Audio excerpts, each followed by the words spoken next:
Good morning, everyone. Welcome to the Trade Ideas live trading room for Friday, September the 9th. My name is Barry Anderson, moderator of your trading room. A couple of yeses to let me know if you can hear me and see my screen. Thank you, Green. All right, guys.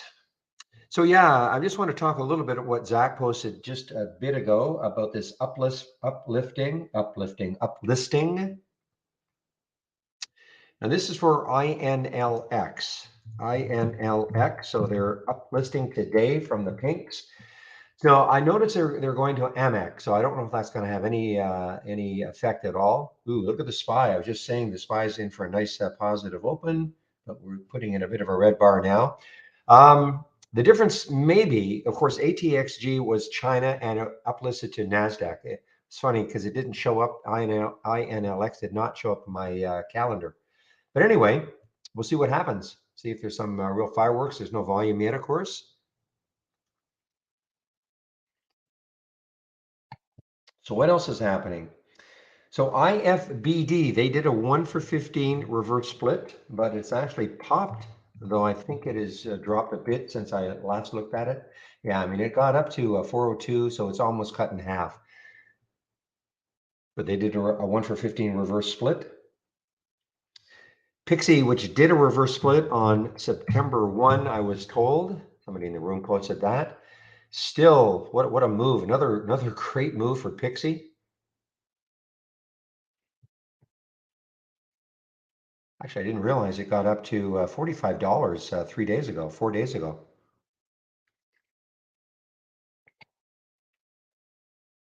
Or maybe that's the pre-split price adjusted. MOGU, another one of these companies that's saying, you know what, we're going to initiate a buyback program. So they've said we will initiate an up to $10 million buyback program. So it could be $1 up to $10 million. Anyway, that's their press release today for MOGU. SWVL. It's a volume like, actually huge volume, very big volume. So Barrett has put a $8 price target on these guys.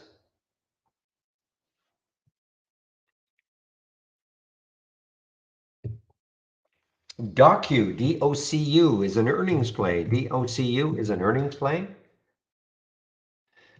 Don't know why it's flatlining on my 15-minute chart exactly. Yeah, I don't know what's going on here. Lots of volume, so I don't understand why it's looking like that. ZUMZ is another earnings play. Big gap up for it.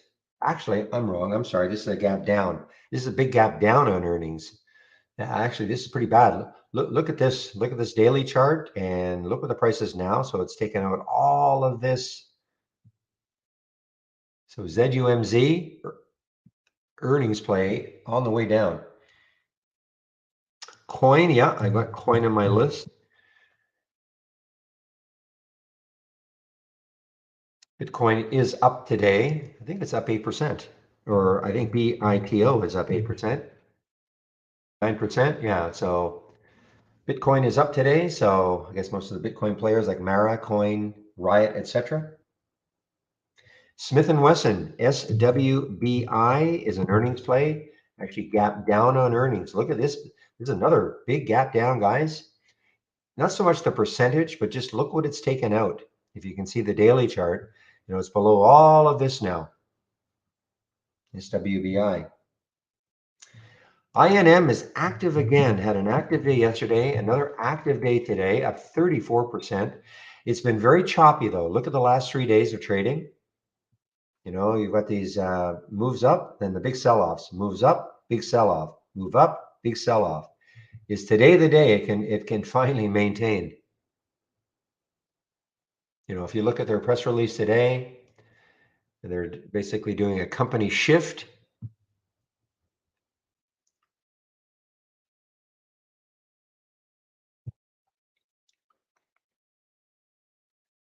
Getting away from basically the cannabis sector.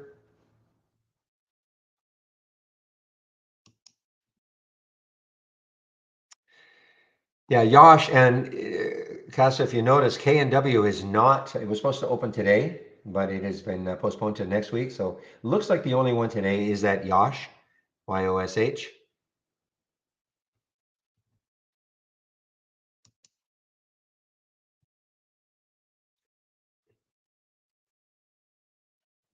How do you open the little window to find the stock? Are you talking about,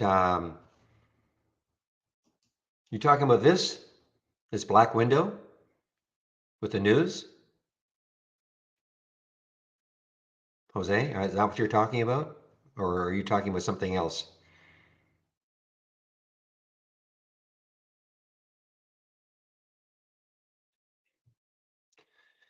So I don't know what you mean when you say, how do we open the little window to find the stock? I'm not sure I know what you mean.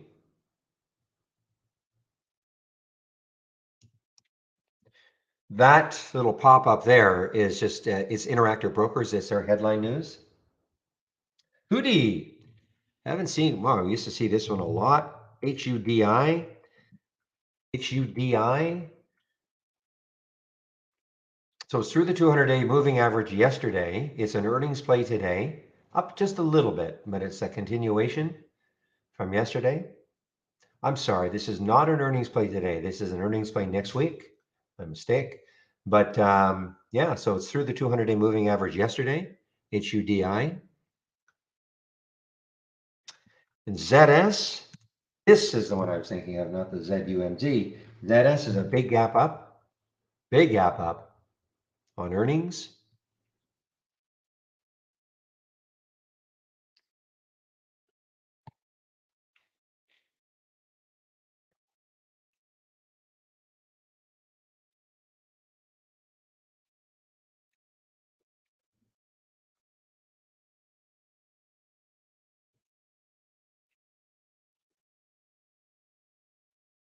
So Jose, I don't know if you heard me. Not sure I understand your question. If you're talking about in a chart, you just start, somebody's saying in our YouTube, but I'm just not sure and understand your question. How do you open the little window to find the stock? I think now, okay, you're talking about, okay, so if you left click on a chart and just start typing, the window should pop up. If that's the window you're talking about.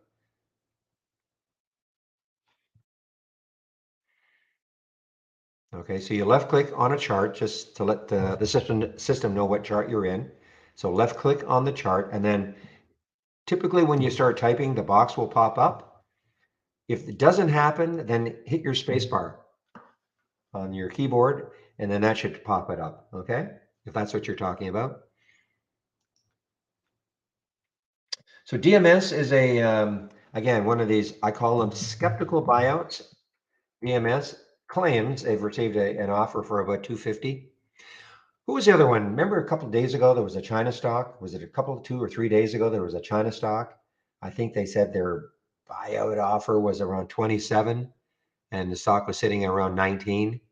I was highly skeptical. I just can't remember the name of it. One of you guys will remember.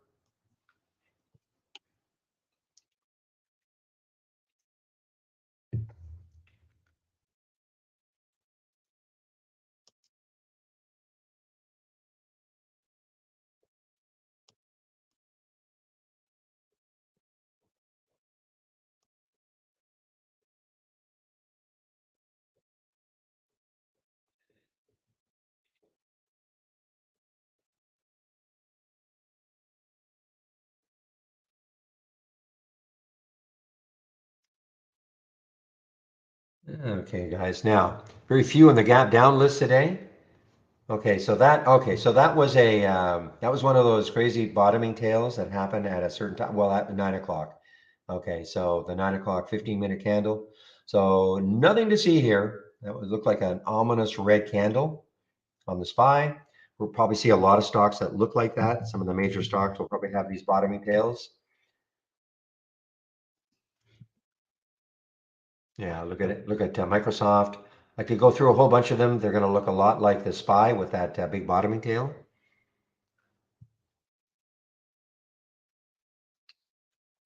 So yeah, we're in for a positive open, guys.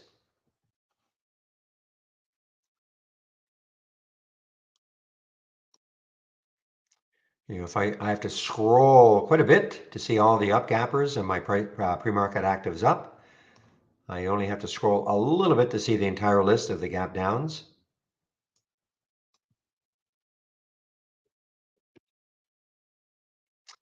Even AMC is having a bit of a pop, very minor. And I did see that the this DWAC, so it's been postponed again. Did I oops, conflicting. I thought I read a 3 month stay of execution or sometime in October. Anyway, there was supposed to be the big share. I think they only had 40% and they need 65% or something like that to approve the merger. They only had 40%, so they've been given more time to, I guess, canvas.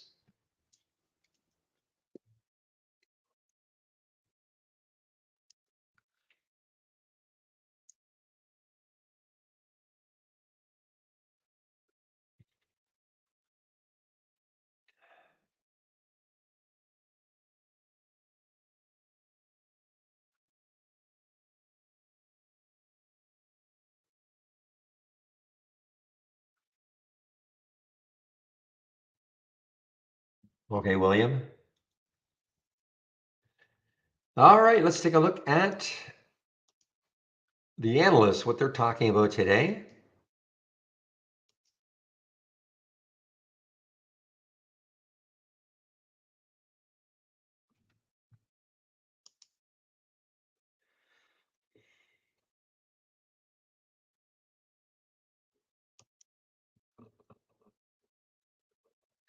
All right, so here are some of the upgrades and some of the downgrades from briefing.com this morning.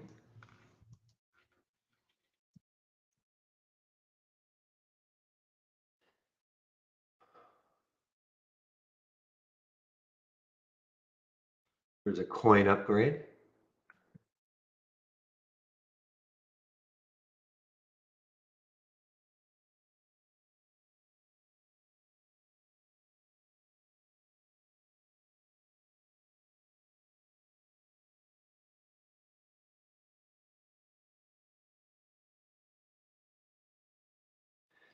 All right, there are some of the upgrades. I'll get the downgrades in.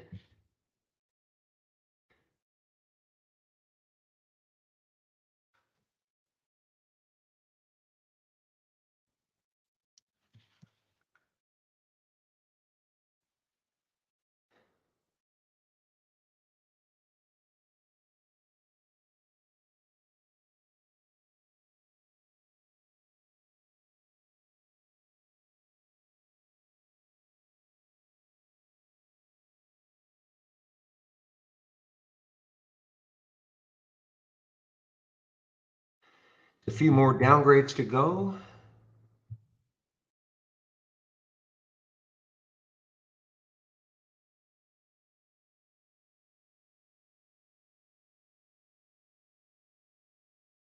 All right, there are some of the upgrades, some of the downgrades from briefing.com this morning.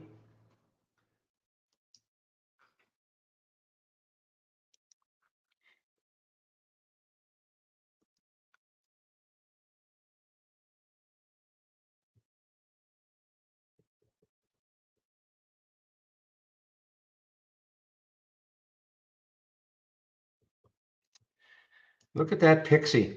That pixie. It's funny. I have a note. I always do this in the morning. Well, not always, but I jotted down something. I could have all I wanted at 3101. I was watching this little move here, and it paused just a little bit over 31, and I wrote down. I've got it right here in front of me. You could have all you want at 3101.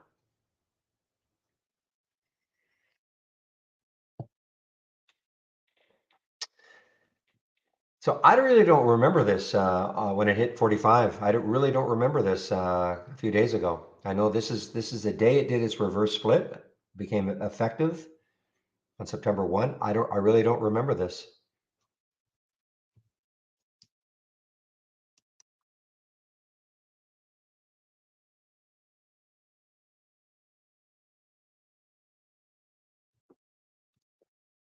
So that's down from, wasn't it $1.50 yesterday, Zach? Didn't you say it was about $1.50?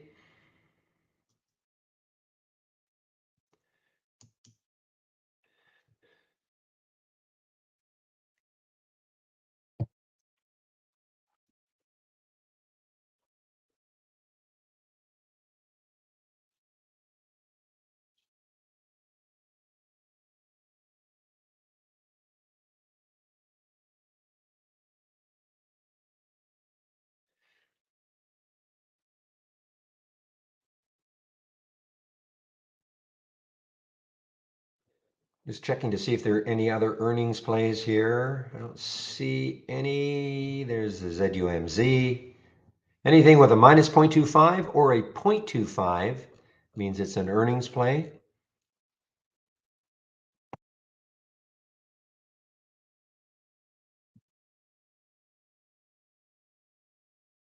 WDH, a very small one though. I did see this one. WDH is an earnings play, very small one. China stock, not a low float, 310 million in the float. Consequently, it didn't really interest me that much. Not because of the high float, just because there's well, because of the high float, it's probably not going to move that much. But I don't know. It just looks like, well, first of all, there's the 200-day moving average right above it, so that could stall it easily. But I just look at the daily chart. It's just way too messy looking to me. Speaking of that, which there was a real small one under $1 that popped up. I don't see it anymore. Starts with the letter J.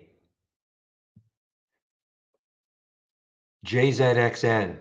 JZXN. Yeah. Look at this. Up to $1.09, right back down to 84 cents. I mean, yes, it's up 31%. Lots of volume, China stock. And they did have some kind of a press release. Has entered into a purchase agreement with this company, but pretty fluffy, up to $1.09, right back down to 84 cents.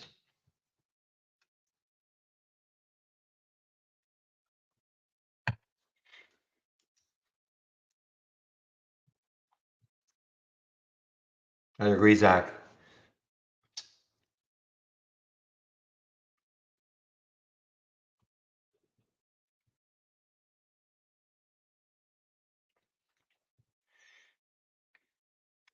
Just watching the market here, see if this SPY holds. So far it's holding. All right, let's take a look at the sectors, see what's happening. So I'm going to click on New from our toolbar, then click on Dock Channel Bar, and then click on Show More, and then Sector Status.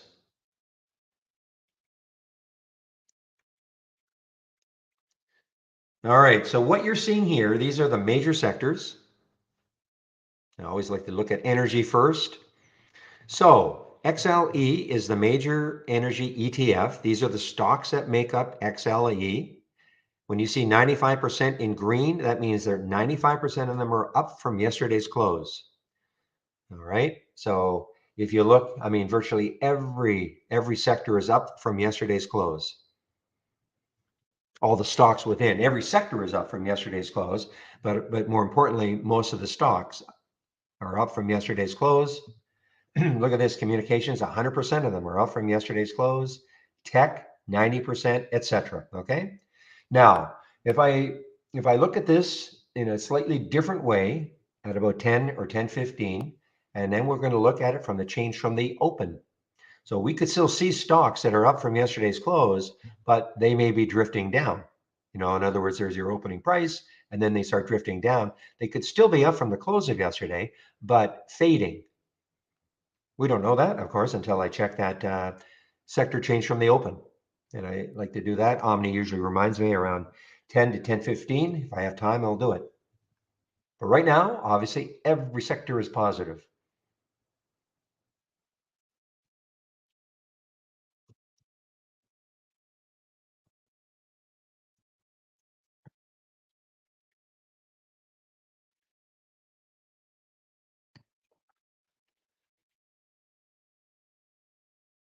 I'm going to answer that question, PJ. No.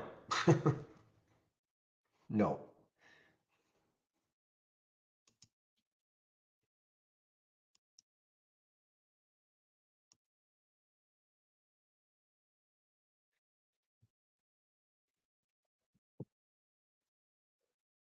Very ceremonial, okay, but no, no power like that at all.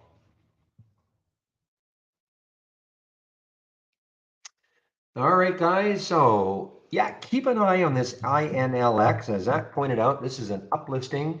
We're pink sheet stock yesterday. They've uplisted to. The only issue is it's Amex, so I just don't know. But look at this ahead of the ahead of the uplisting.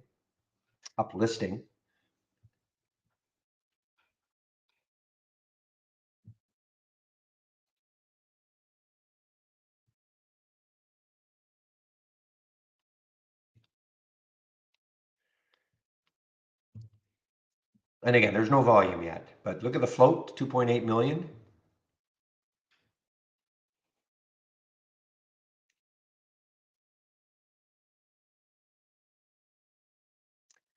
Now, this one may not, even if it runs a bit, this may not show up on my races just because it shouldn't matter. Let me just see something here.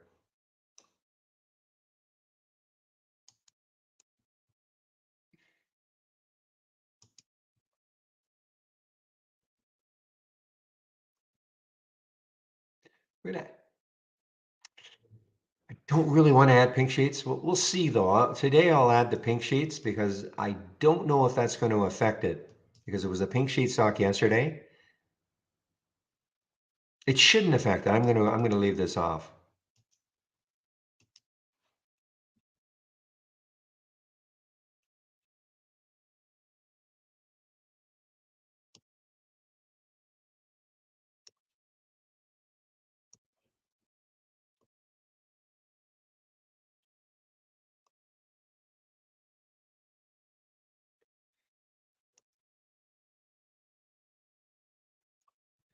So you notice I've got now two races going here, guys. I got rid of because we're having problems. I'll probably just keep the races anyway. These two races up here. We're having problems with our news feed. I'm trying to figure out. I have an idea. I kind of know what's going on. So decided I'll put the large cap gainers from the open and also, so this is less volatile than this, the biggest gainers from the open, okay? So you can kind of have your pick, you can kind of see what's going on. So if this is more your style of trading, you might want to concentrate on this one. And they'll both start at 9:30.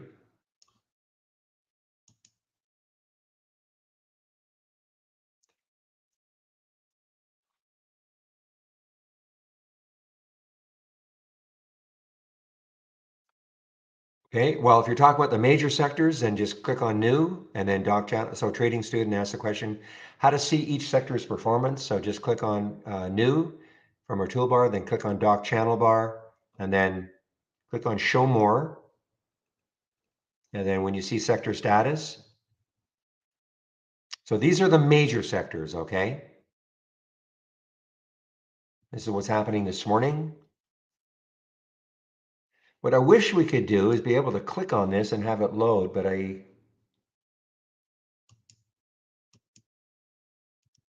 okay, so that's how you can track. Otherwise, you're going to have to type. I guess you have to. I'm surprised that the chart just can't seem to. You can only link on the stock. You can't link on the symbol.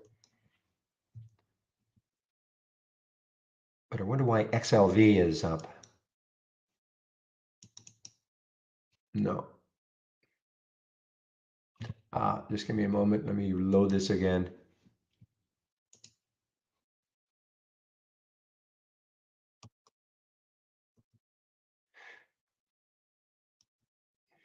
Now, if you're looking for something a little more, we do have ETFs. We have a bigger list of ETFs here. Okay, so if you go to ETF racing, so we've got a bigger list of ETFs that are here. And these are clickable, so you can kind of check to see, what's happened. Here, at least we have a daily chart here, so you can kind of check to see what's happened. Okay, so that's a way in which you can. So it depends what you mean by each sector's performance. If you're talking about just today, or if you're talking more historical.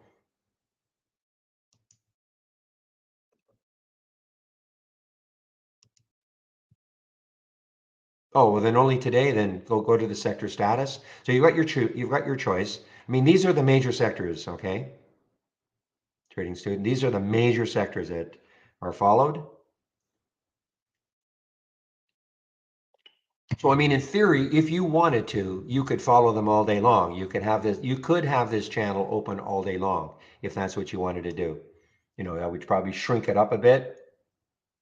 You don't have to. I don't, but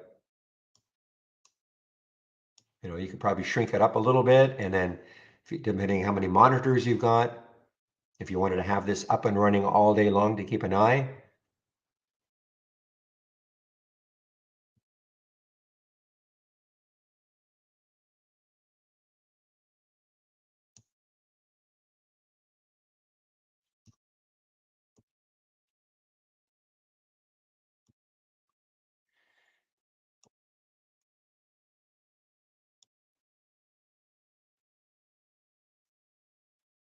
Okay.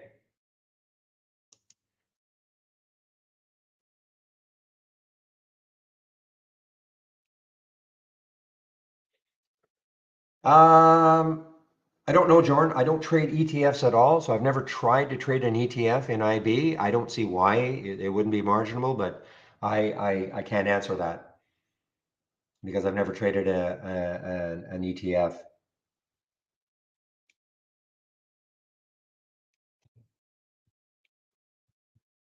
Somebody else who with IB who trades ETFs might answer that question, but I don't know the answer to that. I don't see why not, but again, I don't know 100%. So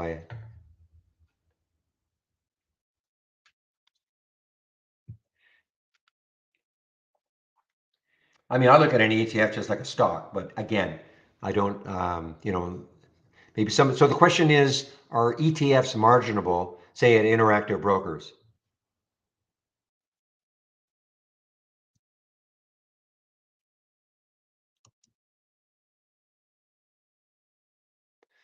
We do not have a scan for uplisted stocks, no, Laura.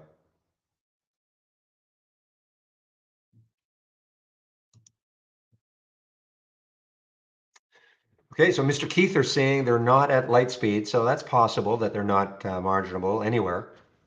It's possible.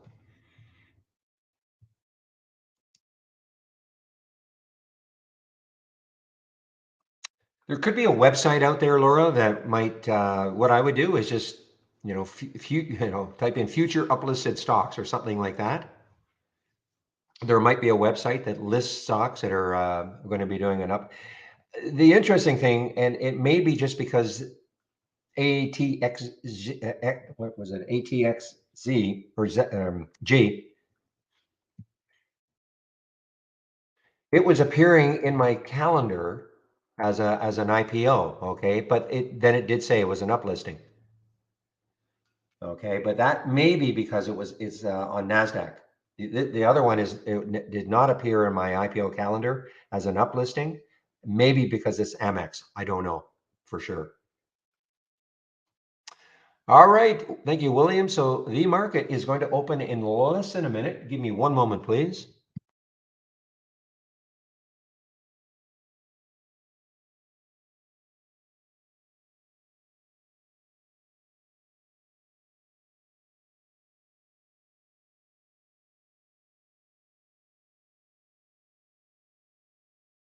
All right, I'm back, guys. So my races, these two races will start at 9:30. So in another 8 minutes or so. So let's have a great end to this trading week, everybody. Let's see what happens.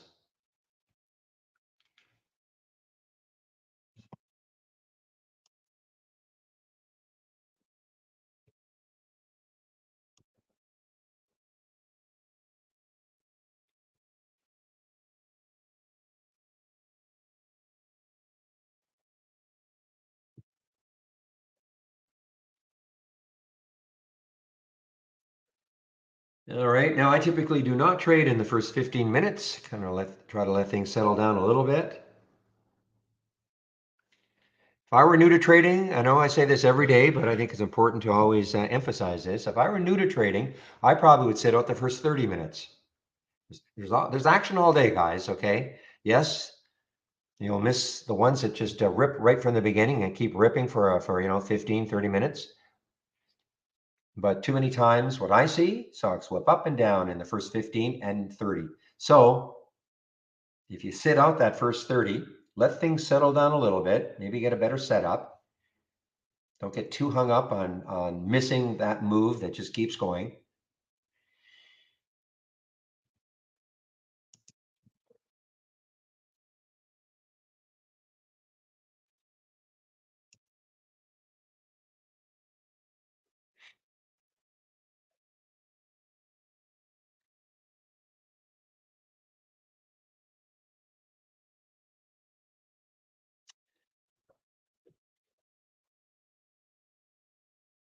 All right, guys, I'm not seeing too much. So let's see the market. So the market had the positive open. Let's see if it can maintain it.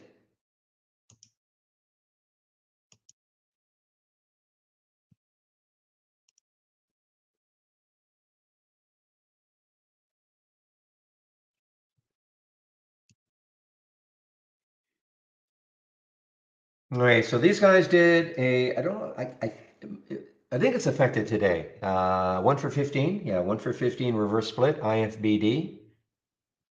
So a little bit like Pixie, a little bit like Pixie in that, it's got a nice percentage move.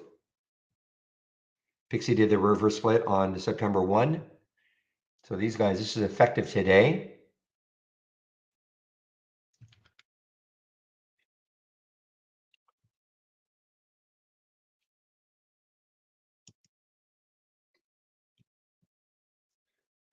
Well, I see. Yeah, I mean, this is a great move, almost an all-time high. I guess this is the all-time high over here, 1935.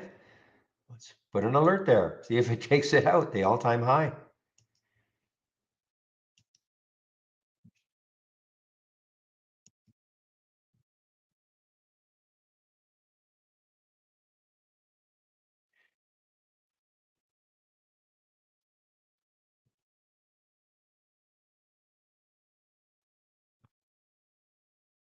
I think I saw Axel having a downgrade, guys. AXL had a downgrade. Woo, look at this. What's the next low looking left? Too bad. 931. It's a little tight. 958 right now. Boy, I wish that next low was 842. Let's see if it takes out. I mean, if it takes out 936, I'm going to stick an alert down here for Axel, AXL. Take out that low because if it does, then it might challenge. Then it still would have almost $1 till the next low underneath. So let's take a look. Axel did have a downgrade this morning.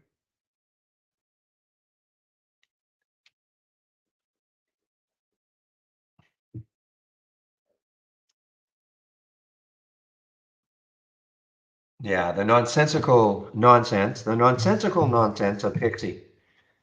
Understanding there's no reason for these moves other than traders.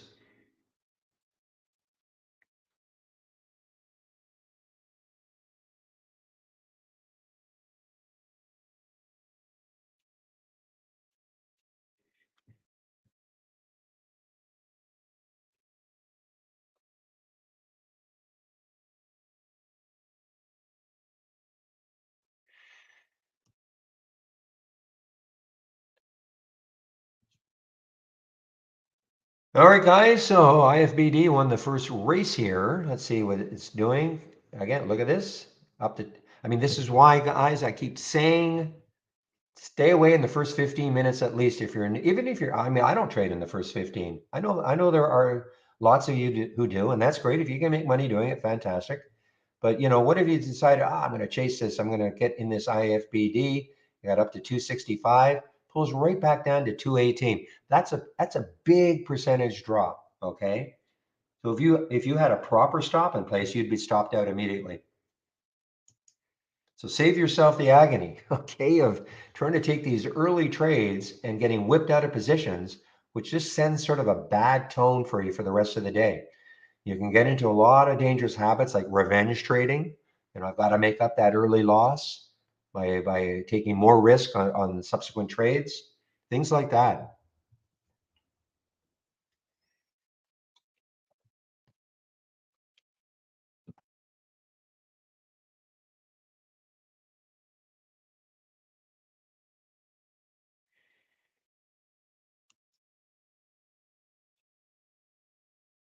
Here's Shopify, guys. Shopify on the move here. Again, it's early. SHOP.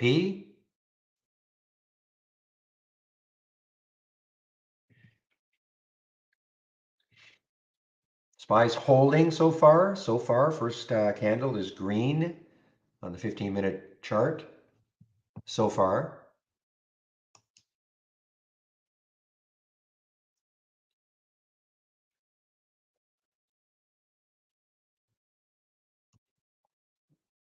Yeah, I'm just so skeptical. I mean, DMS, yeah, they say they've got some kind of a, this is the deal. Yeah, go private. The other headline, I think, said 250. Yeah, 250.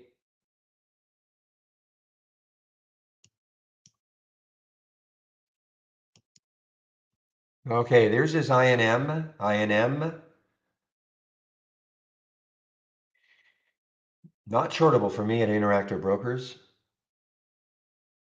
So this was a cannabis play, and they said, you know what? We don't like to be a cannabis player anymore, so they're shifting their focus.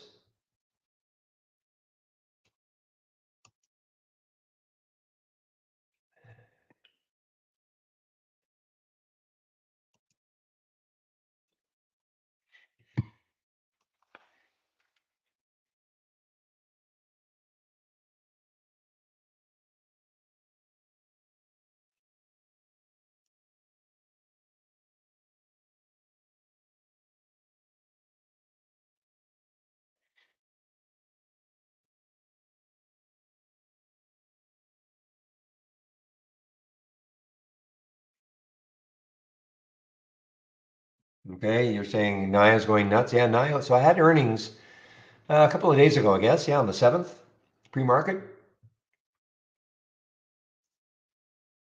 And my guess is that the other ones are probably moving also. LI, yeah, there's LI, a little bit of a pullback, and XPEV, the three big China EV players, are all kind of looking the same.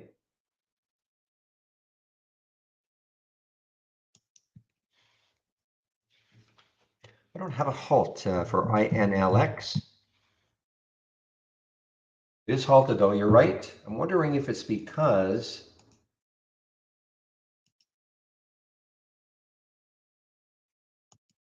no? Yeah, I don't know why oh, I know why. Okay, I know why. I don't have a halt for this one because I do have a minimum of 20,000 shares. So this is still only traded 200 shares. So that's why it's not showing up on my halts resumes. Whoa, Pixie. Pixie just opened.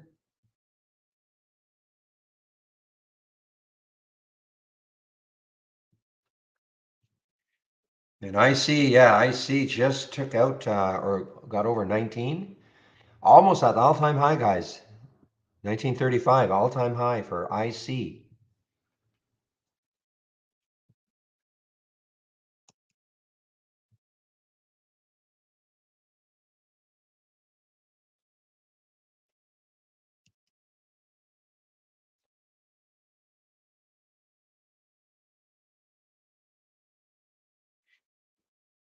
And that was the, well, after hours high was 1934. But there is the all-time high right up, well, actually, so it almost got, so after hours, I see almost got to the all-time high within a penny.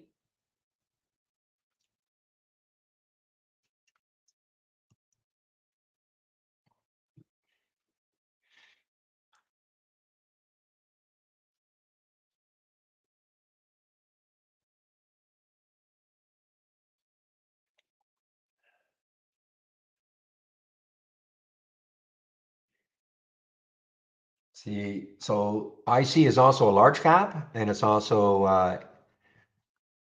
in this one, the volatile racing. but it's also in the large cap racing.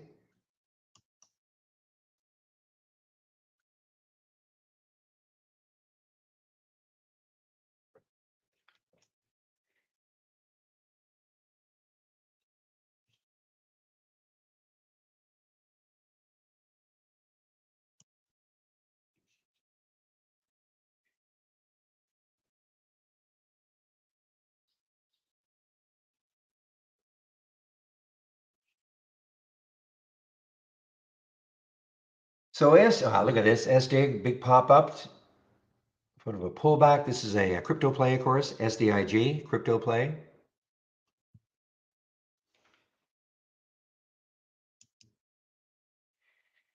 I know some of you were trading TCRT yesterday, and this is still pretty strong. It's a lifetime high. Now, a little suspect, $3 stock, lifetime high. I don't know if this is I don't know what to make of this. How far back do we have to go?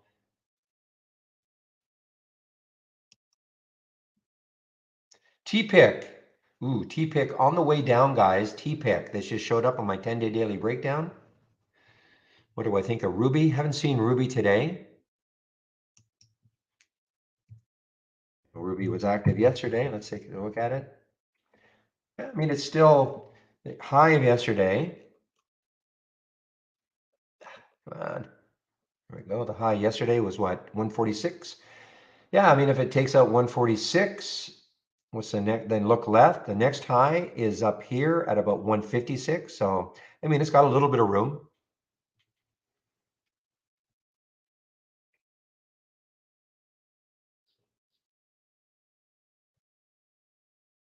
All right, guys. IC is now a lifetime high.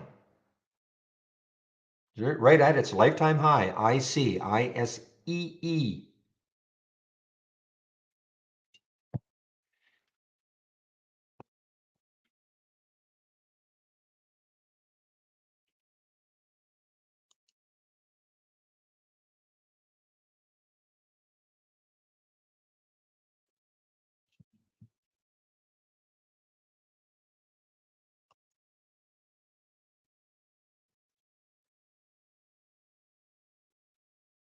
One of the flyers from yesterday, Riven, RIVN, starting to move down a little bit here, RIVN.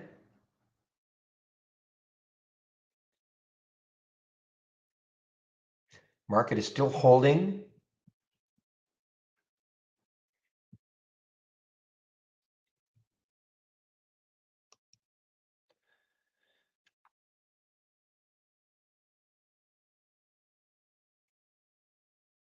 Yeah, I guess ARC must be doing okay relative to SARC. Let's take a look at ARC.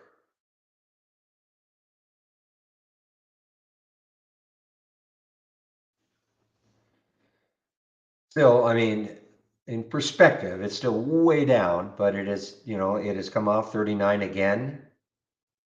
Remember these days back here, it looked like it was finally going to make its way up. And then, of course, we had this move down with the general SPY.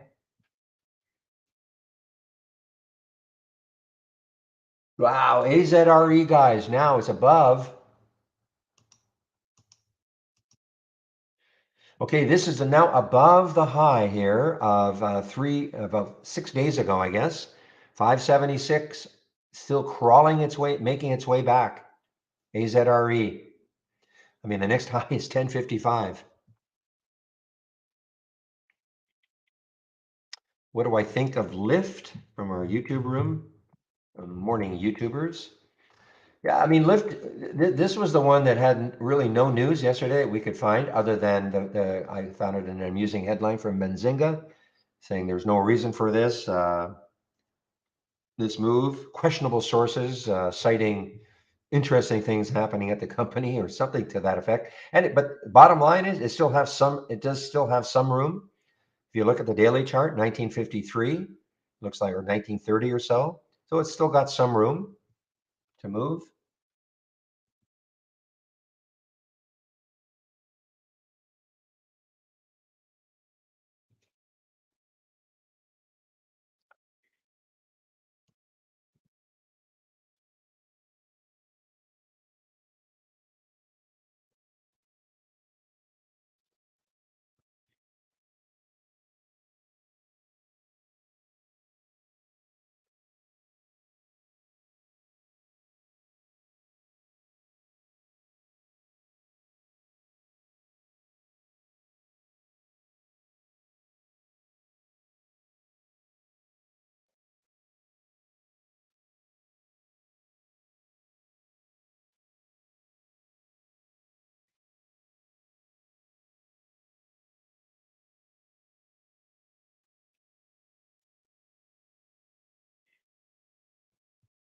All right, a little pause here now for IC, a little bit of a pause.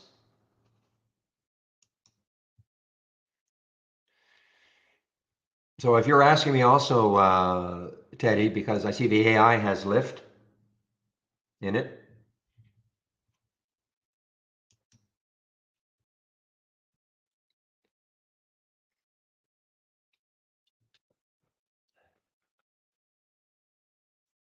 AZRE starting to move a little bit, guys. Boy, if it takes out 6, this could have another major run.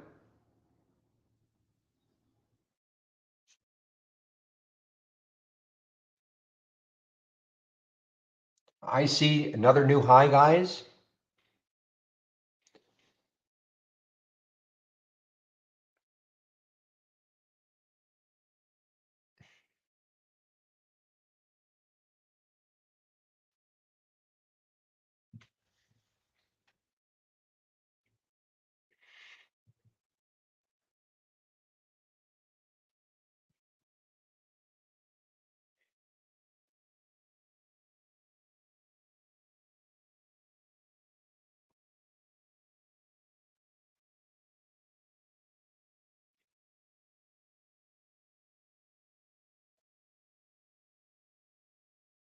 Well, I like this SMR on a short. The only issue is, it looks like 1360. If this weren't there, I'd be in this short SMR. But I look left, and where I'm finding it, again, I've shared Reels Momo Trendo down. So this is what I'm, kind of keeping an eye on for potential shorts.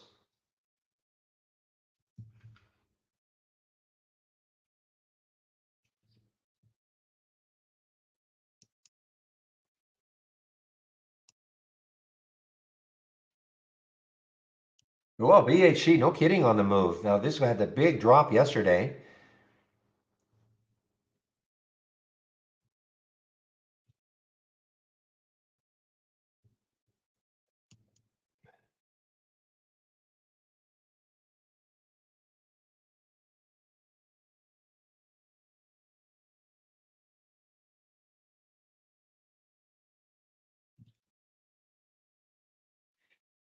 Oh, I see. So was that the reason for the drop? Because they looked like they were going to have a major competition from a generic drug, and now what they're saying is, yeah, we will, but not until 2029.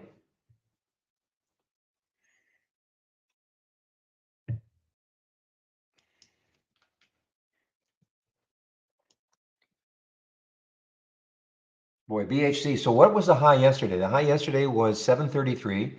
So guys, it takes out that 733. The next high is 875 for BHC. And again, when I say that, even if it takes out 733, it doesn't mean it's getting to whatever I said, 875.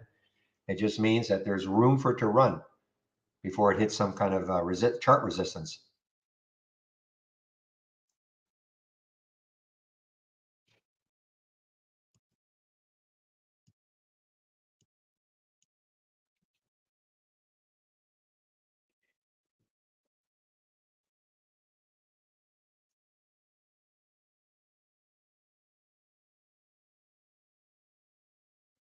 Higher was active a couple of days ago, a few days ago. HYRE. The issue I've got with it, if you look on the daily chart, looks like there's pretty tough resistance around 162. So, it's only about 12 cents away.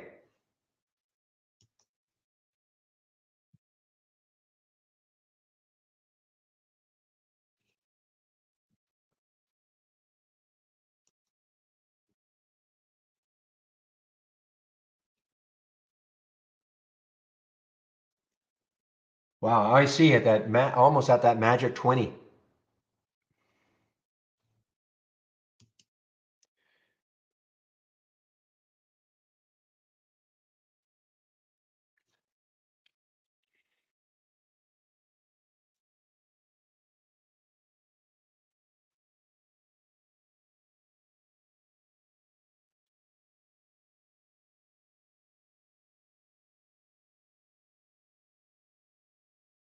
Guys, shop is sort of interesting. Now, it over the whole number 34.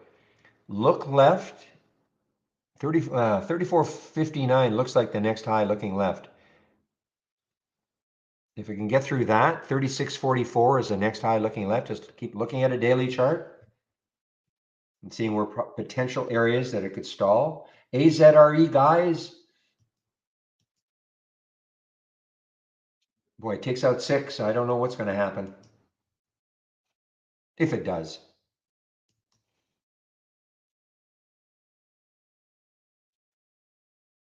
Now, RXRX. Now, if you're wondering how this showed up here, yesterday I was demonstrating how you can put in a conditional buy order. Okay, and that's what I left it in overnight. This is in the simulator, and that was for RXRX. Okay, so it took the trade at 13.08. That was the conditional buy order that I did leave in. Conditional meaning I put the buy order above the current price, of yesterday. And I must have said, yeah, if we can take out, yeah, 13.06. If you look, the next high looking left was around 13.06. So I said, well, let's put a conditional buy order at 13.08. And that's what happened this morning. So it took the trade. That's in the simulator. So you can practice, practice, practice.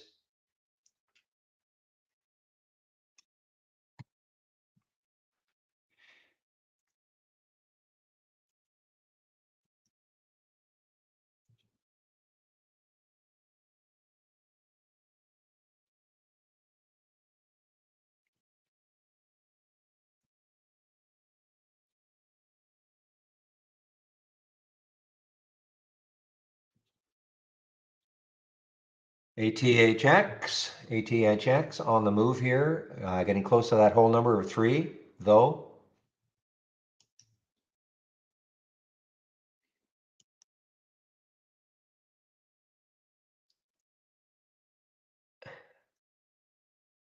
Yeah, halted on the way down, INM, yeah, halted on the way down.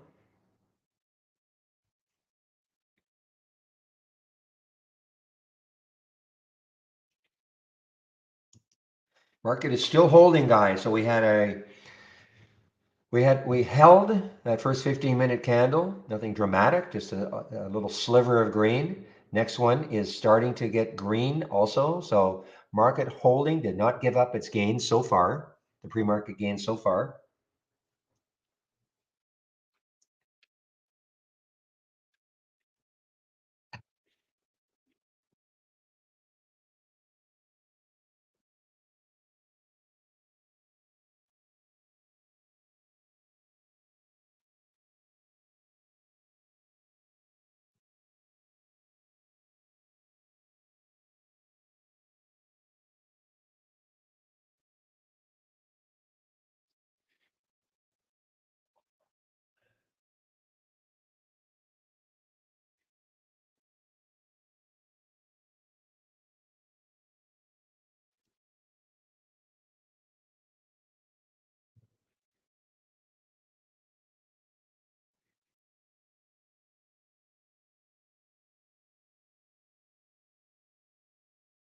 Whoa, look at RVNC, guys. RVNC just took out 27.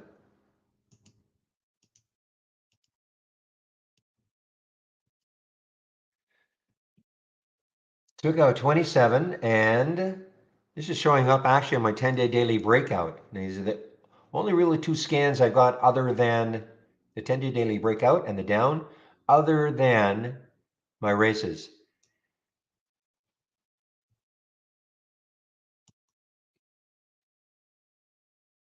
I had a big day yesterday, had a big bottoming tail, so the sellers try to really knock it down. Buyers close. I mean, that's about a $4 difference.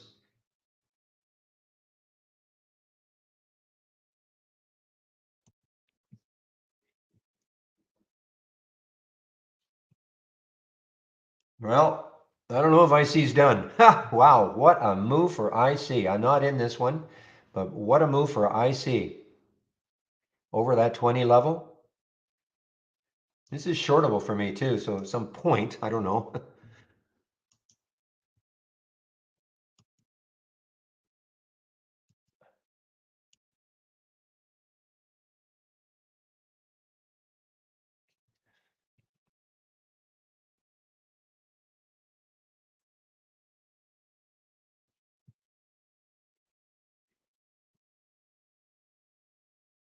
All right, watching this, well, it looks like it's really trying to give it up, this RVNC.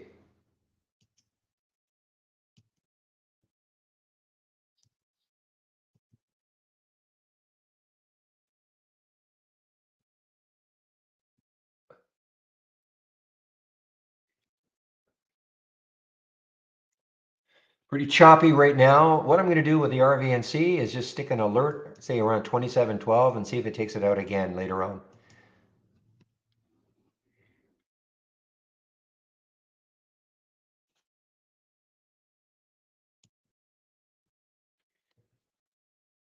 Have to resist the urge to chase. AZRE guys, again, back getting closer and closer to that 6 level.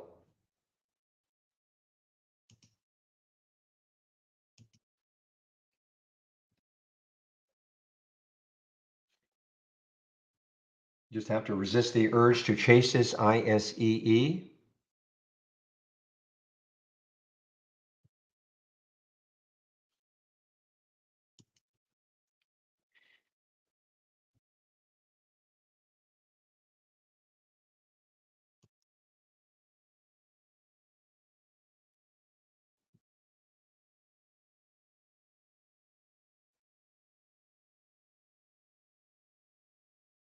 Yeah, right on the open. 932 at 1860. You're absolutely right, Hall.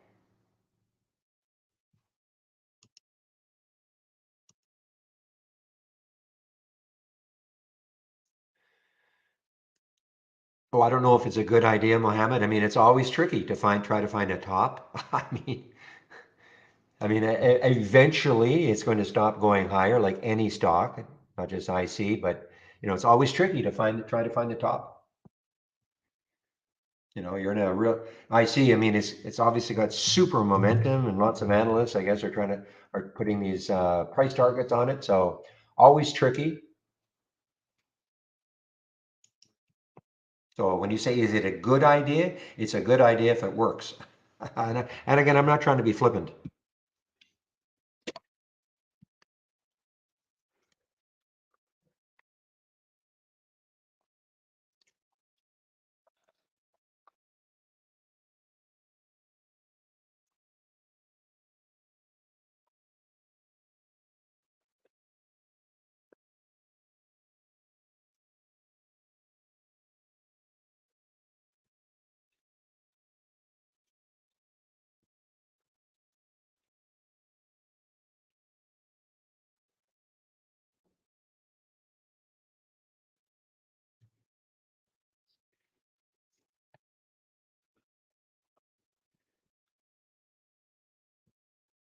I like the idea of having these side by side guys, especially, you see the same stock like CVNA. CVNA is showing up in both of these, CVNA.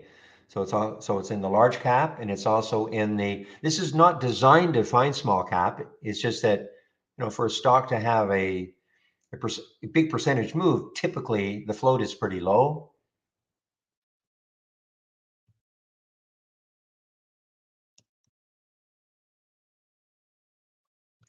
All right, let's take a look at Fubo. Where could it go? So the next high looking left is 415, 429, 422.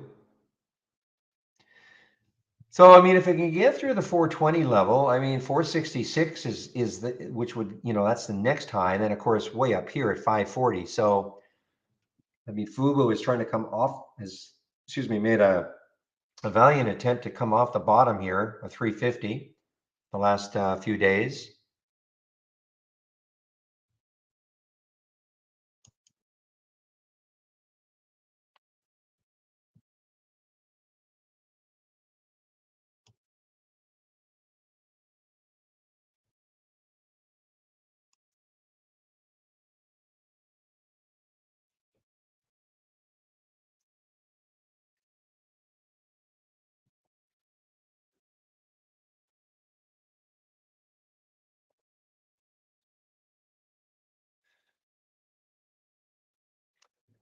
So I guess the market's saying, well, to INM, you can shift focus all you want. We still don't like you.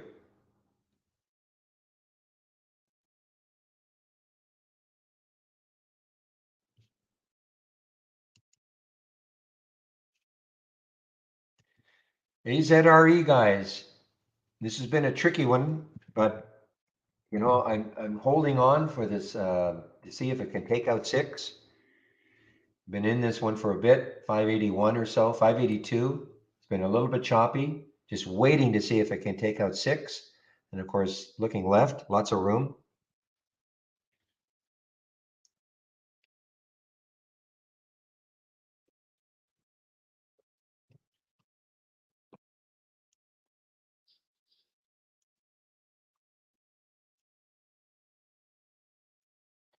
Oh, there's my answer, maybe.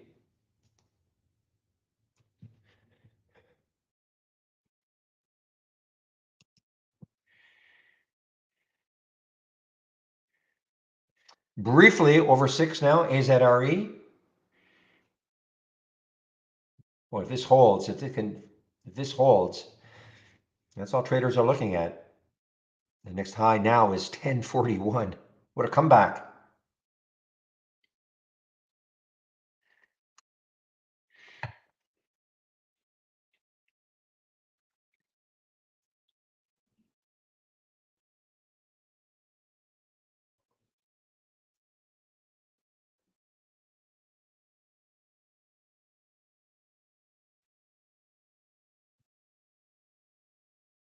So where I saw AZRE did not win a race, but I saw it here. It was drifting up and down.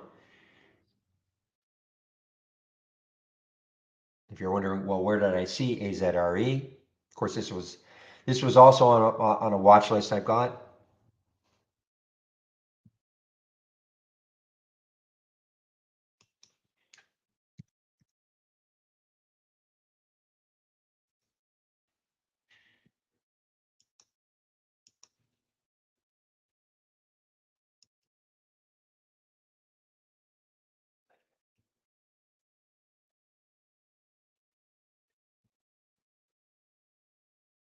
Well, don't you go shorting it on me yet.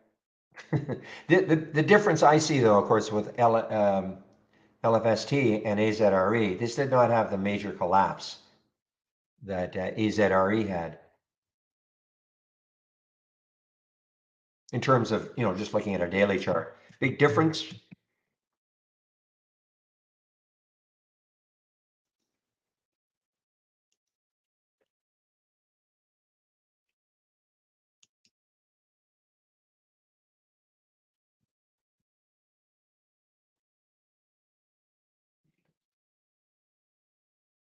Not a high float, not a low float, 64 million in the float.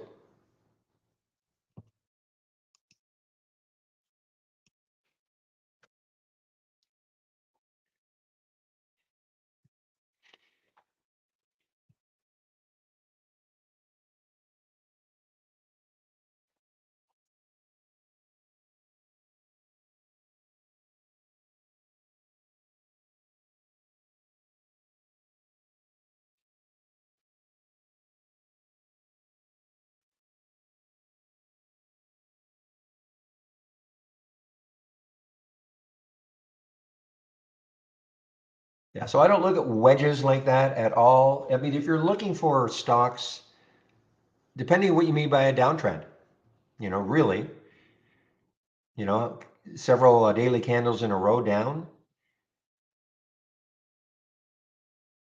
You're looking for bouncers and toppers from Zach as an example, a stock that is, a potential bounce play that is being in theory, oversold, and then looking for a bounce. So I don't have pattern recognition like that, Mohammed. I'm sorry. Maybe one of the other traders does or do, but I don't have pattern recognition like that. I don't look at wedges essentially. I just know what my eyes tell me. Maybe some are ascending, maybe some are descending. I really don't know. Sorry.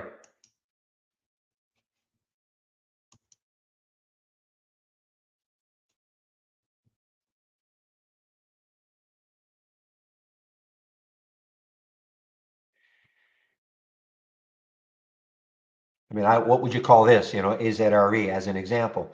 Big downtrend and then a base and then here's a pop. I mean, I don't know. So I don't even look at wedges. I don't define them. Is this a A reversal wedge. I know we do have, but pattern recognition is really hard. It is really hard. I know we do have something. Is it actually called wedge? But it's not called wedge. But pattern recognition is pretty hard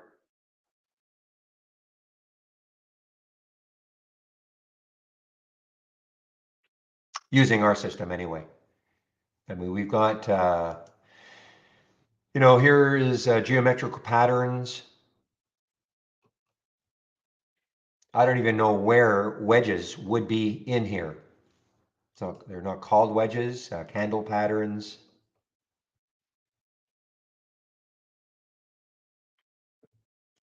So what would you then use to scan for wedges with TI?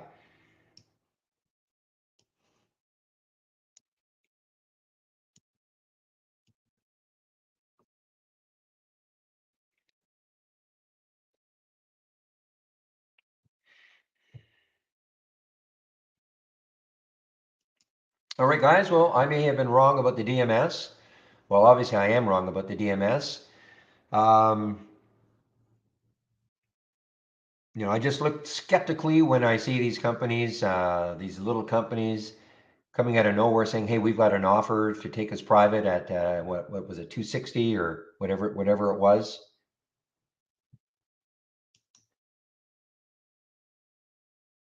250. I'm just skeptical, but market's reacting a little bit to it.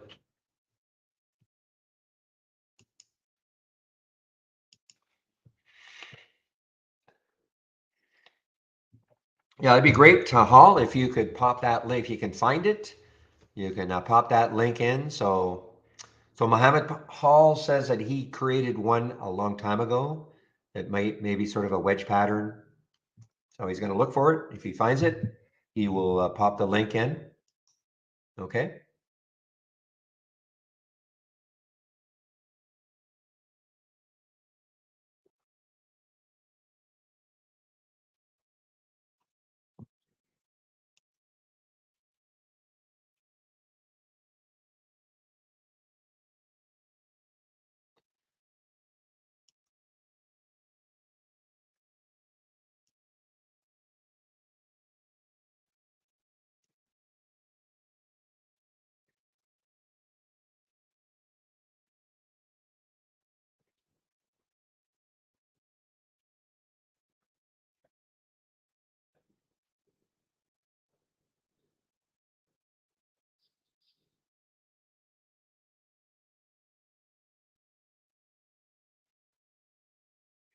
Man, you talk about whippy action. Look at that SHPH. You talk about whippy action. Got all the way down to 27. And it closed up here at 31. Another attempt to knock it down to 28. Of course, it had crazy action yesterday. Got down to, yeah, down. Well, it dropped from 42 down to 26, 27.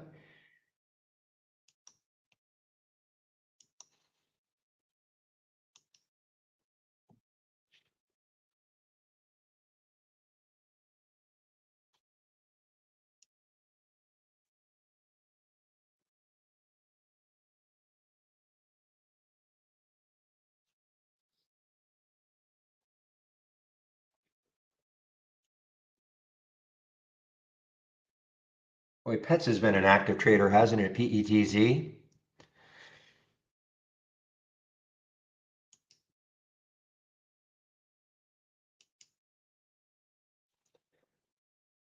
Pins was an upgrade. I did notice Pins was an upgrade this morning. PINS was an upgrade this morning.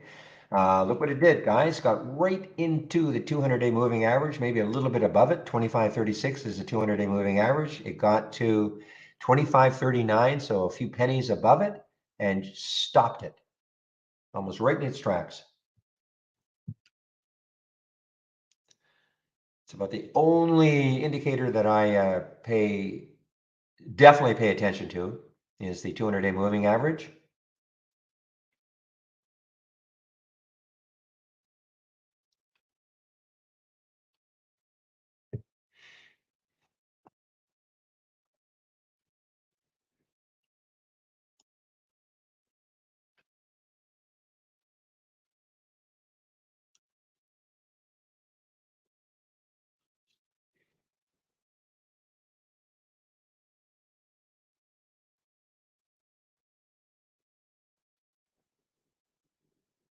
Here's the BHC. So the BHC looks like it had a little, no, not really, a little bit of a pullback.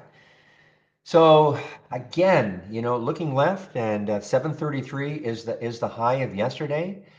So it did take it out briefly, got up to 735, pulled back. You can kind of select, this is what I'm going to do. I'm going to use the buy button and I'm going to put a conditional buy order, say right around 743. Actually a little higher than that. So maybe I can drop it a bit. There we go. All right, AZRE, come on, move.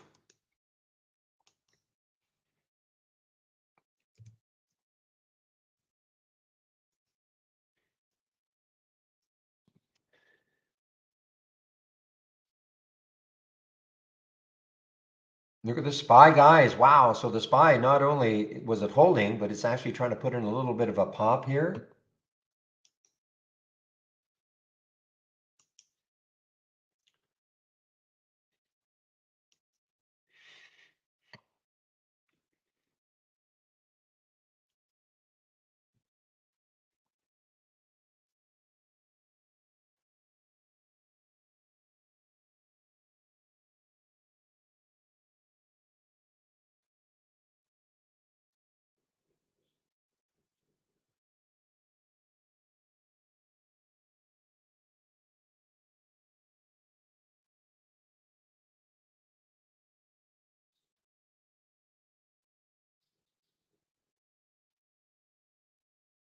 I just see your IMCR. Yeah, the IMCR is just, is it going to get halted? Yeah, I'm sorry. It got halted. Now it's resumed.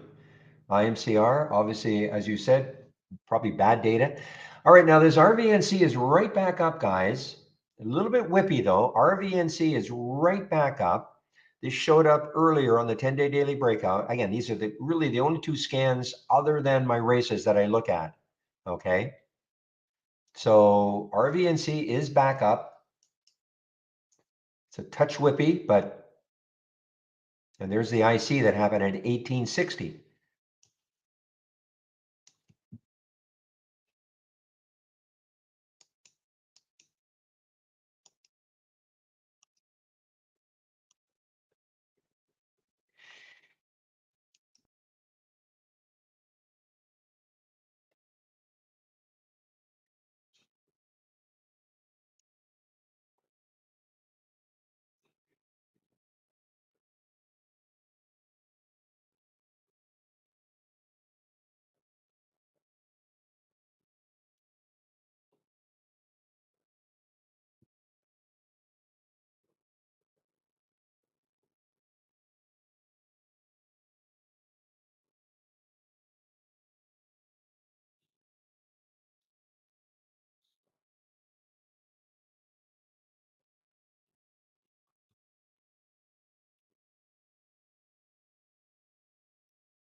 All right, guys. So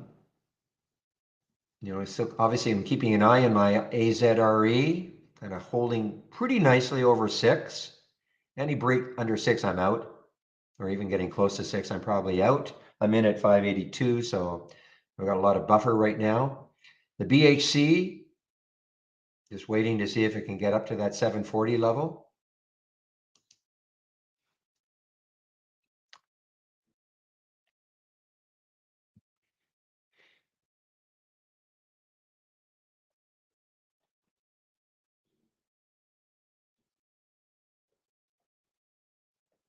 EXPR, that used to be a meme stock in the day. EXPR.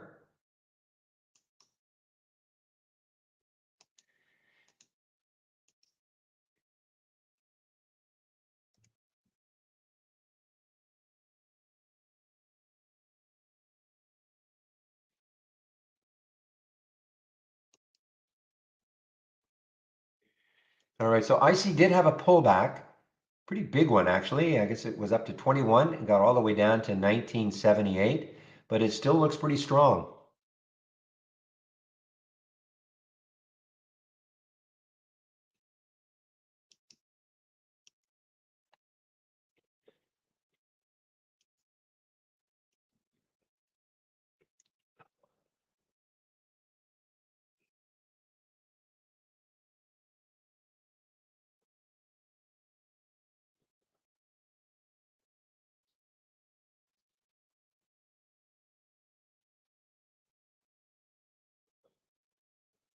All right, guys.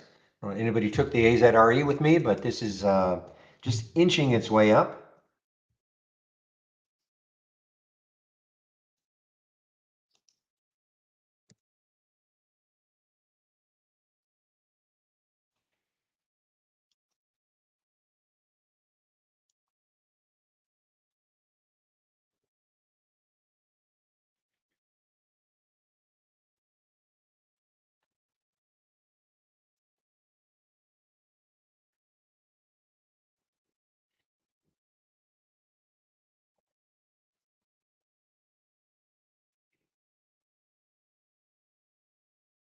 I see GovX is on the move here. I know it's a monkeypox play. Wow, had a big move. I've been sort of shying away from these monkeypox plays, but do see some news on it. Well, not necessarily on it, but seeks 45.5 billion to fight COVID and monkeypox, etc., and aid Ukraine. Okay, so monkeypox. Egypt detects its first monkeypox case. All right.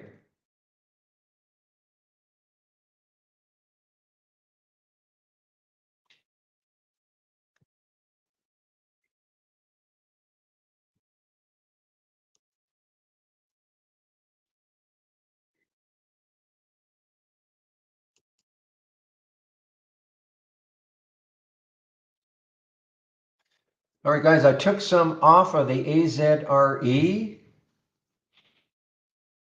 Just trying to protect some gains here.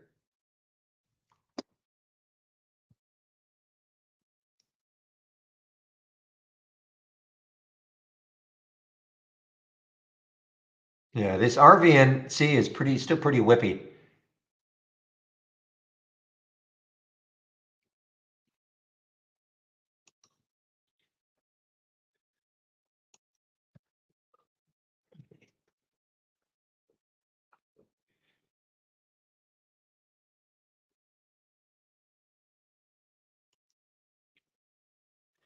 Still pretty strong, guys. SHOP is still pretty strong. SHOP is still pretty strong. Holding over 34. The highs here are 34.59, 34.71. So it's got a little bit of, a little bit of room to those levels, but more importantly, if it takes those out, it's got, it definitely has a lot of room.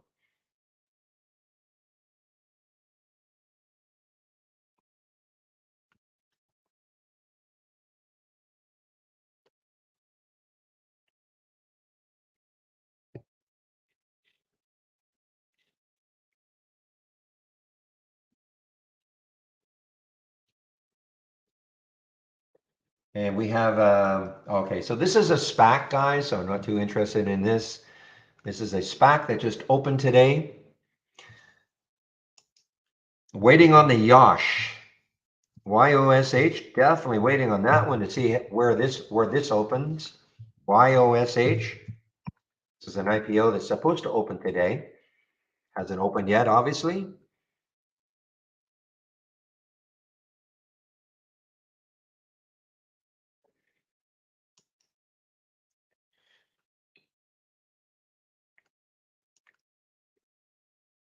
Look at Viru. Viru reminds me a little bit of the AZRE. A little bit. Look at Viru. Had hit a big pop, kind of fluffy news, and then it just sold off 2 days ago. But yesterday, little recovery, and today, recovery is maintaining.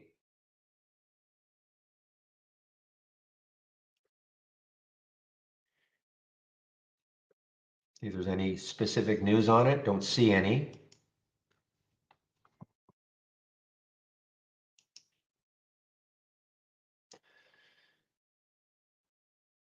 I did see ELSE on a race somewhere. It didn't win a race, but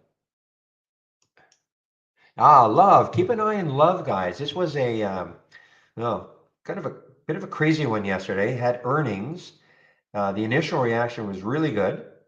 It was up to 30.82, and then it closed all the way down here around 25. $5 sell off, but trying to come back a little bit now. and that is love, Love.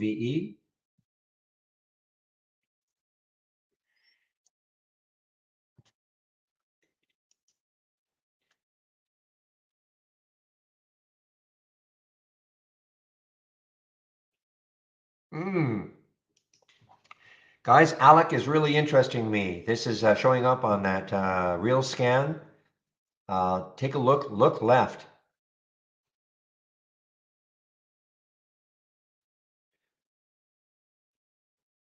Yeah, the next low is 876, I believe, is 876. So this is at 981. Lots of shorts available in interactive brokers. And that is for Alec, ALEC. If you're looking for a potential short, and again, it's because it's got the room. Got down to 973, little pop, but boy, look at that. 872 is the next low looking left. And that is Alec, ALEC. I'm not telling anybody to take the trade, but you hopefully you see what I'm looking at on a daily chart for ALEC.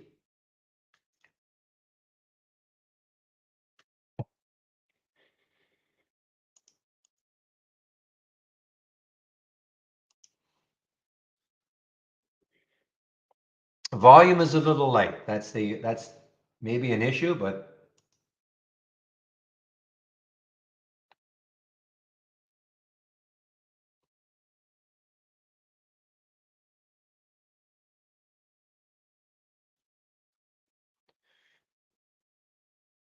so yeah, the volume's a little bit light. Relative volume is high, 4.6.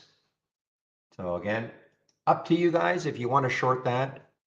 But that now look at the RVNC. Yes. Now you just got to be careful. I know Zach is talking about a 2750 break. Well, you've got those bottoming tails. So again, the sellers tried to knock it down.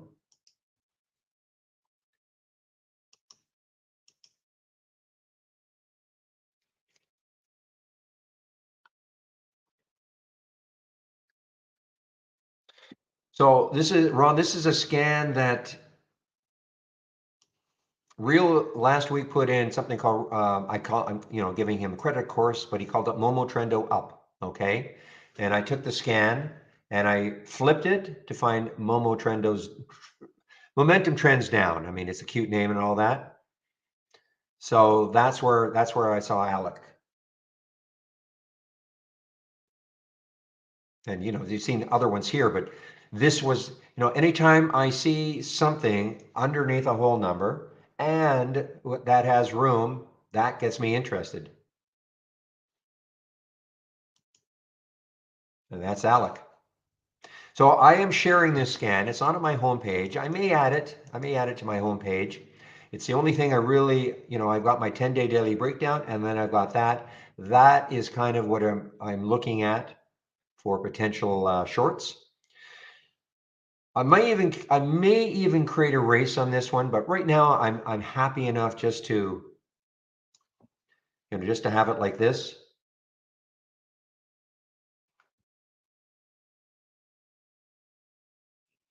So again, if you want it, file, load from cloud,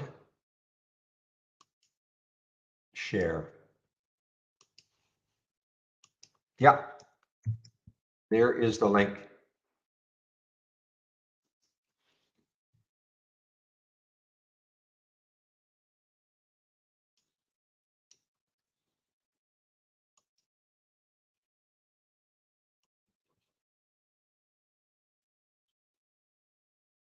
So no, it's not on my website.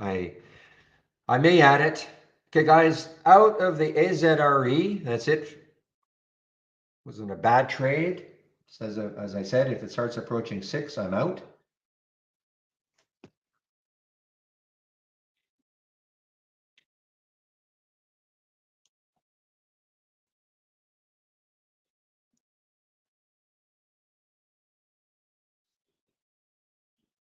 My fill on Alec actually took a little bit longer. I was wondering, well, why is it taking so long? There's tons of shares available, but it was down just over 10%. So that uptick rule. So I wasn't even sure I was going to be able to get it.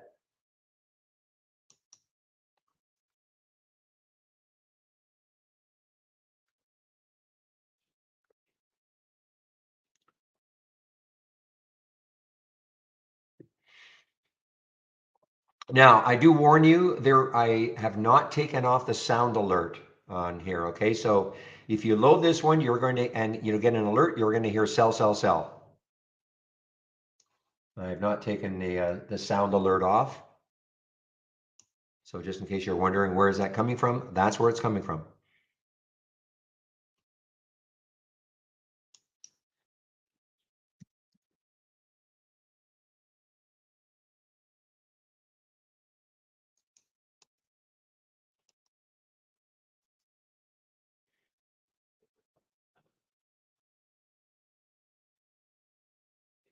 Just like that, if you had it, you'll hear it say sell, sell, sell.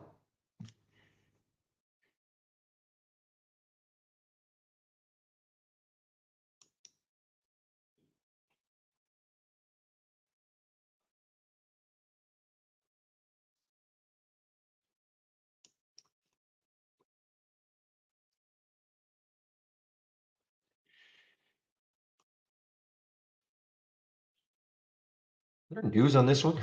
This is really moving down nicely. ALHC is really moving down nicely, giving me a nice percentage gain right now. Now, I'm not, 876 is the next, I'm not waiting for that, of course, but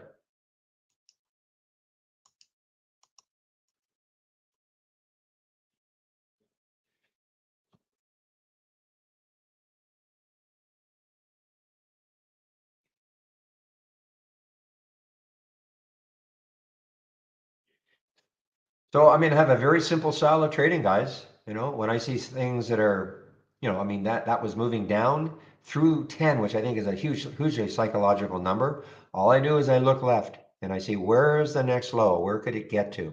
If it's far enough away, I usually will take the trade.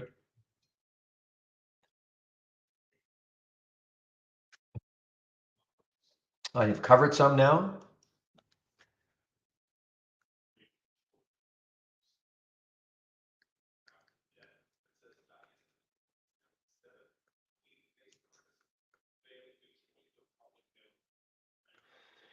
So again, I don't tell people what to buy.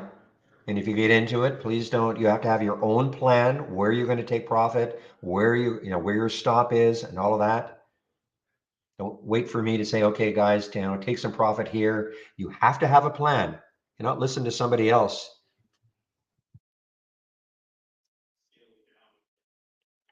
You can listen to me giving you an idea, and if it meets your trading plan, great.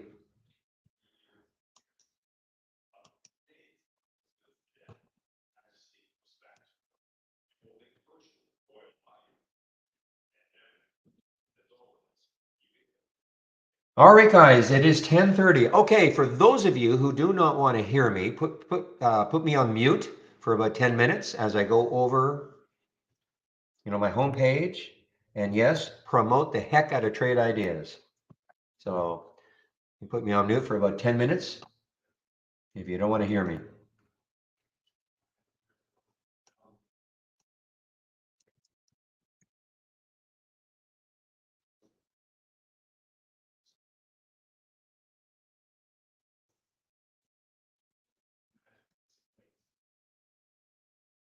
Okay, Mohammed, did you see if you go to the general market talk, Hall put in what he called his triangle or wedge pattern along with other patterns. So he put a cloud link in, okay?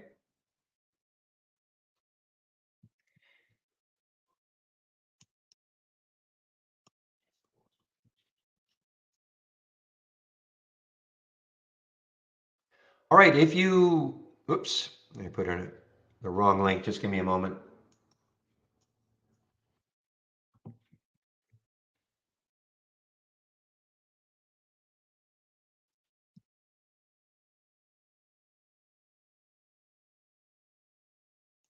Okay, I put in a link, my homepage link. Hopefully it's in both. Yeah, my homepage link. When you click on it, this is what you're going to see. So there is a way, of course, how you can take out a subscription to Trade Ideas. So there is a promo code you can use, Barry4Alpha for 15% off the first month only or the entire year. So if you click on Get Trade Ideas, we have 4 plans. No, we've changed this. Hmm. Oh, I see, I see. Okay. We have 4 plans. What they're saying here, non-recurring, is that we'll let you know when we're not, we typically, if you're on a, sure, I got this right here. Yeah, okay. So what we're trying to do here is, we want to let people know if you're on an annual plan, we want to make sure you know that, it's up for renewal, but we want to let you know. And usually we do, it's about 2 weeks before you get an email, but people sometimes just don't read the emails. So we will not, and this is going to upset some people perhaps, it will not be an automatic. So some people may find their service disrupted and they're going to have to call.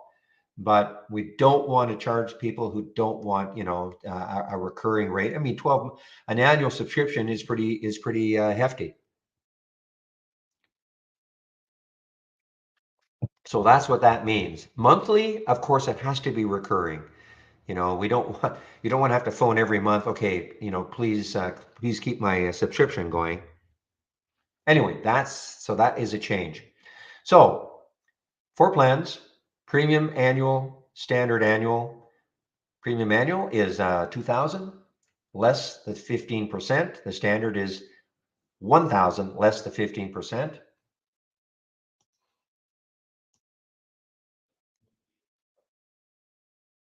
Give me a moment.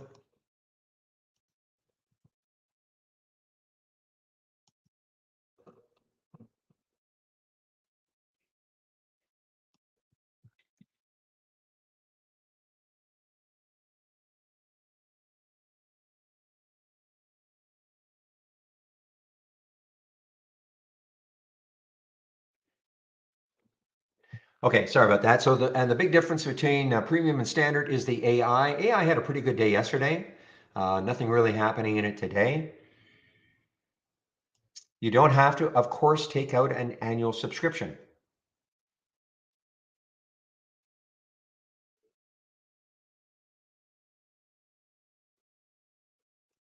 So I think this is getting a little confusing. This should disappear, this 12-month number. Anyway, we'll see. Standard is 118, premium is 228, okay? Less the 15% for the first month only. So if you maintain a monthly subscription, this is what you'll pay going forward. Do not take out an annual subscription unless you absolutely know you want the product, okay?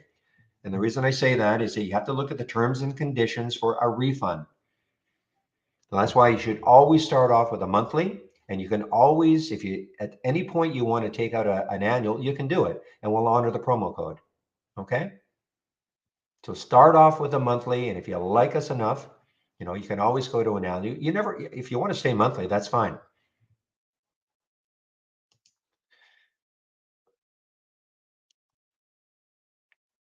Getting started with trade ideas, mandatory that you do this, okay? You must do this. Let's get started. So, if you've already done the download and installation and the first startup and login, of course, you don't have to watch these videos, but there are 10 videos, take you about 30 minutes to go through them all, right from scratch, okay? Download and installation. I do a stock of the day video at noon. You can sign up for it here, free, of course. Trade of the week is free. It'll be sent to you about an hour before the market opens every Monday morning. And if you do sign up for it and you don't feel you're getting it, please check your spam folder and or if you have Gmail, your promotion folder, okay? Sometimes that thing gets routed there.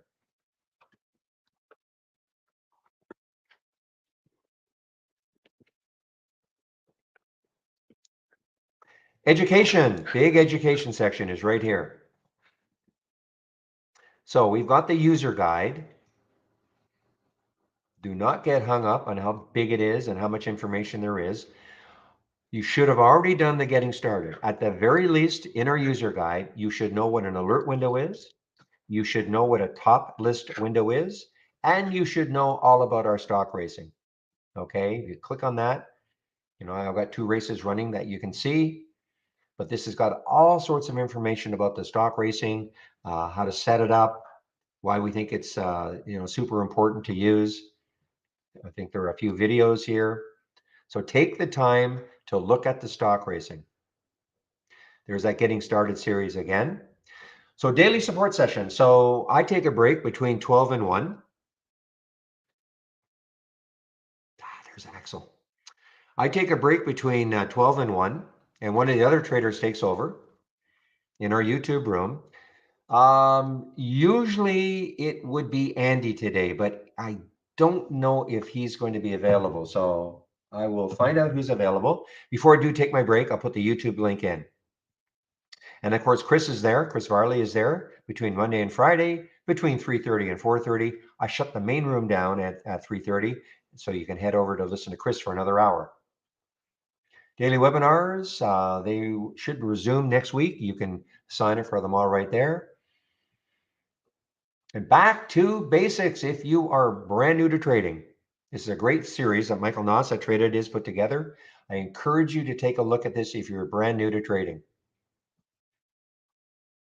Last, my scans, okay?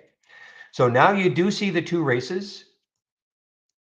Biggest gainers from the open is here.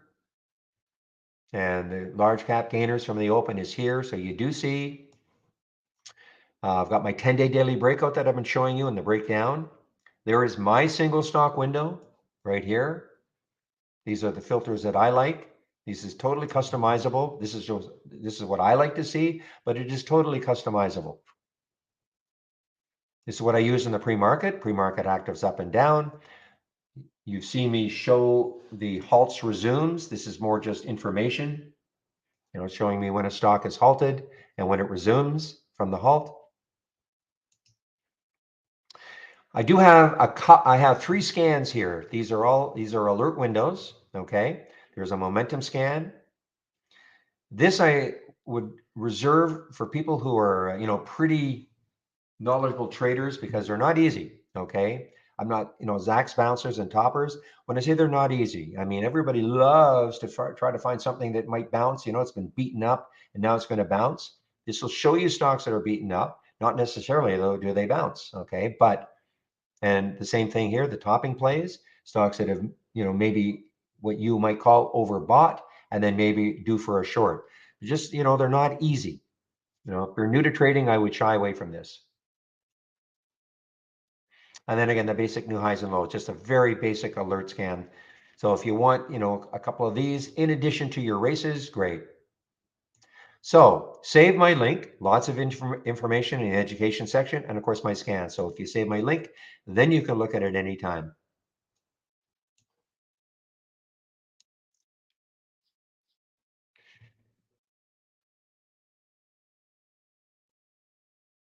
Whoa, there's the RVNC. I wonder if Zach is in this one.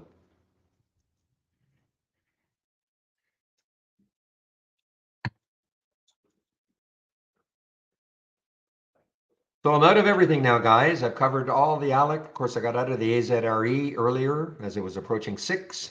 So I'm out of everything right now. I want to talk a little more in detail about the races. Okay, now again, you must go to the guide. Okay, you can hear me talk about them, but I think it's important that you go to the guide as a great reference. All the things I'm going to talk about, you'll probably forget. So a race is always started off from a top list window. So I'm going to open the top list window that is generating these symbols. So you, of course, can create your own top list and run a race on anything that you want. In other words, the criteria that you like. So if you like mine the way it is, that's fine. So all this is looking for are stocks between $1 and $50, minimum volume of 200,000 shares, and it's got to be up 2% from the close. That's all it's looking for. But if you wanted something different, maybe you wanted a different price range, you didn't care if the stock was up from the close, but maybe you wanted to, add some other filters, yeah, go for it. But this is what I'm basing my race on. And again, if you created your own top list with the criteria that you like, then you right click, then you launch the race. So that's how you can do your own race. Man, look at that RVNC. I'm not in it.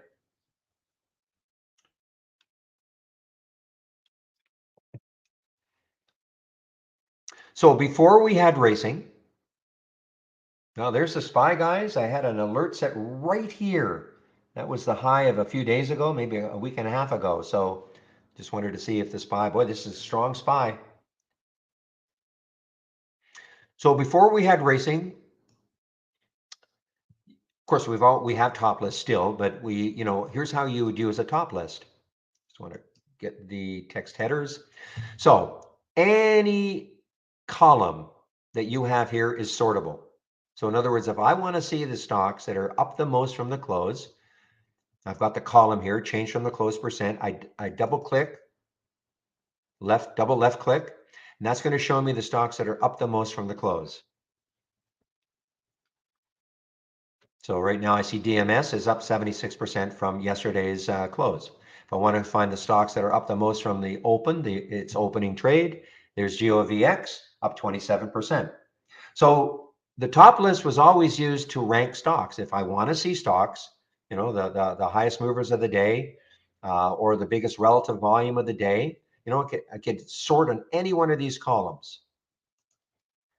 So that's great, but how are you going to use this to trade? I mean, I can look at GovX and see it's up 27%, but how am I going to use this to trade? I mean, is it moving now? I have no idea. I mean, if I stared at this and watched to see if that 27%, 27 turned to 28, which it just did, yeah, I mean, I could see that it's starting to move. But of course, that would be crazy to have to stare at numbers all day long to see if something is moving. And that is the birth of the races. So I run a race. Let me just back this out a little bit there. I run a race, 4-minute races. So you can see this one, if you can see my screen, we have 2 minutes and 27 seconds left for this 4-minute race. Once this race is over, a new race will begin. So what does that mean?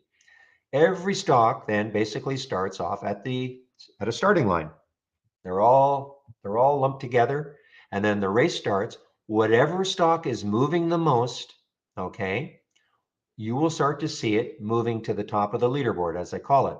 You will see the percentage that it's moved since the race started. Okay, so FRGE has moved 2.4%. Nothing huge, but it's moved 2.4%. When you start seeing a stock that's moving like 5, 6, 8%, click on it. You could click on FRGE also, and just see what it's doing. I said yesterday, if this ever took out 450, this could be a great look. Okay, guys, I've got to interrupt this. Yosh just opened. Now, 4 to 5, so nothing spectacular yet. Okay, and I think it just, okay, 2.5 million shares. It is still a little bit below that the 4 to 5 that it projected open. But let's just keep an eye on this one to see if it really starts to gain some enthusiasm.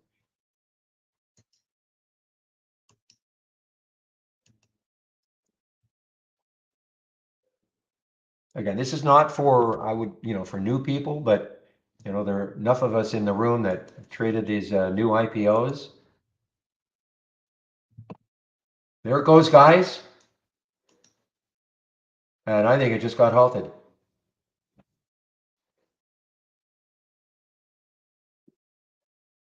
I was able to get a bit. I think it's halted. Yeah, it just got halted now. So I was, okay. My only criteria for taking these on the first day on these crazy low float IPOs, if it gets above the IPO price, so it got above that 5, I was able to get a few shares.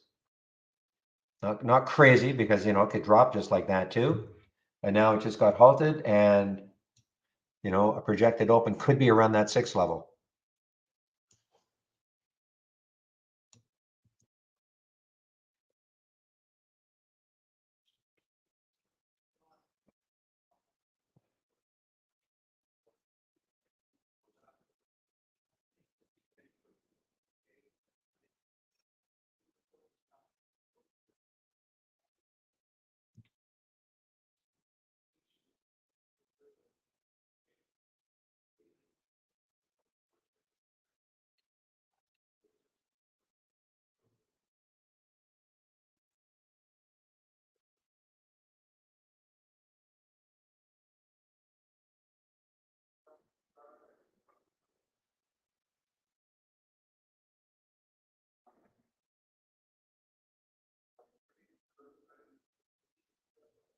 Okay, guys. So again, so with the racing, hopefully is they go to the guide, you'll understand the concept of the racing. Now, the as important, if you're new to trading, but even myself, I used to have a lot more alert windows open, okay? But I now concentrate really just on the races. Yes, I've got, this one, and I do have reels. I have this scan here just for shorts, okay? This is just for longs, okay? So I do have a couple of scans other than the races, but that's it. I have completely and utterly foregone every other alert window that I used to have. So what happens is, as you see, so here's BDSX, okay? It's moved, four, almost 5%, 4.5%. You can see the move it's making.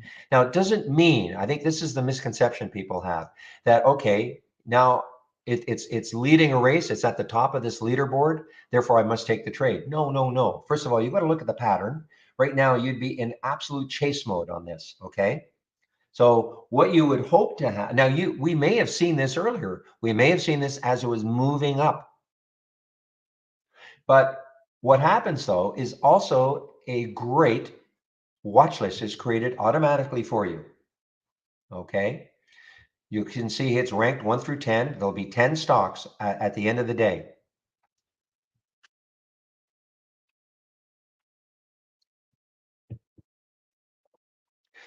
Remen, they're not enough stocks. They're not enough stocks usually with the AI. Okay.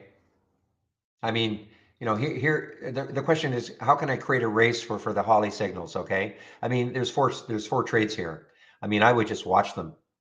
Now, if you really wanted to, you could put them into a symbol list, and then attach the symbol list to a top list, and then launch a race.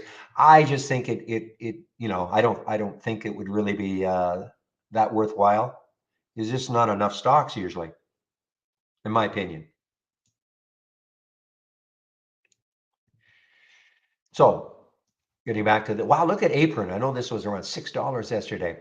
So getting back to this one. So you'll notice in the number one position is GovX. It says 4. What that means is okay, did you hear me, Raman? I answered you. Sorry, I'm answering somebody in our YouTube room, but I answered and then he's posting the question again. Maybe he has me on mute. So a top 10 list is created automatically for you. So what this 4 means is that GovX won 4 races today. This BDSX has won 3 races, etc. Here's how you use it. The stock may not win a race for a long time, okay? But it's in this top 10. Click on the alert. Click on it. Click on the symbol and see what's happening. Maybe something interesting is starting to happen. Or you can say to yourself, well, higher. What if it took out the high of the day? Would that be interesting? Look left to see where it could go. Or maybe if something is, here's IFBD. To me, this looks, not great at all, but Ruby, take a look at Ruby. Again, this is pulled back. So here's love. Take a look at love. I mean, love, you can just kind of see that it's basing just over 28. What if it starts to move again? I mean, it hit a high in yesterday's pre-market high was way up here at 35. So it's got some room. It was an earnings play yesterday that actually, very positive in the pre-market that sold off. But you might look at this and go, well, what if it takes out that high right there? Practice it. Click the buy button. Drop it at say 28.43 or whatever price you want and see if it takes that out later. Okay.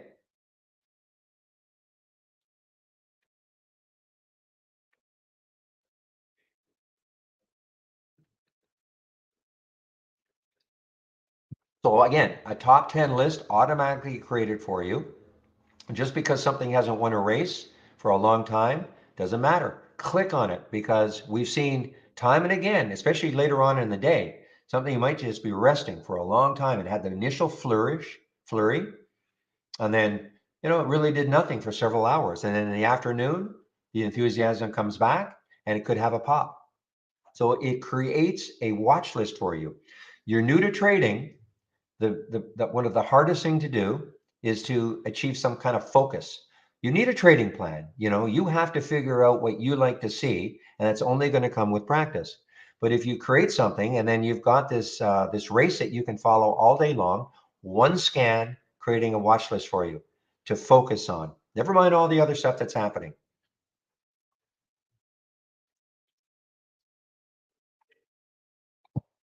Okay.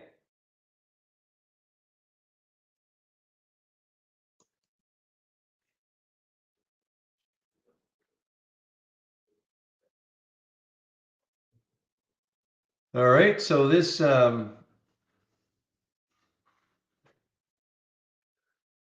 going to be more than a 5 minute halt for the Yash.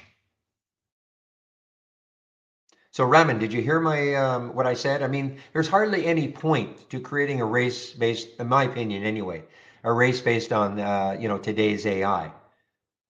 Most of the time, there's just not enough symbols.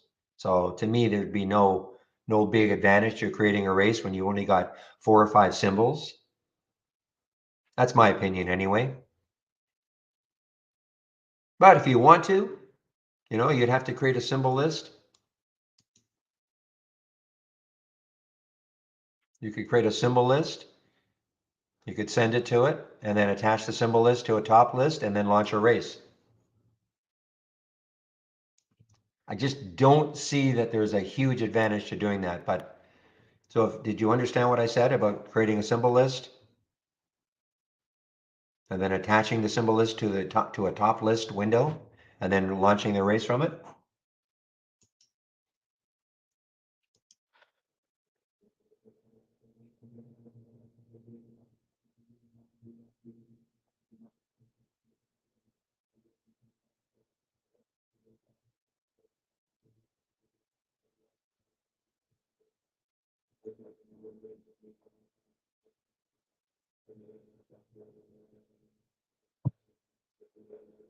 When you use the simulator, all you have to do is click on New from the toolbar, click on Brokerage Plus. Okay, this window will pop up. You may have different columns than I do. And then to use the simulator, you just click on Sim. So what you would see would be this. Okay, you would say not connected. You click on Sim. It'll change to account, and then click on account and click on simulated trading default. Okay, now you're in our simulator. Our simulator uses our real-time data. You don't even need a broker. You want to practice trading before you decide who your broker is going to be? That's fine. But you can practice trading. We'll pop in the Brokerage Plus link. This goes into a lot more detail about how you can use this window.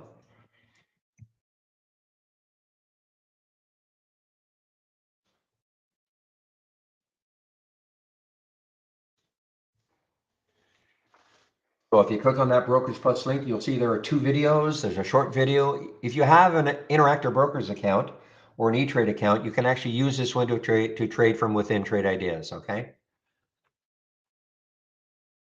But if you don't have an IB or E-Trade account, doesn't mean you can't use Trade Ideas. We're a scanner. That's what we do. We scan the US stock market. Doesn't matter who your broker is, you can use us. And the second video goes into a lot more detail about how you can use this. Now I showed you how if you click the buy button, how you can very quickly get into a trade. And we are now open. All right, guys, I'm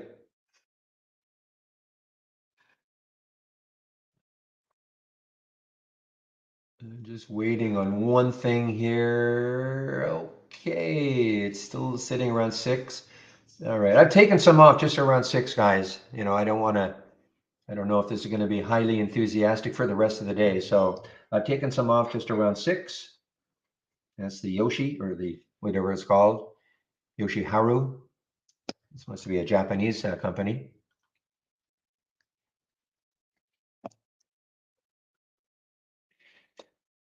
So I'll hang on to a balance of this in case it does something really crazy.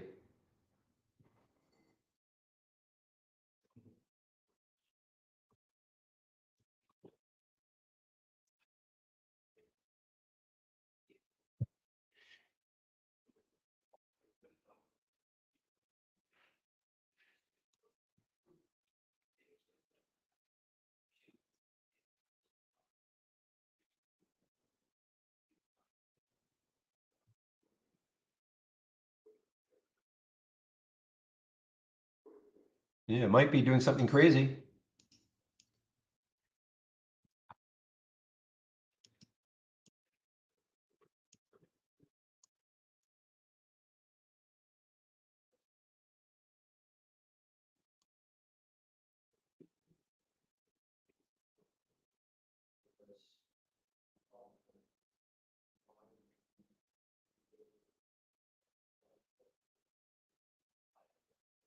Yeah, so Gary in our YouTube room asked if it can be set up to auto trade with Interactive Brokers or E-Trade. Yes, it can be. Uh, I am not a fan of auto trading at all, Gary. I can't stop you from doing it. All I can tell you though is that before you start auto trading anything, be it the AI or if you have your own strategy that you want to auto trade, use our simulator first, okay? You can practice auto trading in our simulator.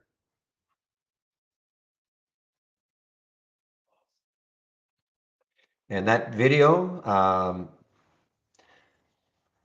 the Brokers Plus link that I put in, the first video, the short video, will show you how you can connect to your E-Trade or Interactive Brokers account.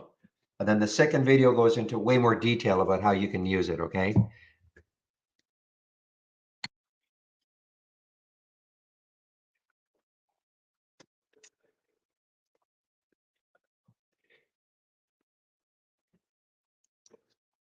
Okay? So before I would auto trade anything, practice in the simulator.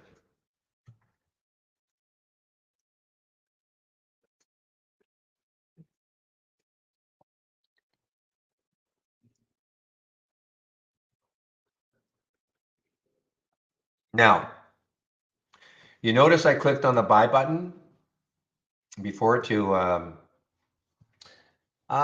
that was a conditional order that I put in. I think it was for the BHC, and it obviously is not triggered. So clicking on the buy button, what that does is we've assigned, and I don't want to call it a strategy. We've assigned a way in which you can trade just by clicking on the buy button. What it'll do, it'll buy $5,000 worth of stock at the price that you want. And it'll put a stop at the low of the day. So that's going to share size you. It's going to do everything automatically for you. And I don't call this auto trading at all. It's just because before you used to have to figure out a strategy that you wanted to assign to the buy button. So we thought, you know what, we want to make it super simple for people to start. So all you have to do is click on the buy button.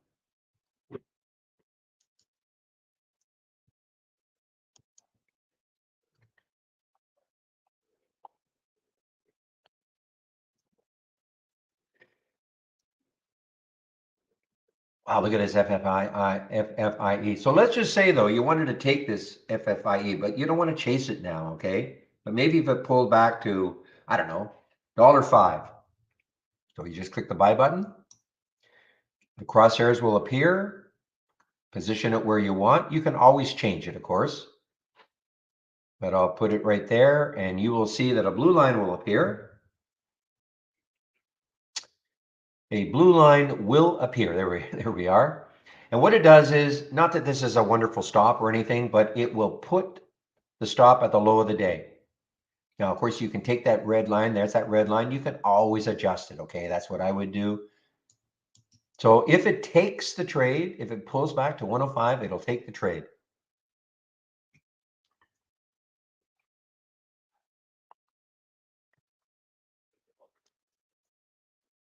Yeah, that's pretty short-lived with the Yashi, but it's okay. I mean, it's okay on it.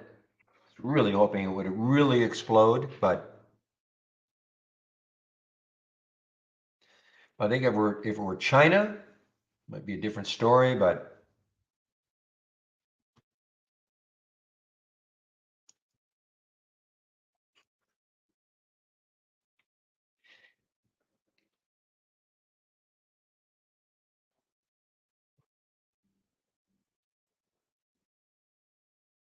so I am out of everything now, guys. I'm just kind of biding my time. Market is still flattening right out, not doing too much.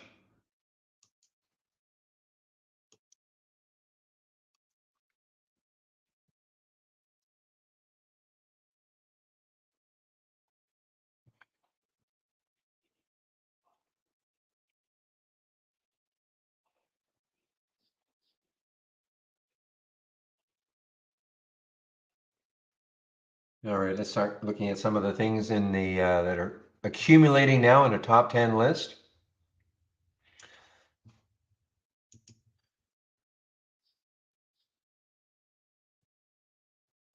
So again, the difference between these two races, this race has a couple of extra filters in it. Market cap has to be at least half a billion. The float has to be at least 50 million. The minimum volume has to be at least half a million, things like that. So you're not going to see usually here in this large cap gainers from the open, you're not going to see stocks with like the huge percentage moves, okay? But on the other hand, it's probably a little, especially if you're new to trading. I mean, this is exciting, very exciting. You see these big, percentage moves, but a lot more risk is involved when you see something with big percentage moves. This is, there's always risk, but this is, I will call this like less risky, just because you don't generally get the huge, you don't get the huge volatility that can come with these ones.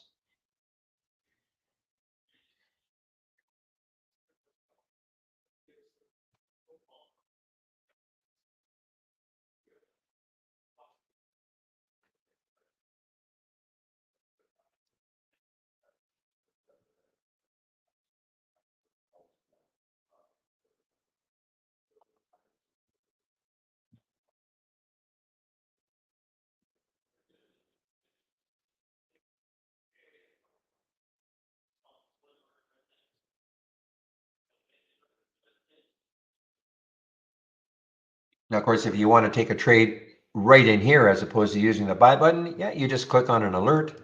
The symbol will show up. You pick how many shares you want to trade.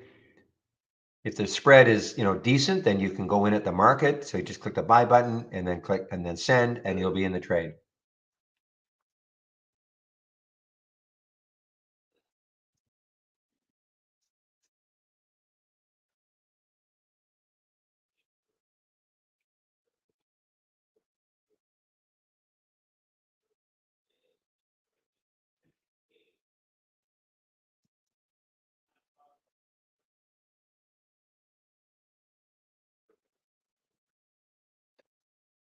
And we have a resumption now for the Yosh. Okay, here's the only way I take this trade again. It would have to really break through 6 again. It may not happen, so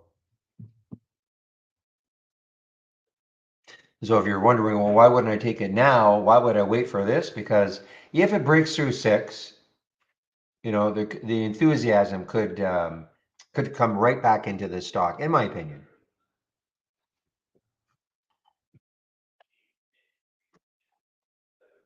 Give me one moment, please. I'll be right back.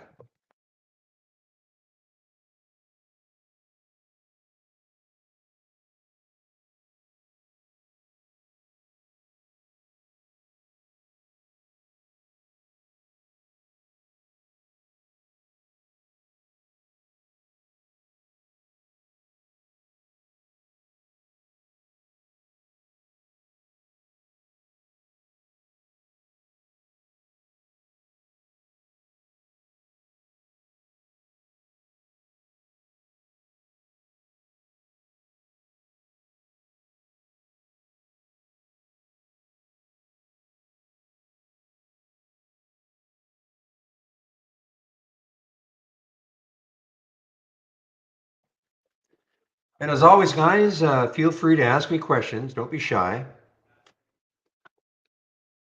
There's no stupid question, okay? Don't feel, man, I don't want to ask this question because I don't want to look stupid. There are no, only time if you ask the question and you keep asking the same question 10 times over after maybe then, but seriously, do not be afraid to ask questions.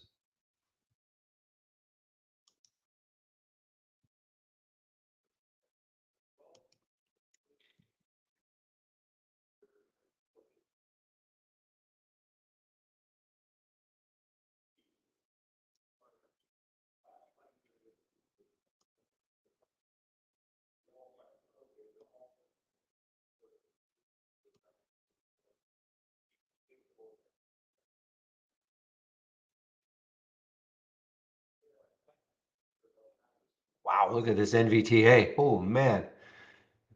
Okay, what could happen with this one? It's got a little bit of room. That four bothers me. The whole number bothers me a little bit, but and you'd be in chase mode right now. So again, you might look at this and go, okay, I don't want to chase it, but maybe if it pulls back to, 364, maybe I want to take the trade. Click the buy button, practice, drop it there. Okay. Automatically creates your stop, but you can always, move that line up to where what I would call a more proper stop. All we're trying to do with this buy button is to make it simple, for especially for new people, just to take a trade and practice in the simulator. That's the reason why we do this, to create this stop and all, but you can always adjust things. Ooh, Yoshi's halted on the way up, I think.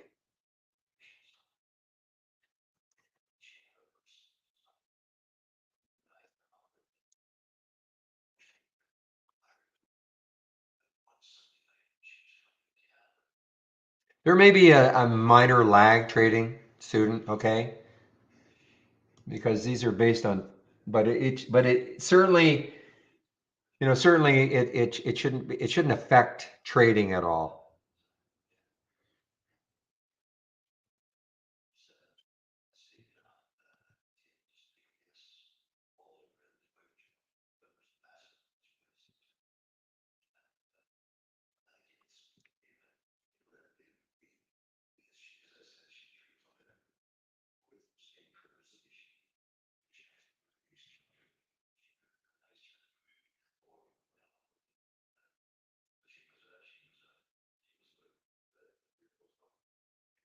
It is Andy, okay. So Andy will be in our YouTube room in about 50 minutes. I wasn't sure if he'd be back today.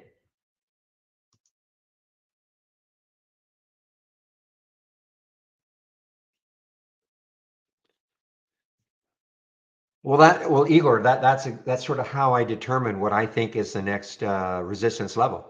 That's exactly how. So, I mean, I look at the daily chart. I just look to see where a stock could run before it hits the next high or low if I'm shorting.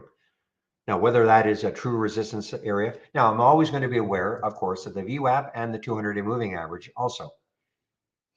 Those are the only two, I suppose, data points that I will also watch.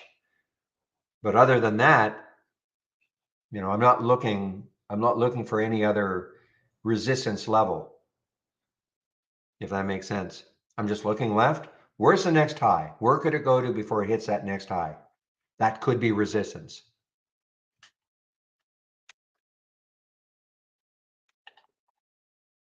Very simple. For me, it's very, very, very simple.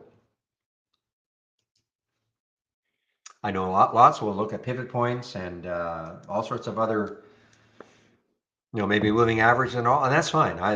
This is my style of trading, though. I'm very, very, very simple. Keep it very, very simple for me.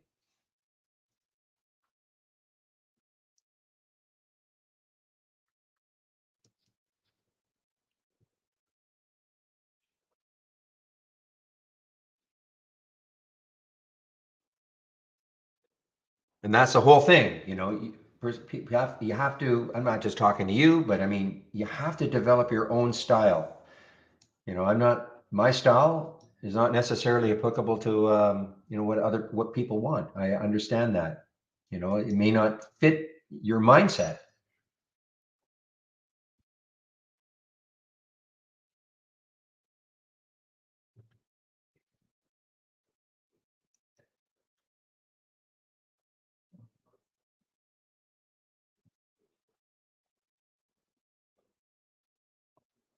Ooh, this is maybe an interesting one on the short side. SNCY, Sun Country Airlines Holdings.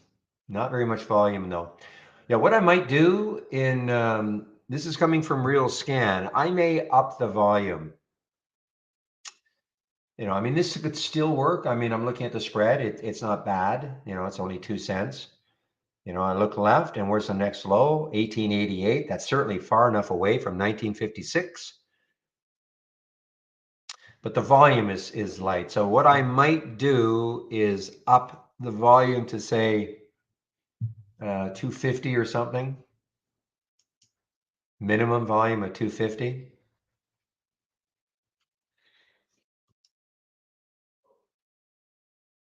It's up to you though, okay?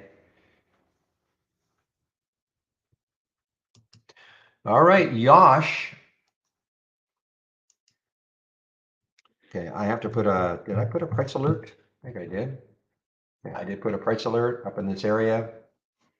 Let's see if it takes it out later. Wow, RVNC. I mean, I'm not in it. I found it kind of difficult and choppy to trade. If you're gonna, because if you're gonna put a proper stop in, that means you cannot take very many shares. You have to, if you're gonna have a wide stop, means you cannot take too many shares, because again, you have to have a manageable risk on the trade, how much you're willing to lose on the trade if it doesn't work. So if you have a tight stop on something like this, you'll get stopped out constantly.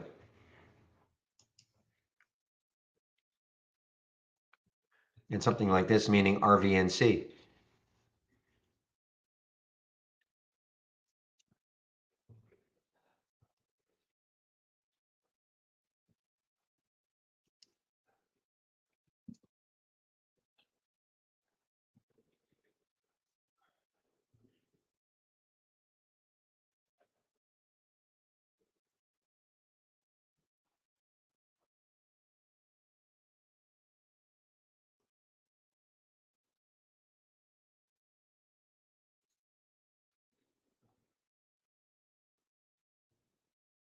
This AZRE now looks like a short again. This was just an awesome short on this day when it went from 1051 all the way down to 582. That was just an awesome short.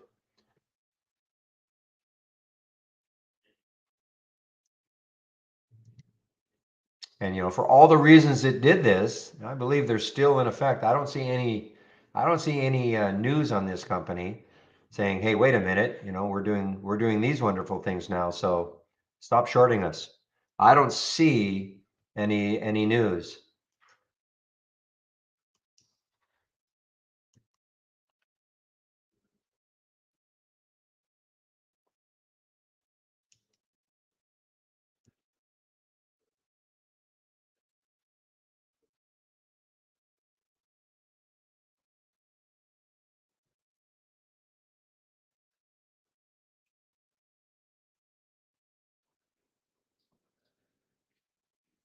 It's interesting. IC did not win one race here, okay, but it won 4 races in the large cappers.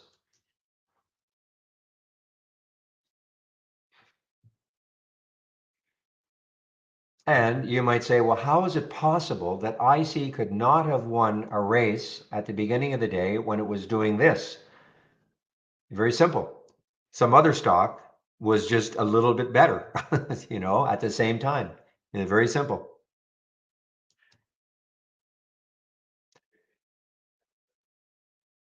And therein lies a little bit of I don't want to, it's not a bug, it's not but I know I've said this to you guys before. I want them to create a top 3 list. A top 3 list would be the stocks that have won the most, or finished second, or finished third, okay?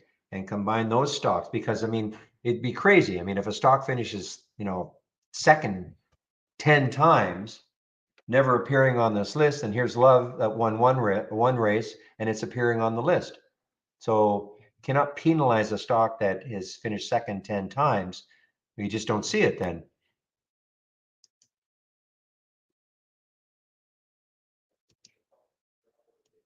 This Forge FRGE, I still have a price alert set around that 450 mark. There's the I didn't take it. I looked at that volume. I didn't take it, but man, interesting. I almost did take it because the spread was okay. It's only a 2 cent spread. Sometimes when you see these stocks that are, not trading very much volume, the spread can be kind of tough, but hey, it really, it wasn't bad.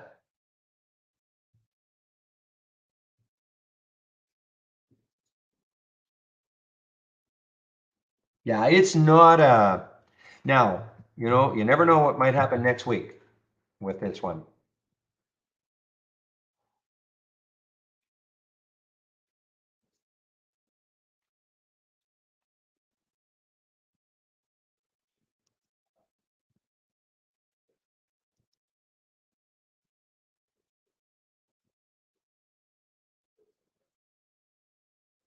Yeah, just give me a moment, please. I just want to just find out a little bit more about this one.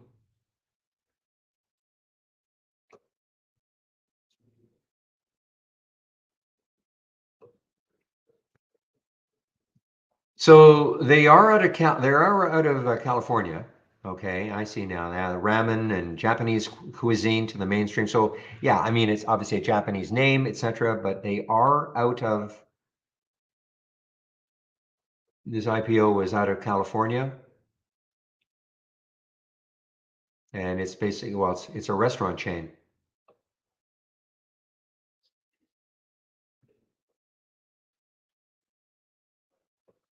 So it may actually have zip to do with Japan. It's just Japanese. It's just Japanese. It's a Japanese restaurant.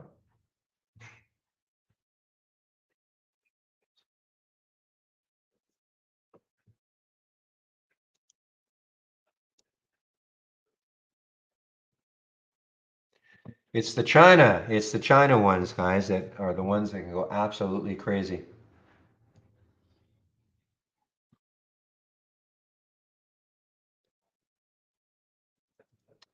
Okay, market is in mini drift mode down now. Mini drift mode down now.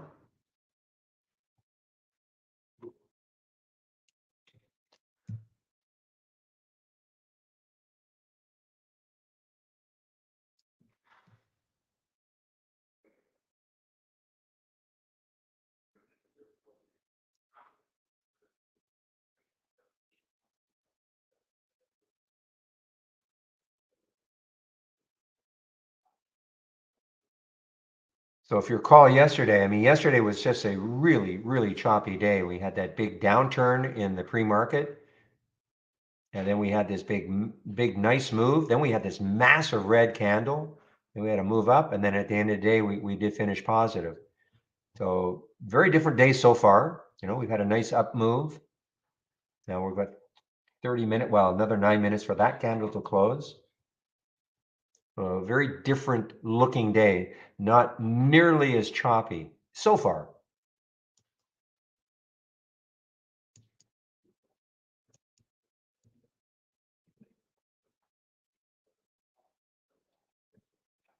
Don't tell me you have shares available for Yosh, Zach.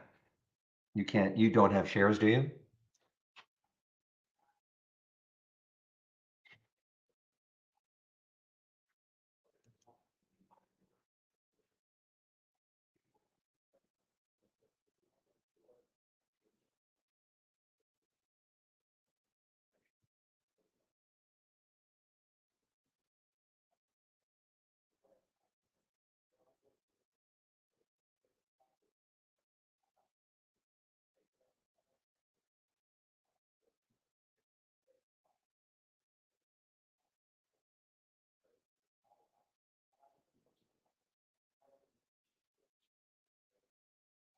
All right. Well, GME is trying to crawl back, guys. I have to admit, trying to crawl back. Had earnings yesterday.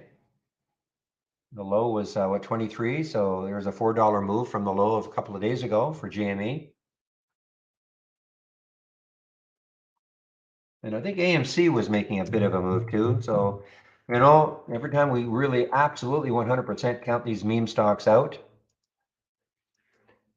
there are still people out there that will buy them. And mentioning Bed Bath and Beyond, is it moving also? Yeah. So the meme stocks are, a little bit of strength today. Ooh, Yash is really ugly now.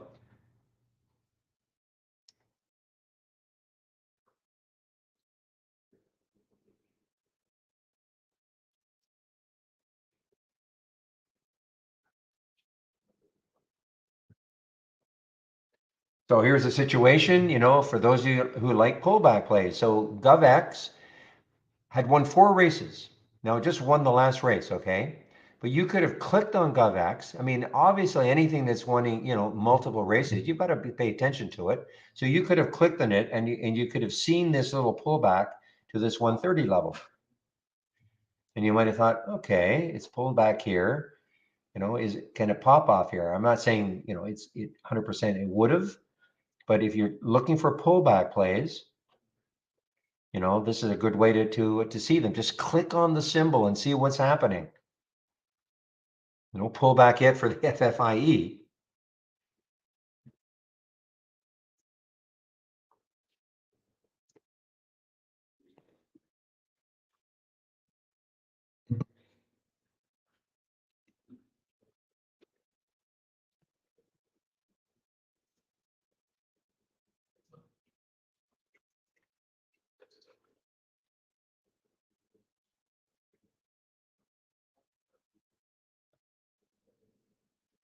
So you know what you got to wonder is for this FFIE, is this the first day of a multi-day move? We don't know for sure, of course, but it's an EV play. You got all the way up to about almost $8 a few months ago. Just got hammered down, hammered down, hammered down. Is today the first day?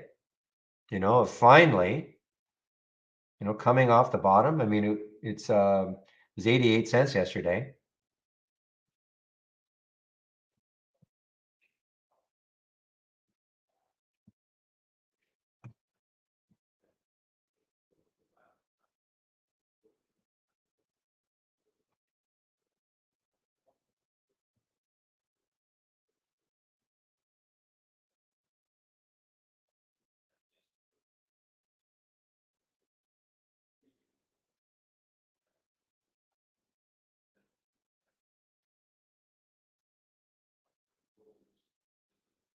Just trying to see if there's any specific news for it today. I don't see any.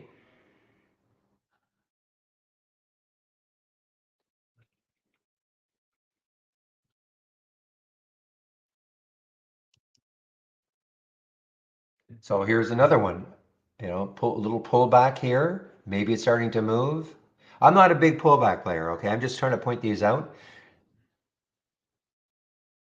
But I know a lot of you would rather play pullbacks to a certain level.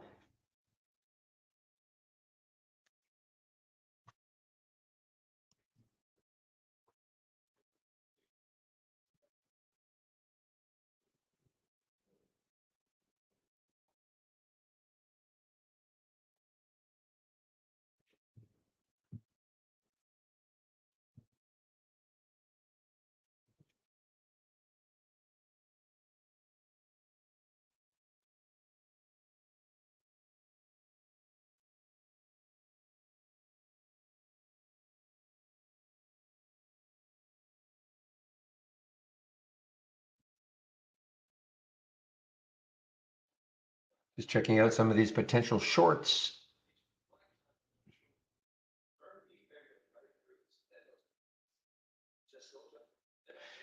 This GOS is interesting. GOSS. This came on Real Scan. You look left, the next low looking left is 1360. Again, the volume is a little light. The relative volume is not huge. But again, I always look at the spread. And if the spread is okay, 2 or 3 cents, then I look at that, go, well, okay, maybe it doesn't matter so much that the volume isn't huge.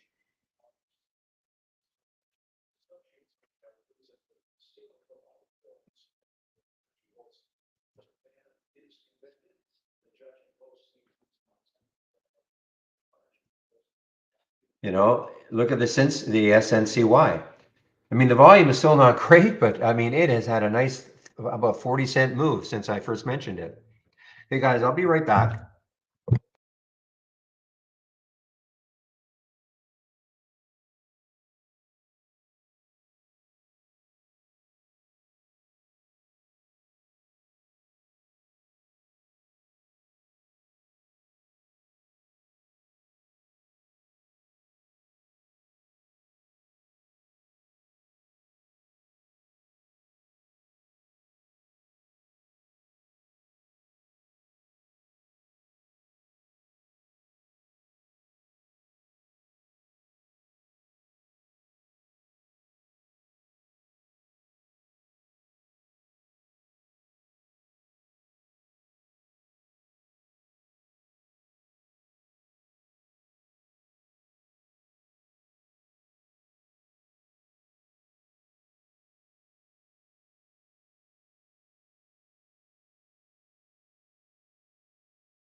All right, guys, I'm back.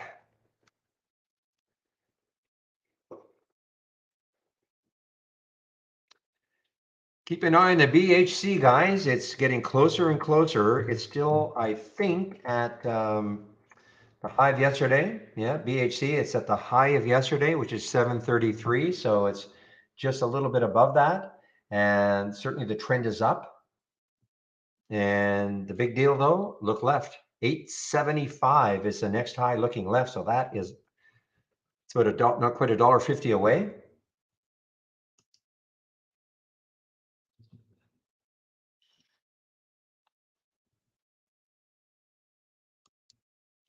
Look at the Cincy, guys. I mean, I didn't take the trade, but man, so I may not up it. I may not up that volume. As long as the spread is okay,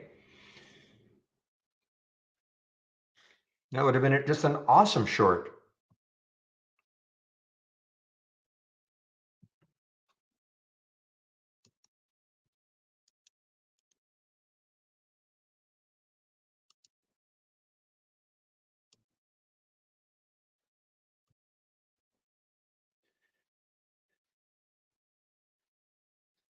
All right, guys. So I had that conditional buy order for BHC at 743. So it took the trade. Okay, in the simulator. It took the trade in the simulator. Now let's see what happens.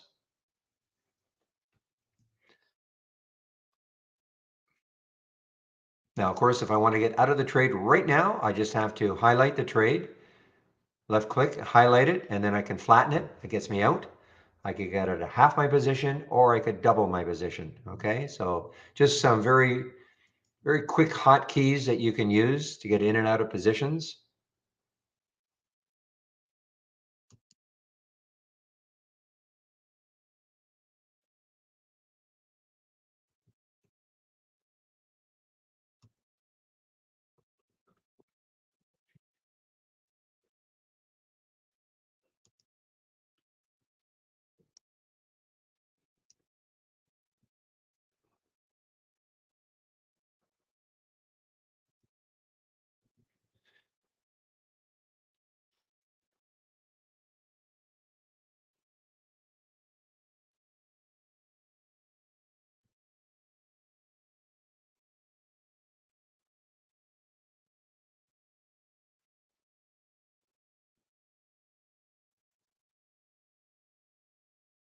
When you say I see nice, that must be moving down, yes.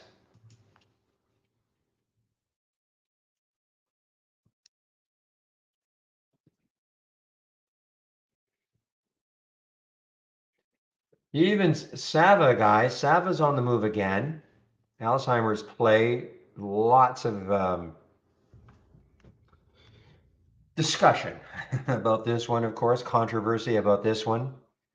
But you cannot dispute the fact that it's come off $24 and now it's $31 in 3.5 days.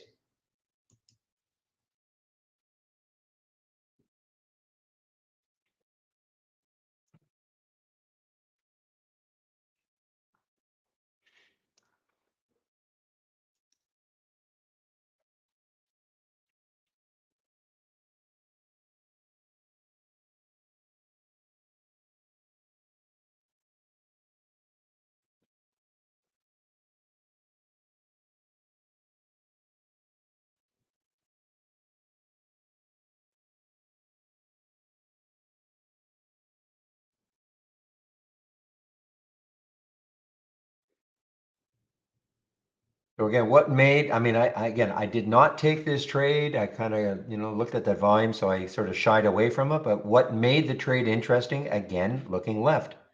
So the next low looking left was 1891. We got this alert at around, I think, 1975 or so. So 1975, and you're looking left and you see the next low is 1891. I mean, that's far enough away. For me, anyway.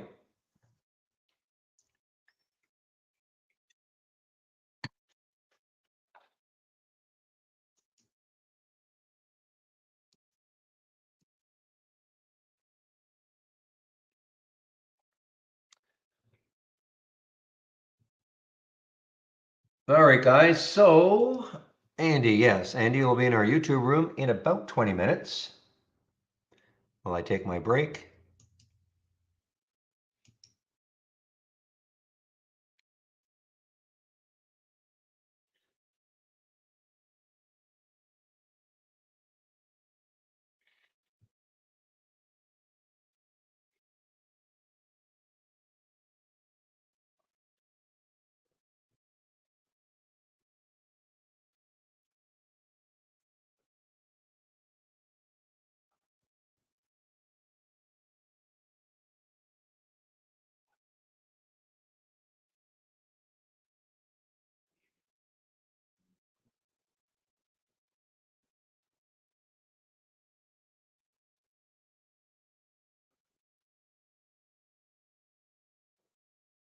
All right, guys, I'm still watching the BHC. It's pulled back down to the high of yet, well, a little bit above the high of yesterday.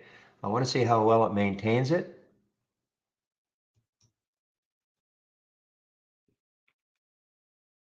This RXRX is still kind of interesting.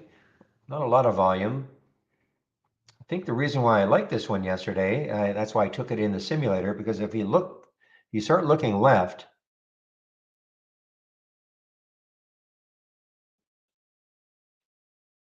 Yeah, that's right. The next high is 1380 on the daily chart. That's why I put that one in the simulator to take it at 1308.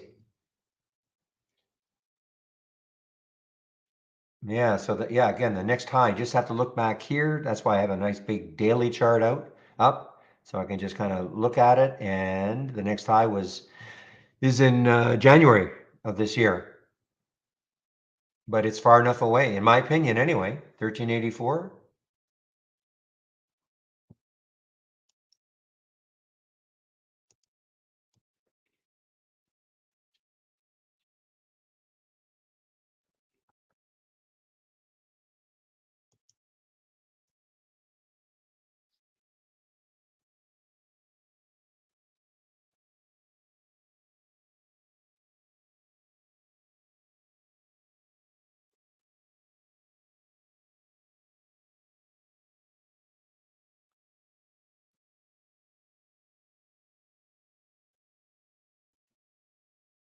All right, guys, I took a little loss on the BHC.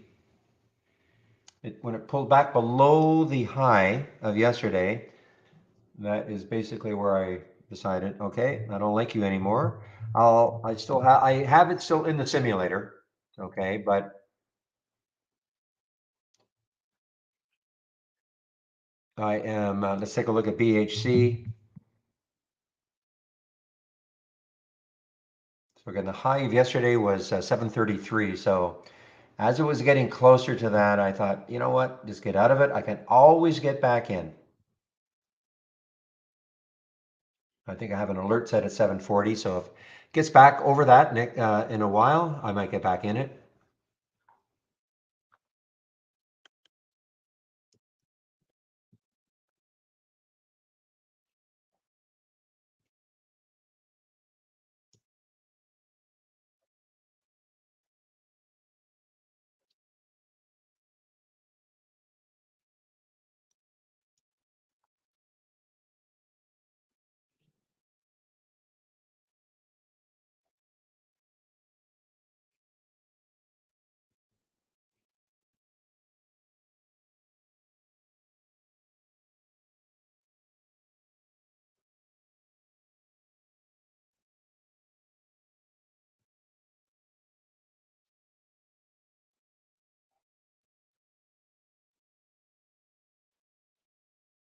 All right, so the market was starting to drift down a little bit, but not anymore. Not anymore. So very flat though. I mean, not a lot of action over this last hour.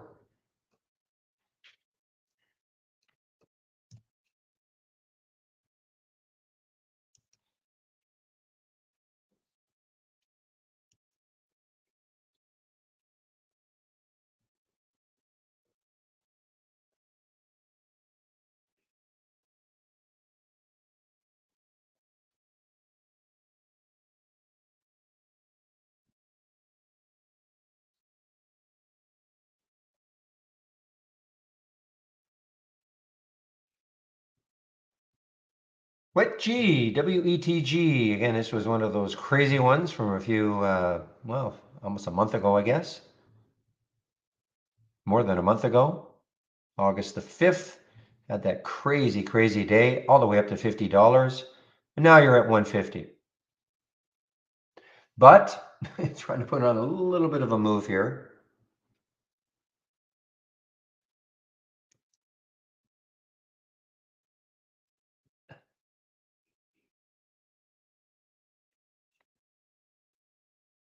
Yeah, that looks like the Yosh is definitely dead for today. Unless something really extraordinary happens and it takes out this 6 level, I am not interested anymore.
All right, let's take a look at this top 10 list now.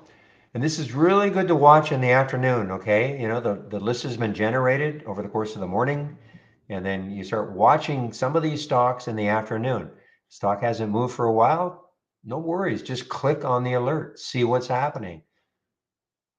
I mean, look at this DMS. I mean, maybe, I know they've got this 250 price target put on them. That's what they say anyway. Maybe the DMS is starting to move. There's that 10 SMA on the 15-minute chart. It's still holding it.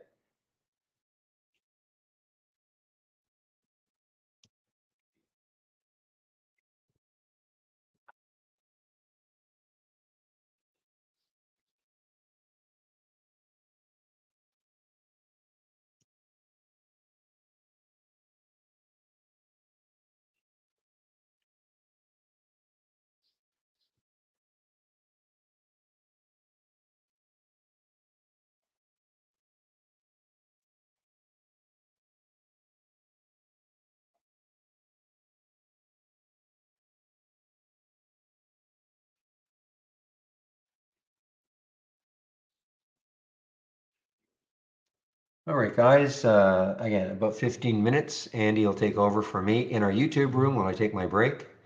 BHC is making a little bit of a sign of coming back. Not in it anymore, but making a little bit of a sign of trying to come back, maybe.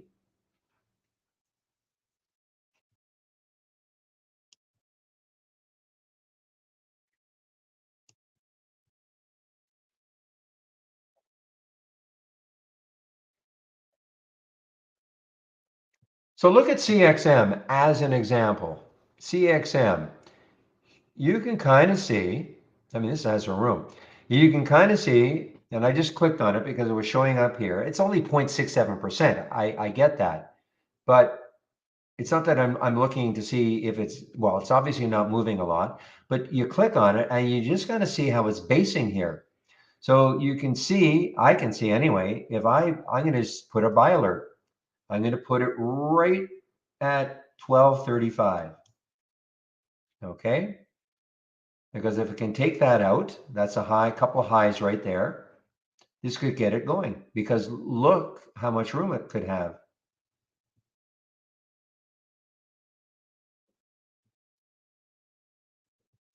Maybe I didn't release it correctly. Give me a moment. No, I didn't release it correctly.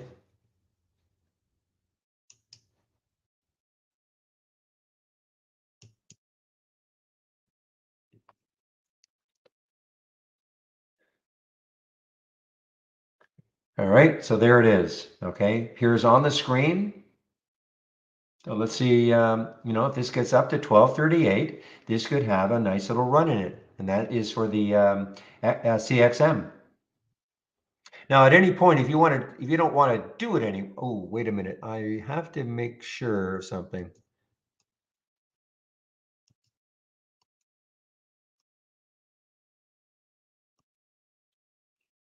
Yes, okay. So this is good to cancel, okay? Until I cancel the order.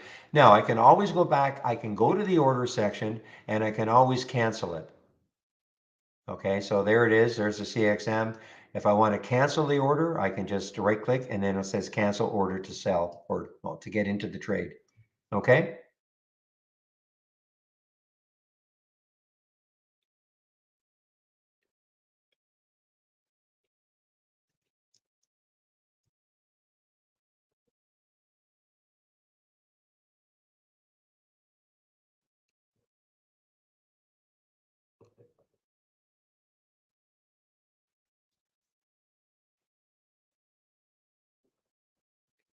That means it's continuing down for your short. I know how you type, Zach.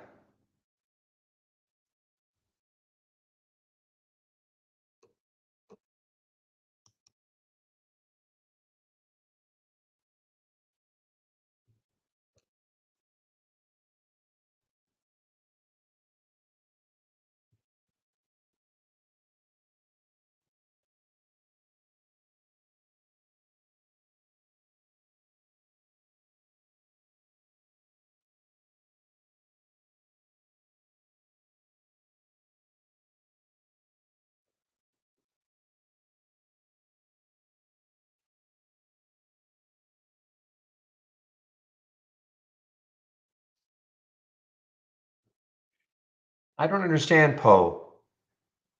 You tried to I understand. You tried to buy wet G and they wouldn't let you?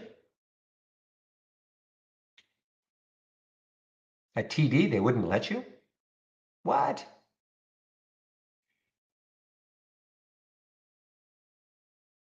I mean, I guess some brokers are like that. Certainly not IB, but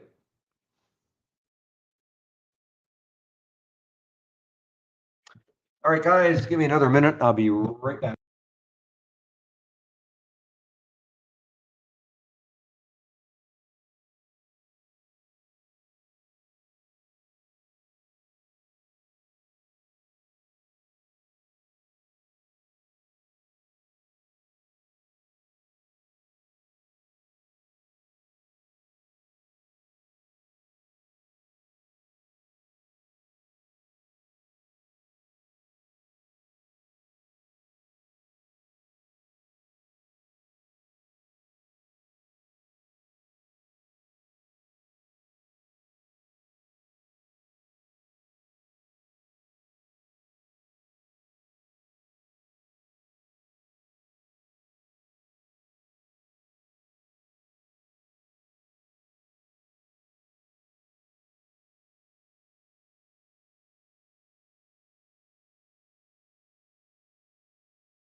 All right, guys, I am now back.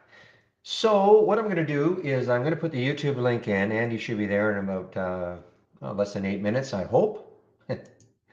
And I will put the YouTube link in so you can head over there while I take my break between 12 and 1.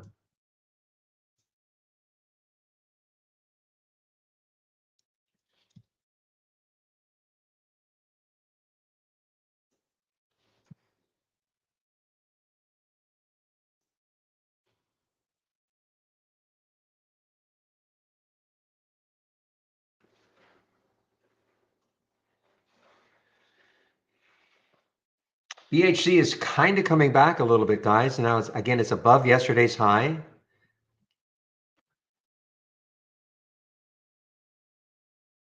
Too bad that for me anyway. Too bad that RVNC was just so whippy. Would have loved to have been in this one, but I just couldn't.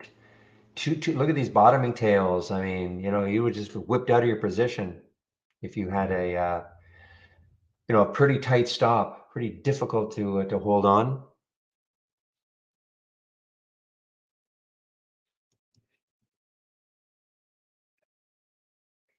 So out of the 10-day daily breakouts, I mean, obviously the IC was awesome. 1860 got up to here, 21. RVNC, I mean, it looks good, but it would have been difficult, 2681. So there's a dollar. This one did not pop. BDSX. Yeah, it did not. It popped up and then it came right back down. I don't think the T-pick really broke down that much. 1649, a little bit, a little bit.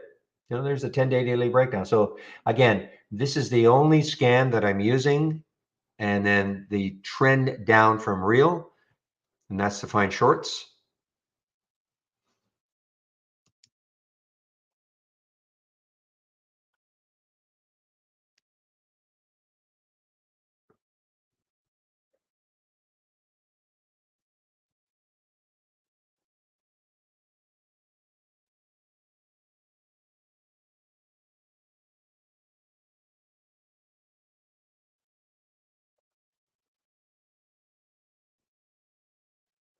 GOSS.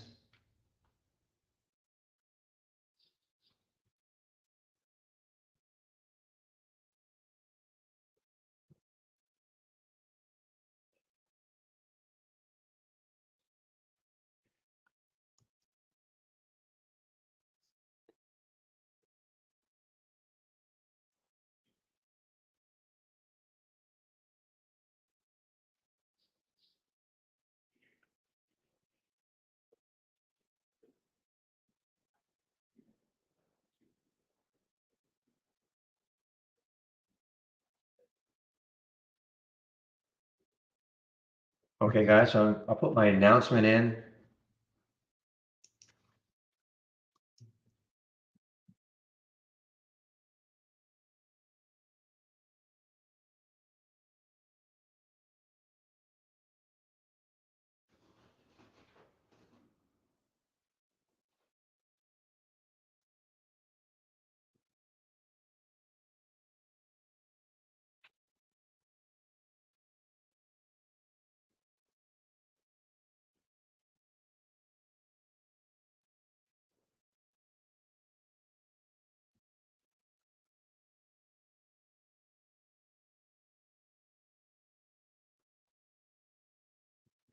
Okay, this is coming from Zach Scan. SHLS as a potential bounce.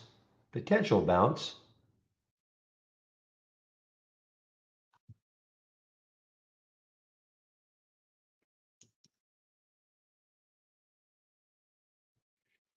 Well, let's see if 1825 holds it. I mean, that's kind of the line in the sand, I think, for ICEISEE. Look at that 15-minute chart. This is pre-market, but there's a lot of volume. So let's see if that holds it. You too, William. We'll see you on Monday. Well, look at BHC, guys.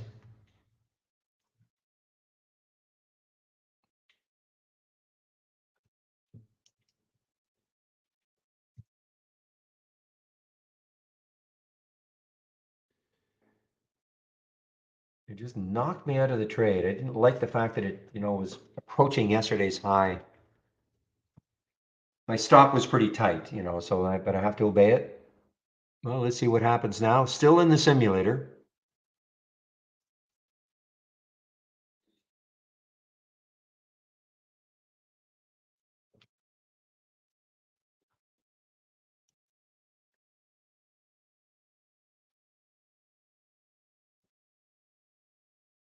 Okay, so now we have the very minor pullback for FFIE.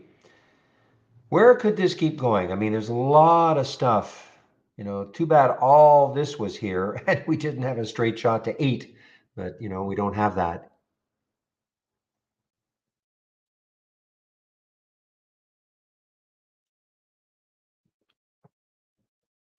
Boy, Revenants or Revenants, the movie RVNC over 28 now. And I know I did this before, but where could it go? Oh yeah, that's why I was. So you look at this, 28, 25. Boy, the next high. Hello, Andy. The next high is 29.62 for this. If you can hold on to the whip, Hello, Barry. Mr. Andy, how the heck? Doing good. How are you, man? Okay, I'm okay. All right. Yeah, it's just sort of nice to see the market. Maybe 2 days in a row, we might have a little uptrend. Yes, yes. If it's anything like the past, it will start selling off now that I'm in here. And yeah. Now, Andy, don't be fatalistic. No, it never fails. I'll have about a dozen positions and they'll be sitting pretty good. And then all of a sudden I'll start doing this webinar and then, yeah, we'll get this steady red bars. But Right. yeah, we'll What see. uh, No, what is I'm holding out confidence. Yeah. what is a position that you're in that you really like right now? You know what? The position I really like. Let me.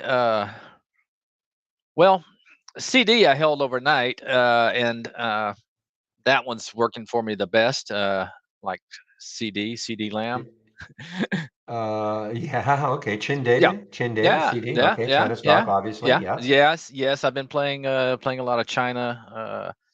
I have the only positions. This Rock RKLB I took today. I like the way it was kind of poking its head, trying to poke its head above. I'm basically flat in it right now, but Hmm. uh, yeah, just now remember, I'm a slow swing trader, so Yes. yeah, yeah. Yes. Uh, Well, the one I liked, and unfortunately, I just couldn't find a way to get in because it was too whippy for me. But this RVNC, I was just talking about it maybe when you were just yeah, I entered the saw room, that.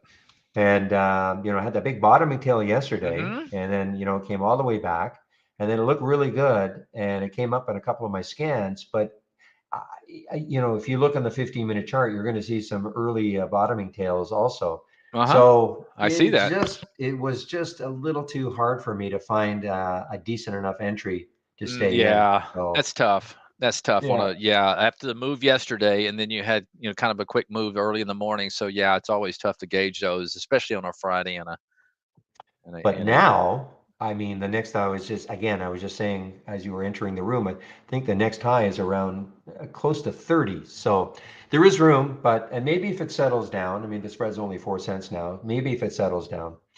But anyway, all Andy, I'm right, going to let let you me go. share. Okay. Yeah, And you enjoy your hour off. I will. I Yes, do will. that for sure. Now, do you have to leave early or Nope, anything? Okay, nope. Take you're the cool. full hour and maybe even another 5 if you need it. So Okay. Well, thank you very much. uh-huh, Okay. Barry. Let's Okay, have a bye good bye. one, buddy. Bye-bye. Hello, guys. All right. Welcome to the support webinar for a Friday. So, if anybody that does need support, maybe on a configuration or something like that, or just any questions you may have about the software, this is the best place to be. I'll do my best to get that resolved. And if not, we can talk market, we can talk stocks, we can, yeah, let's keep it to software and market stocks. So stray off to any other topics, that's for sure. But uh, hey, Perfect Circle, how are you? You know what? I've never been one for a lot of monitors. I have two 20 oh geez, I think they're 27-inch, and that's really all I need. Just I I've just never been one to need, four monitors stacked above. Yeah, my my style is pretty limited to a few, indicators and windows and things like that. So yeah, I don't. I I understand those who do. They want to catch. They want to look at all sorts of different things, and that's fine. But me, I think two 27 inches work just fine for me. Uh, I mean, I could see where I'd need a third. Just I mean, just to have maybe some news on there. But I'm not big into news either. So the DHT is taking off. What's going on there? Just a little pop. It's wants to fulfill its destiny up there. That's a good example of our red line. What we call the next high. If you go back in time and look at this, I've gone back a couple of years and we're still not seeing the next level of resistance. So let's go to a time frame and go to a weekly, and there you have it. It's going back to uh, what is that?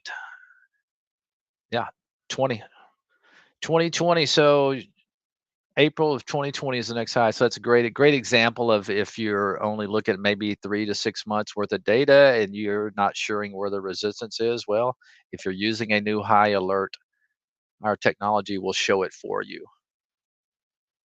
It's a nice little feature to have.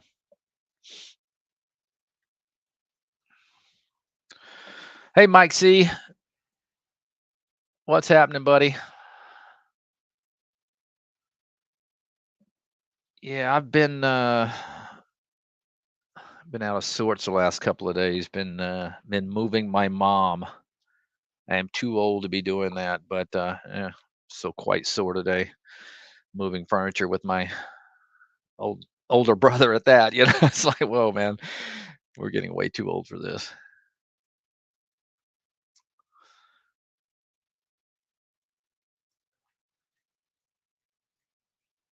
Steve got me in this CFVI on a pullback today, and trying to dig in, get it back above its. I'm in right around here. Uh, but I do have a stop if it breaks 11 again. Because if it does that, I mean, I have no idea where it's going to stop. It should catch this 200-day and hopefully pop here, but uh, we'll see what happens. Okay, yeah, yeah, you gotta take care of those moms, and bless her heart, uh, luckily she's going into independent living. She's not having to go into assisted living, so that makes it nice for her. But Uh, yeah, so she has like a nice two-bedroom, it's like a condo really. So yeah, we had to move. Yeah, we moved everything, man. King size beds, china cabinets, and it's like, oh man, good for me, but sure am sore.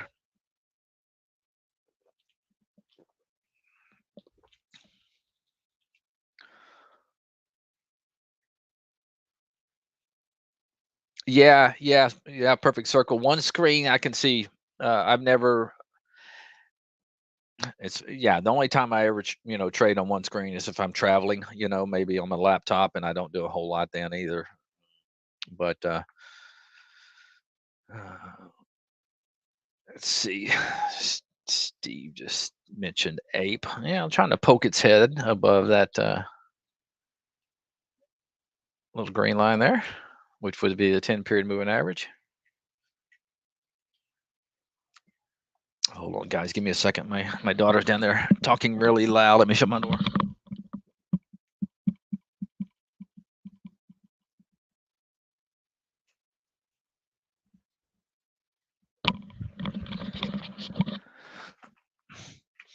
And what did I tell you? As soon as I take over the mic, we get our biggest green bar. I mean, red bar of the day.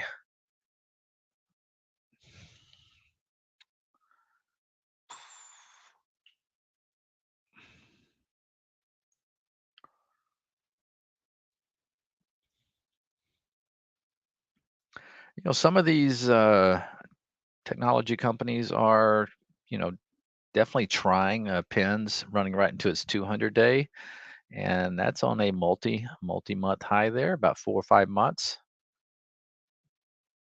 Snap, I was in the other day, but sold it before I went to go work on my moving my mom, and I should have held on to that one. But, oh well, that happens.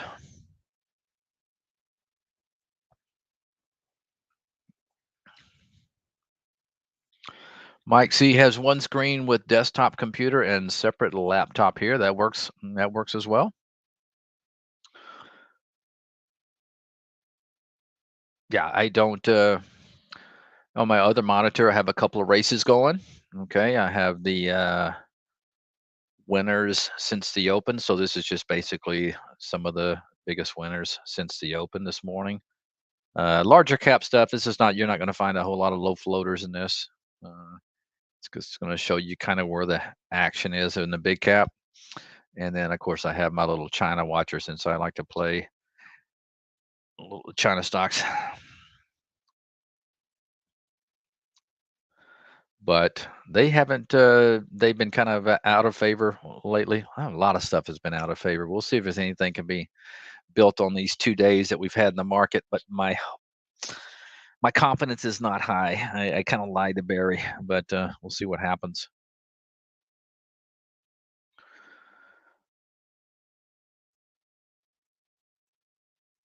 No, I keep what I do. You know, BB, I need to because I need to find a place for it. I've been telling myself I need to fit it into my at least fit it in my second screen over here. Currently, what I have up is just a top list of the current strengths, TI strength. These are the ones that are called every Monday morning. There's some pretty good ones. I was in blue the other day, but got once again had to leave and got stopped out. Holly looking looking interesting there. I would rather it touch this 10 period moving average, but CF can't get above there. But yeah, no, there's been some really good calls. If you're looking for relative strength, BB BB Swing, it's that's a great place. And for those of you guys who may not be aware of it, if you go to New tab and you go to our Market Explorer, look for the E and right click, go into Select Strategy, and we do have the TI strength alerts. Now, these are not the ones that come out on Monday. These are going to be in real time. So if you click on it, it's going to display all the ones that are exhibiting current relative strength in the market. So a really a good window to have up on your desktop somewhere because it's definitely some ones that are exhibiting some. I'm glad you brought that my attention. I'm gonna make this part of my homework each morning for sure. I when I say that, I create the list for the swing trade watcher, which is basically the I channel, and some pretty good ones in there today. CD was in there, Hood was in there. Uh, but anyway, I look at about 5 or 6 different scans to find these setups in here, and I am going to start making this TI strength part of my homework. And I say morning. Sometimes I do some of this at night as well. But anyway, yeah, some good stuff in there, guys. If you want to take a look at it, Flex was shooting up last 3 days, been having a good move. And if you scroll down, you will see older dates in here as well. So you'll see not only the ones exhibiting, strength today, you can find some other ones that were part of the TI strength. Now, one thing I have noticed about this market, and one thing I'm careful about, is chasing. In other words, chasing some of these moves because let's face it, it hasn't been the best tape. And some of my best trades have been ones where I'm looking for pullback. For example, TAL today, it's not working. I thought it was going to work, and I'm a little above because I my average is around in my trade count around 535. But looking for things like this that are pulling back and maybe basing, at critical support level. So I'm liking this setup, but it's everything's been tricky in this market, but we'll see what happens versus chasing some of these ones that are had a couple of days like flex for example. It's just not my style. I would rather catch this breaking above that 20 day moving average, versus chasing it after 3 bars. It may keep going, but lately most of these have been failing after a move. People just taking their profits quick these days. All right. Yeah, yeah, BB, I can see why you would dig it. It's some great look. All of them are going to be uh, nice looking charts because they have to meet some technical parameters to even display in there. So uh, should be good. All right, John. Let's see. New subscriber, Ti. Well, welcome aboard, John. I usually look at Explosive Winners channel race. It's a great one to look at. Is there a way to have the race winners pop up as an alert, or a way to make an alert window that mimics race? Well, good. Uh, we're going to do more with the winners. I think down the road where you'll have I think the ability to maybe uh, don't get me lying, but I think I've heard this before where maybe you'll be able to like export them into a well, here's what you can do for the time being, because I don't, like I said, I don't know if that's going to be the case, but let's say you have winners, okay? Obviously you can click on this and you can always go to your, I don't know if you can do it in here, send to, now the send to function is not in there, but if you go to the chart, then you can um, send it to any symbol list that you want. Now I know that's some extra steps for you, and it would be nice to be automated, but I don't know when that would when or if that's going to happen. Uh, but yeah, that's since this technology is really brand new, I wouldn't expect something like that really soon. We're still trying to perfect these races, and man, I saw a really cool. Uh, uh, what's the word I'm looking for? I can't- that move drained me not only physically but mentally as well. Anyway, somebody showed us in our marketing meeting the new technology coming out for the HTML, where it's going to be basically like in a web browser, and it was really smooth. It's not going to be uh, herky jerky. And if some of you guys follow some of the guys on Twitter, you probably saw it in there, but it's going to be nice. But to answer your question there, John, yeah, I think for right now, you just have to do that manually. You could just create a symbol list and just put, when you see a winner, you can, pop it over there by using our send to function. Just send to a symbol list, any symbol list that you want to. You could call it race winners, and then have your own alert built in there. But uh, so in other words, if it does hit a new high later, you're gonna see, you're gonna see it. So or if it continues to hit new highs after it wins the races. So that's probably the best thing you're going to have to do right now.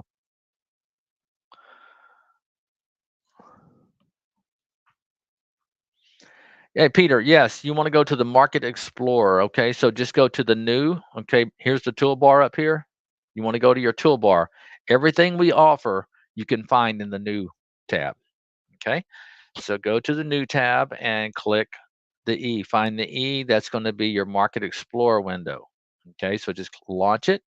It's going to be empty, and you have to right click, and then you can select strategies that you want. And there is TI strength. So all you got to do is click on it, and then it will start to display the symbols. And I tell you, right now,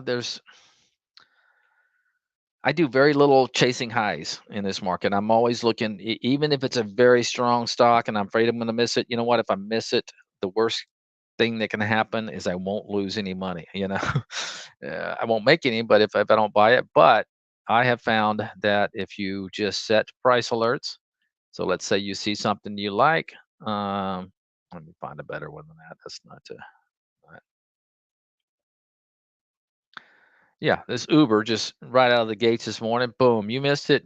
You don't want to chase it up 4%. That's fine. You don't have to. I mean, yes, it could keep going. You might miss it, but for me, I'm looking to buy pullback. So what you could do is just by using this window right here, you could just click in here, go and set an alerts. Maybe you want to, If this pulls back to the 200-day moving average, all right, you want to see how it's going to act. This is about 30 cents lower, and you could just come in and put an alert in there and wait for your price. Okay. And if your alert goes off and you pull the stock up and you see, you can kind of watch it and see if it's going to hold that 200-day moving average. If it just crashes right through it, hey, maybe you're going to pass this time. Uh, market has had a hard time putting together consecutive days. You want to make sure you're getting your best price.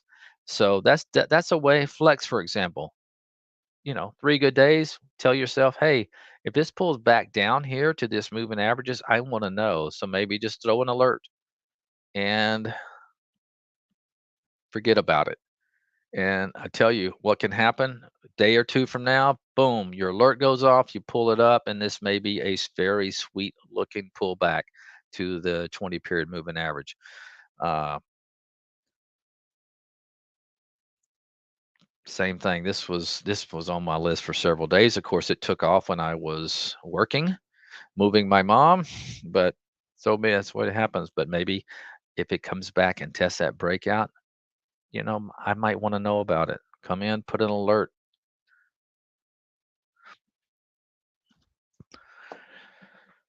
Especially if you're a kind of a slower swing trader like myself, you're not you don't want to rush things.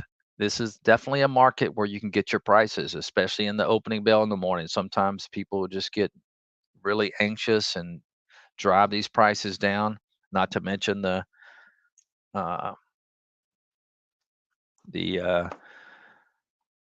algos that try to flush everybody out.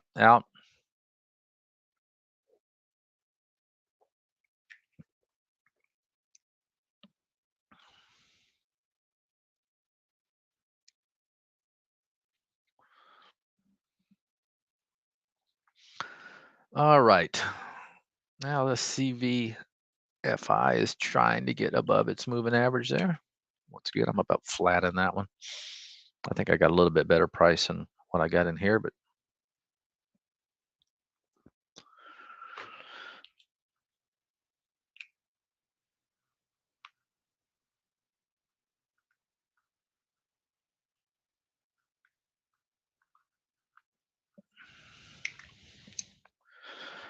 oh, you're welcome, Peter. You're welcome. Oh, good. You're welcome, Molly. Yes. And guys, take a look at there's a lot of things, a lot of strategies to check it out. So, and this will work like on a weekend. So get it, Saturday. Back when I first started using trade ideas, yeah, I would spend 4 or 5 hours on a Saturday, man, just back testing, playing around with the software, especially the back tester. But uh, yeah, this is something you could definitely play around with in your free time to look for possible candidates.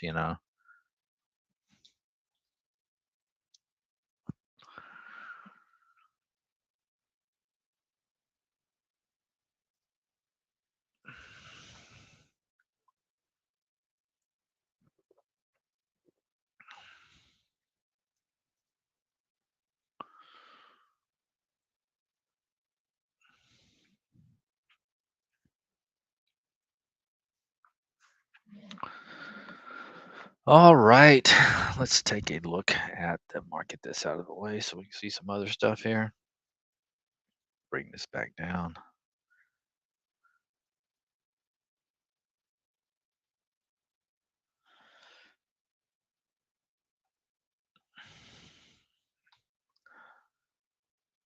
Earnings plays have been tough. This is Sun had, from what I heard, had a pretty good earnings report yesterday, but just boy, they're just hard to. Not a market that favors a lot of big gaps. Although I did see uh, Scalar doing pretty well today and still hanging in there. Looks like it might want to go test this level.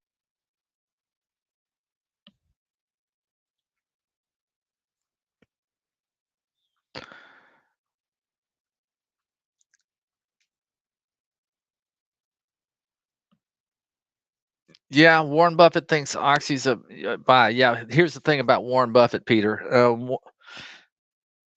Great investor over time, but his time frame might not be anything like yours. So okay, so it's definitely sitting on the 50 period moving average, but this would make me nervous. It has not made any attempt to move higher, although the last 2 days have been up days in the market. So we would call that relative weakness right now. So it doesn't mean it can't eventually get going, but for some reason, whatever the reason is, energy's been tough. And Steve and I were talking about this last night. Is look at oil. Oil is under pressure now. It's under its moving averages, just like the market.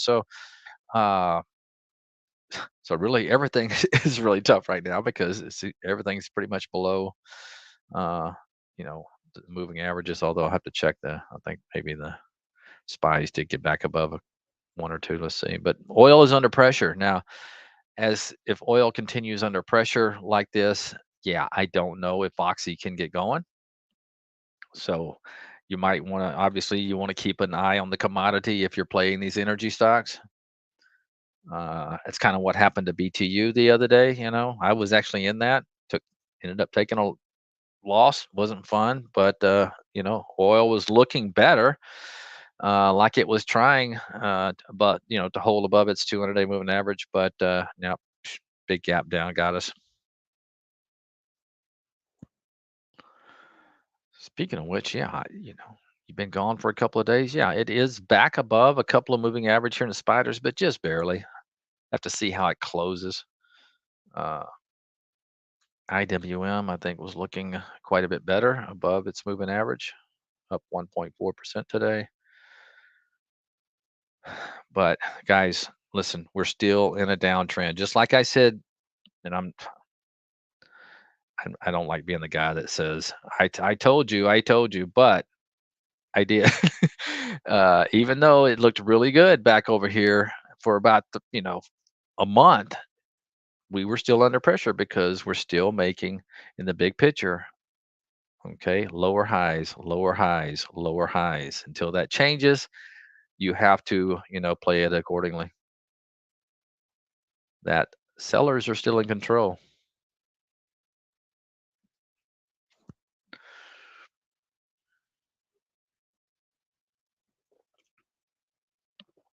Yeah, I don't play very many oil stocks. I mean, USOs. Look, it's the strongest sector on the board today, and it's still under all of its moving averages.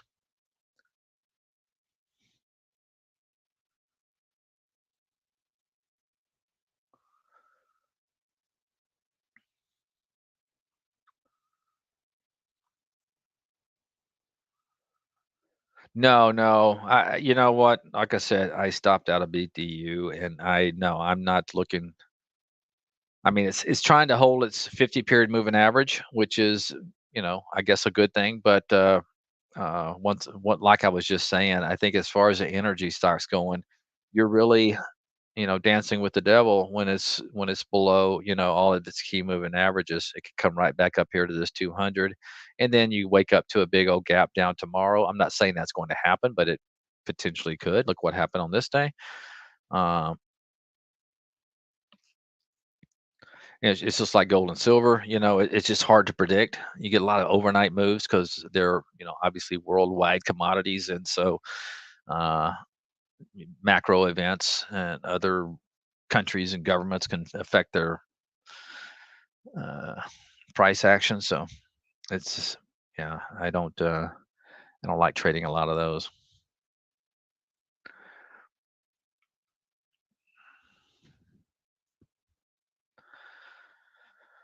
Ooh, how did that IPO doing today? I see Barry was mentioning Yosh. Yeah, Yosh is not doing didn't really work out that much. Well, put an alert down here if it goes tickles the wasn't the IPO price around 4?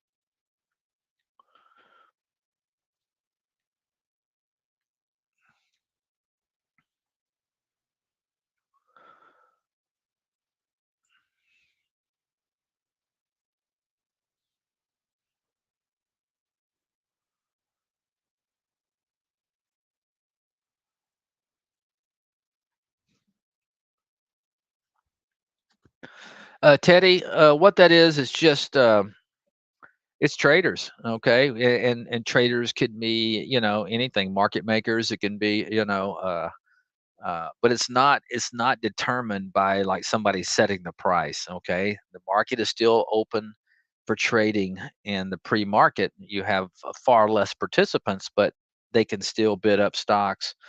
Uh, so yeah, it's basically determined, by the market in whole, and that being anybody who's trying to execute trades, trading. Just call it traders. So, but I've noticed when you get into this bear market action like we've seen since the beginning of the year, uh, and I noticed a lot of these big gappers up on earnings, whatever the reason might be, they're very dangerous because they're gapping up as if it was a bull market.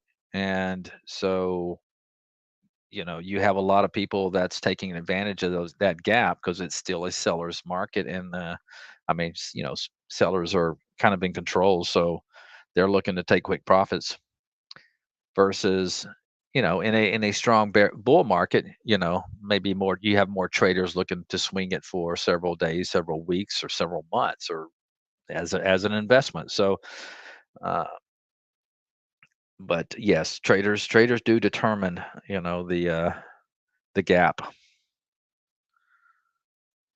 That doesn't mean you can't have some big fund in there, hedge fund in there, running it up, trying in the pre-market, trying to, once the real market opens, trying to dump a bunch, whatever. What's AMC doing here at the top of my revenue growth fishing? Boy, had a nice little pop today.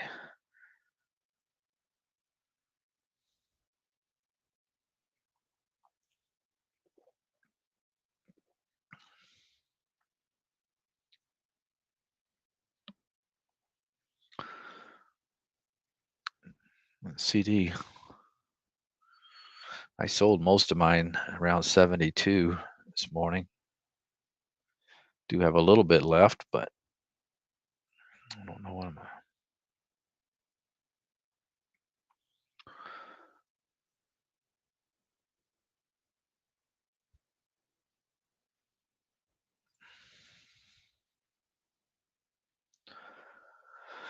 All right. Bottom of the hour. So I got another 30 minutes in here. So if anybody has any more questions, let's go over some of the sectors. I mean, oil sectors are, like the OIHs look totally different than the oil, but still having a very hard time. Really hasn't been doing much in the last several months, really, just kind of slopping back and forth. Very sloppy action there. Well, like a lot of things.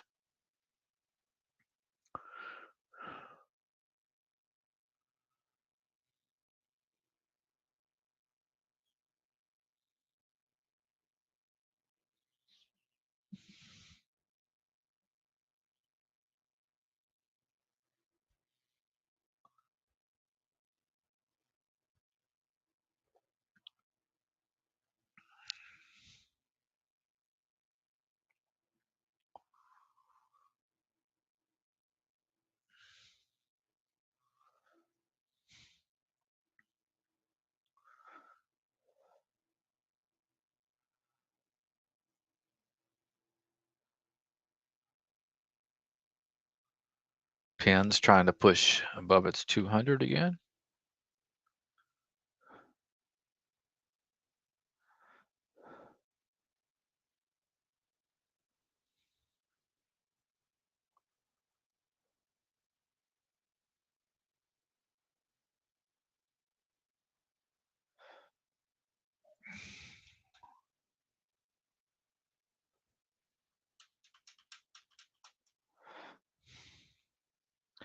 So ARC's had a couple of days in a row, but still, below.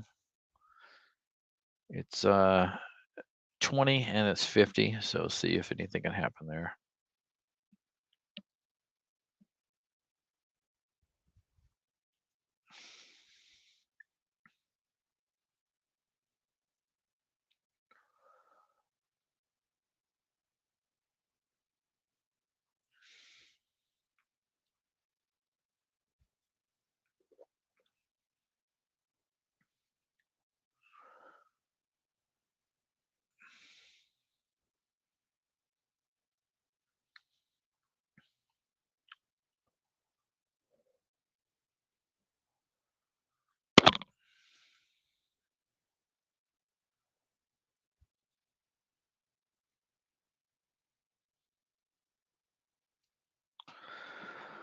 All righty. Let's check out the pullback above 50. Not a lot of stocks coming through, just three.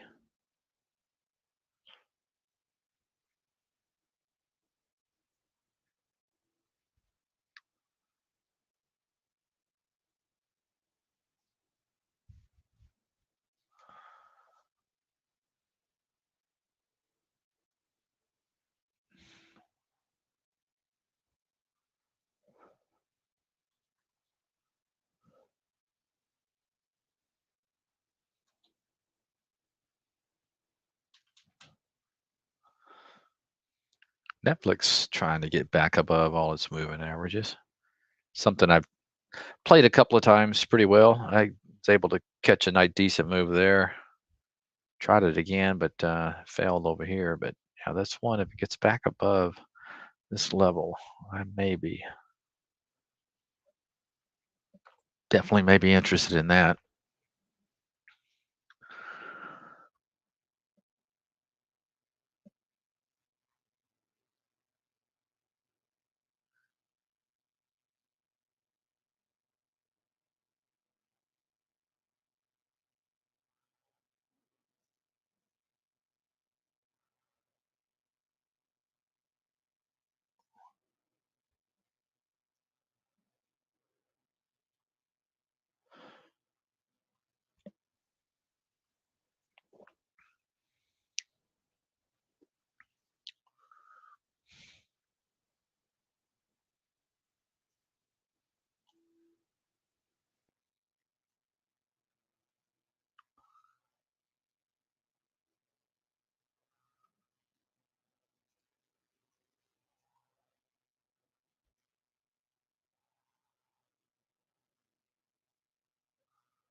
This one's kind of failing me. I did buy half size in this one, but just because I'd rather it close back above this tuning, it could still do it, but that's disappointing. A little wick there.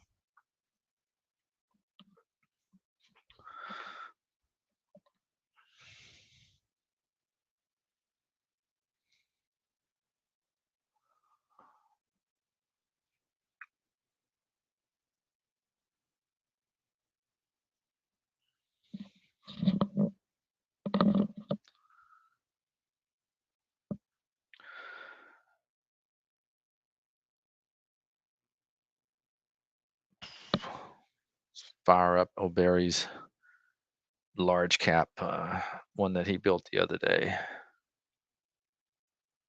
See what's happening.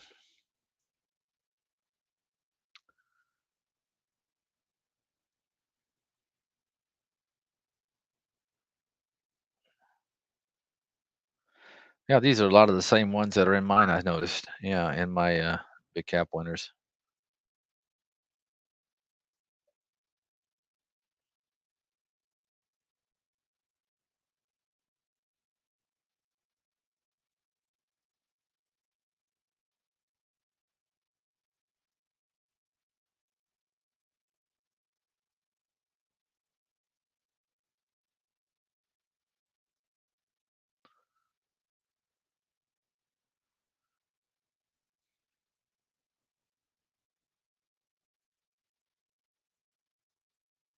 I look at a lot of these charts and I'm just thinking, you know, a lot of people in there. Of course, you would like to always catch a bottom in a lot of these stocks, but everybody, as soon as the market rolls over like it has been lately, they're very quick to get out. In other words, they fall a lot faster than they go up.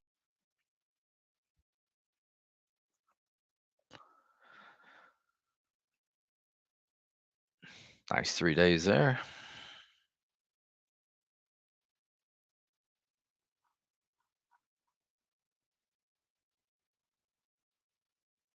Hmm.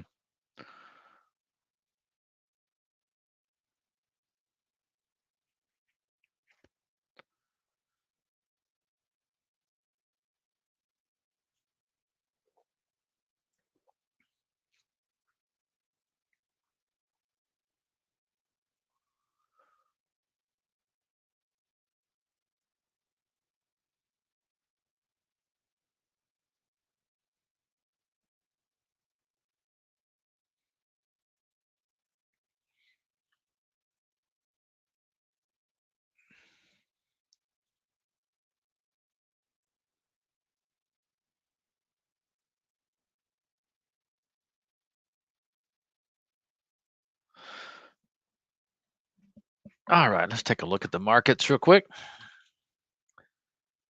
And totally in no man's land right here on the daily. Nice, like I said, nice 3 days, but feels like it may want to make it up there that 20 period. We'll just have to see what happens. Qs running right into their 50, kind of a big level for the Qs, and then it could pop up and kind of look very much like the spies if it gets above that 50. And just looked at the IWM, actually showing a little more strength, I think, than the others.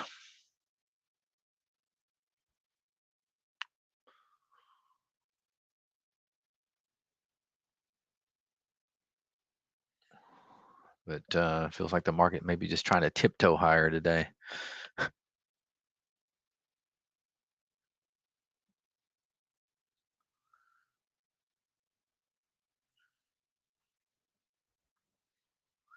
I've been in this Momo now for about, I tell you when it was. It was a day of earnings. So I did buy some more today on the drive down, and pretty close to around 514. So just been kind of since earnings, just slopping around like a lot of the market. But boy, if it can get above that level again, I think it could have an old move.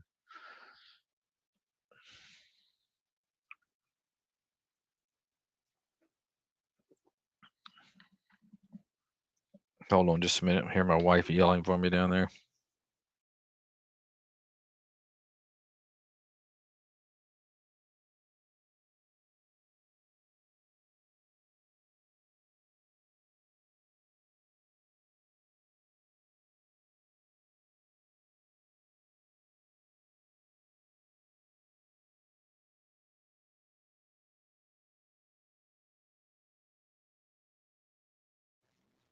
Okay, sorry about that.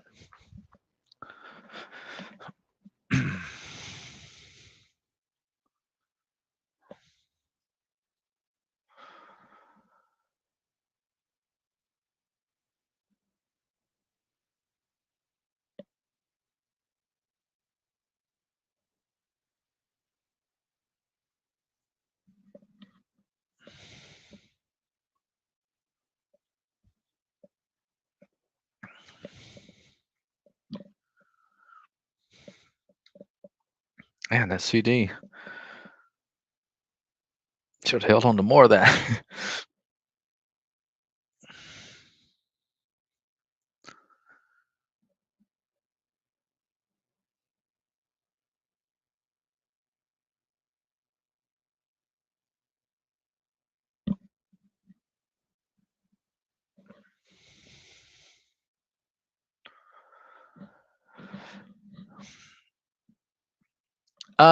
Well, Teddy, I do some other things, especially in biz development here at Trade Ideas. So I'm working with a Hong Kong group right now, trying to get something going. We're real close. Uh,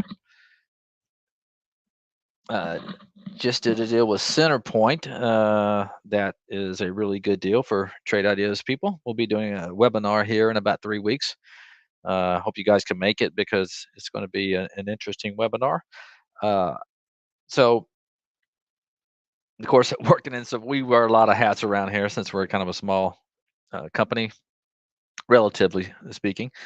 But yeah, so I don't really get the time to sit here, all day and look at stocks like I used to for 20 years. But uh, I will keep an eye on it. And no, I'm not opposed to taking positions, especially since I'm a swing trader. If something catches my eye, regardless of the time of day, yeah, I will. I will say this: most of my focus, is in the first couple hours of the day. So of managing positions and looking for opportunity. But if you're a day trader, I think, yeah, probably the first 3 hours of the day. But you never know, what can happen, especially on news event days like the Fed meetings and interest rates decision and things like that. So It's good. I would highly recommend, if you want to take it seriously, that you focus, especially in the first year. You spend 7 hours a day looking at the market, uh, because that's kind of what I think what helped turn me around after about 8 months was just constantly watching price action, uh, studying charts, you know whatever, anything you could do. You got to treat it like a real business, and I really do. I think it just kind of you start to develop these gut instincts after a certain amount of time, and it just comes with practice and experiencing the price action. And a lot of stocks have their personalities. You learn, you'll get to where you'll have a few favorite stocks just because you kind of know the way they trade, their personality. So uh screen time, you can't beat screen time, even if you're not trading. If you're paper trading, if you're just watching, you maybe say you hit your limit down for the day. Doesn't mean to get up and walk away and just, I'll just come back in the morning. No, you can learn so much just by watching price action. And then you get those gut instincts that a computer can never have. All they can do is read data points and numbers, but boy, you can't beat your when it comes to good old gut instincts about when to enter and when to exit. You can save yourself a lot of money. For example, a lot of times, I'll enter a trade and I'll have a stop like everybody should, but you'll get these instincts and gut feelings to where, if its stock doesn't do what you thought it should do, anticipated it to do, you would you'll get out a lot early, because you'll just have that, like I said, instincts that this thing is going to my stop area. And uh a lot of people would say, nah, you need to find your stop, and whatever happens, just get out that stop. No, no, I'm not like that. A lot of times I can feel it, and so can a lot of other traders. That's why I always say, if a stock doesn't do what I anticipate it to do, because let's face it, anytime you get into a trade, you're anticipating it to do something. Okay, you have to be, because uh, why else would you be getting in? So, you know, I will I will be sometimes real quick to exit, because here's the thing, I can always get back in. So yeah, it can save yourself a lot of money, just by anticipating that, hey, this thing is not working, the market's rolling over, maybe the sector is not doing very well. You'll learn to develop those instincts to where you'll exit quicker than you're instead of letting it go to the stop.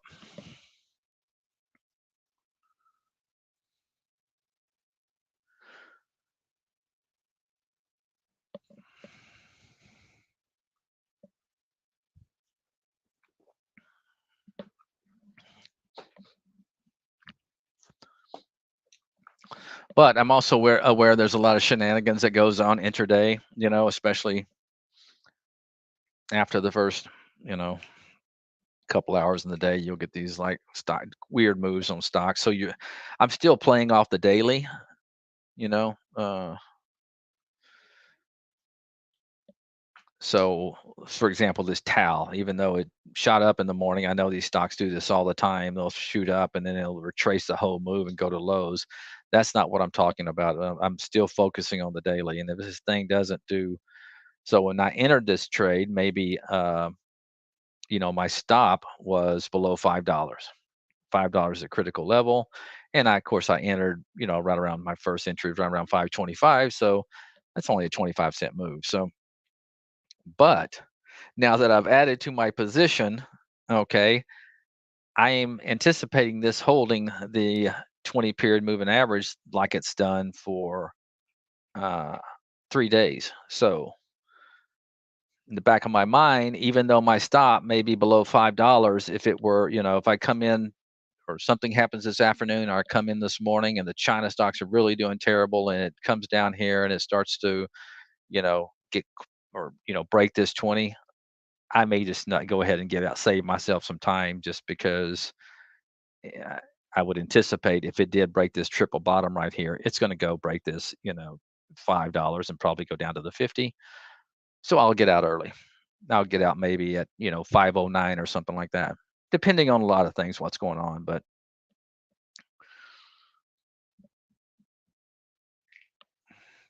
okay, let me see. I'm missing some questions here. It's very good, Teddy. Yes, I can't tell you when I started trading. Steve and I, we traded on the floor with Dan, Brad, a few of the people that work for the company. We started, for 25 years ago,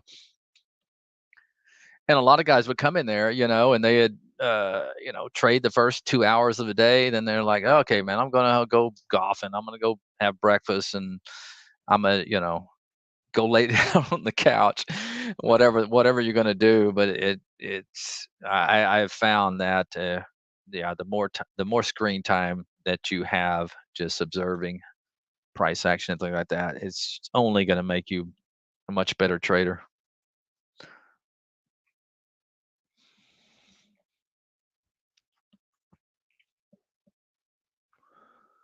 And that's pretty much, anything that you do, the more time you spend with it, yeah, the better you're gonna get.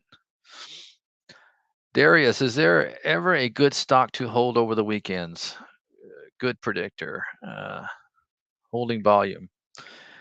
Uh, no, I wouldn't base it on the weekend. I think anytime you hold a stock overnight, uh, you want it to be holding up. You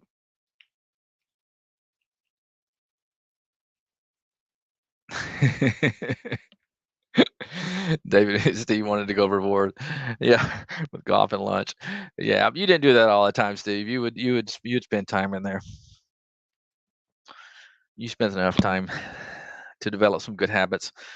But Darius, yeah, I think what you, as far as I'm concerned about holding a stock, as long as it's technically sound and holding up, uh, I think it doesn't matter if it's a weekend or it's a Tuesday night or a Thursday night. I think it's is just, and well, of course, a lot of you have to know what the market is doing too as well. If you're in a bear market and the market is, closing on lows, or you know reached a certain point. A great example is the spies right here. I had a nice run from here to here, but it was coming up to its downtrend. Okay, I'm not going to draw the trend line. Well, you can kind of see it. I drew it there earlier. So it's coming to a downtrend, and it's also coming to its 200-day moving average. This is not an area where I wanted to go home long a lot of stock. Okay, nice run, nice profits, and I am thinning out. I'm thinning out a lot up here. So I'm also looking at the market. Where's the market been? How far has it come to get there? So you cannot look at a stock in a vacuum as far as a chart goes. Okay, you have to understand what's going on with the market, what's going on with its sector. Like I mentioned, oil. Probably not a day I would want to go home, even though it's trying to poke above its 200 here. I'm still not sure, because it's in a downtrend. If I want to go home, a bunch of oil stocks tonight.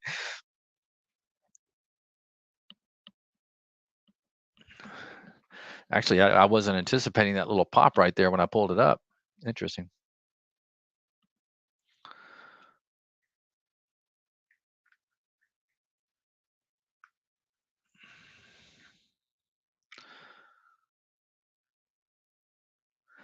I did buy some DQ today on this pullback this morning, and I've traded this several times just because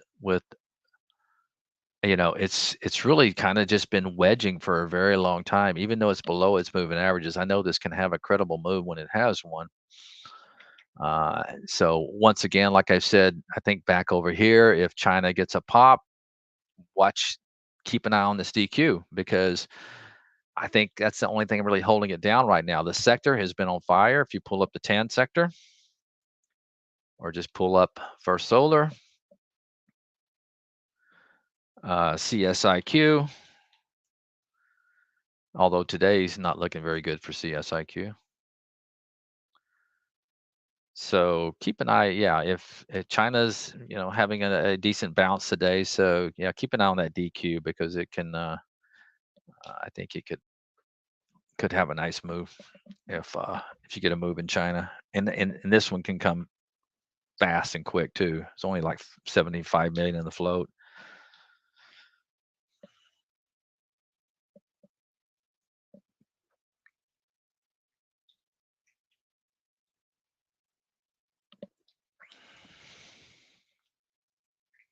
I just noticed that if you click on a symbol, it'll show you your entry, but if you just type it in,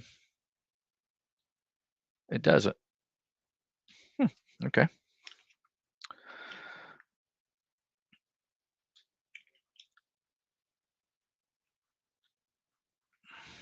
There's ape with another grape ape with another pop.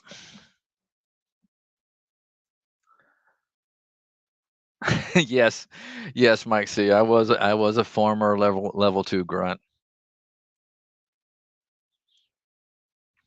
I tell you, and Steve can vouch for this. It was like I said. There you go, Tao. I need you to pop up. That's my largest position right now, so I need to get this thing moving. Uh,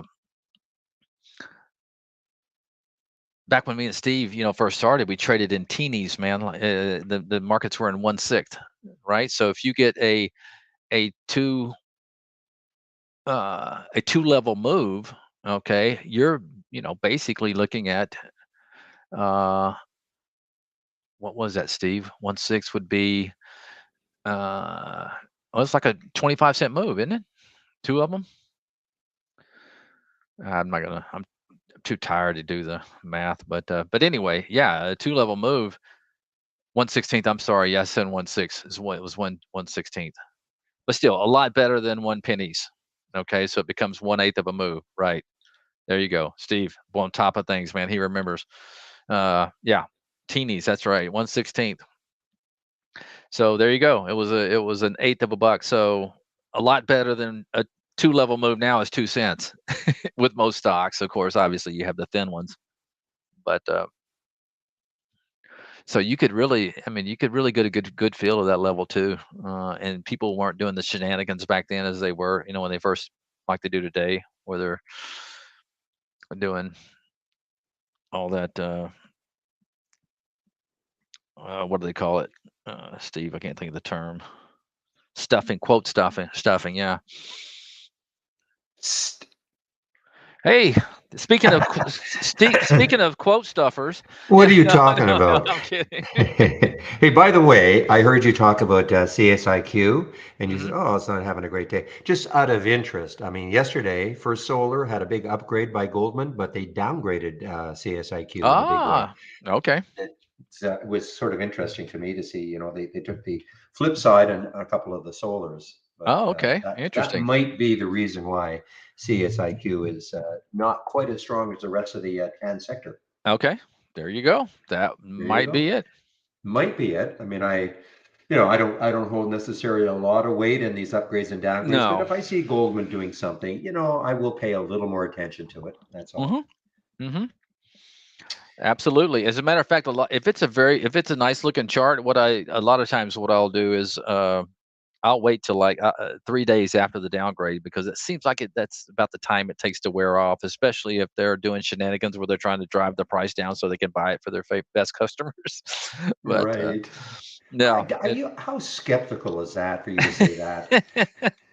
Come Well, on. you know what? Here's I don't know how far. I think it was anyway, the CTVA, and I read their earnings report. They came out one time, and I can't remember how far I have to go back, Barry, but it was an incredible earnings report. And then it wasn't Goldman, but it was a tier one. I think it was Merrill Lynch or somebody like that. They came out and downgraded it, and I wish I could find out. It may have been like back in here or something like this. But anyways, yeah. So it sells off for like 3 days, and I think this was the area.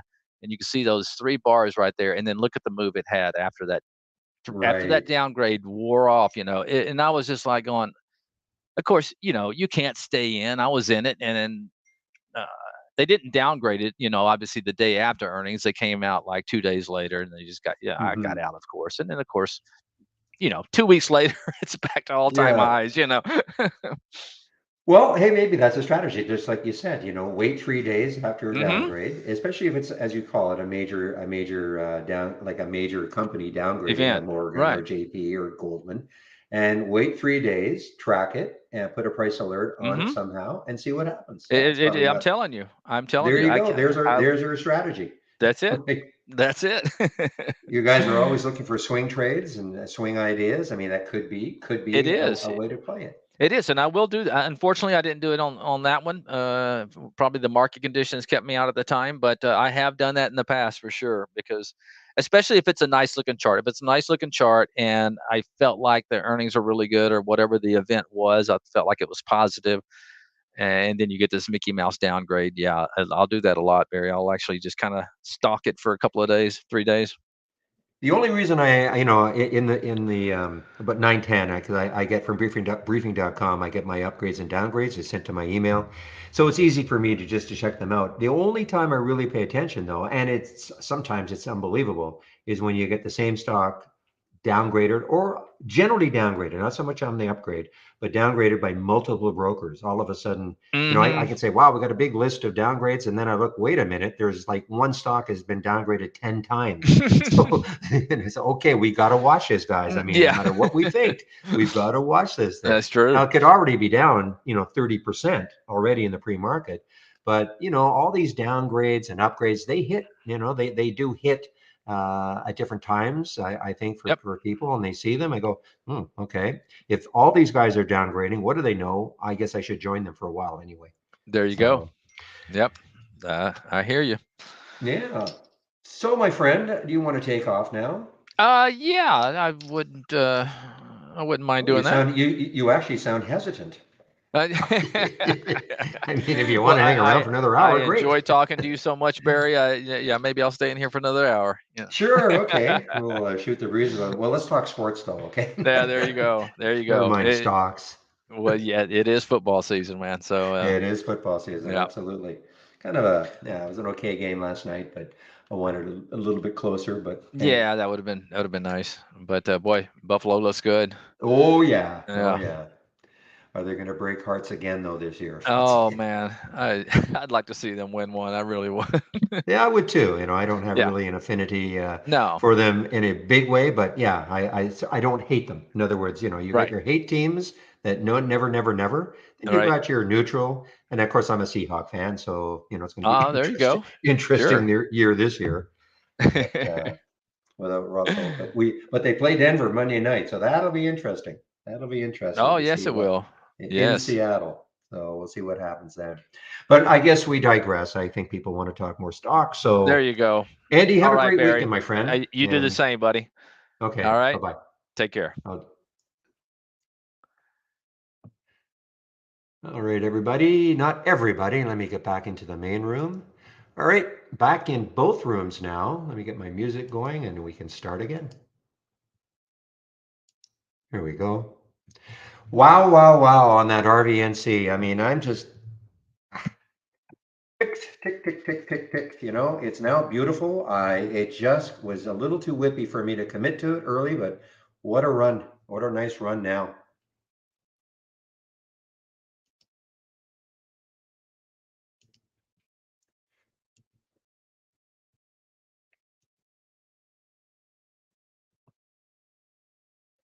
So what do we see here? So I can see that some of these guys, I mean, I'm just telling you, practice trading. I mean, all I did with the BHC, I put in a conditional buy order at that 743 price, 762 now. Practice trading, practice trading using our simulator. And some of these can turn into, I know you guys are looking for swing trades and all. It's not the easiest market to swing trade, in my opinion. But as Andy said, I mean, I look, BHC is super risky because it can, all of a sudden you get some bad news coming out from them. But I mean, when you look at BHC right now, look at the room it's got, to almost $9. If it continues this, it depends where you're going to put a stop. I'm not saying to swing this one, and it is a bio, and it could come up with some bad news, intraday. I mean, it could, because this has been in the news. It had the big down, like the big down day. That was a huge down day from $8 down to 4. I mean, it's cut in half. Am I watching any meme stocks? Not really. I mean, I know GME was what was yeah, doing pretty well earlier. I know it was. I'm so tired of the meme stocks, but hey, I mean, it is what it is right now in the GME and the AMC. I bet you AMC is probably moving a bit now too. Yeah, and the Bed Bath and Beyond.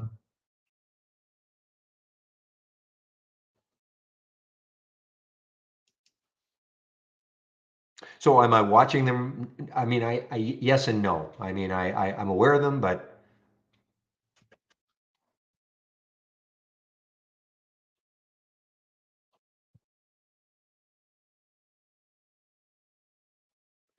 oh, look at Road now. Road. What's the next low looking left for Road? 29.73. So a little bit of room. This is showing up on that scan. The um, the trend down. I wish I'd seen it. Where did it hit first? Yeah, I hit it 30.50 first. So I wish I was on my break then. So I missed that.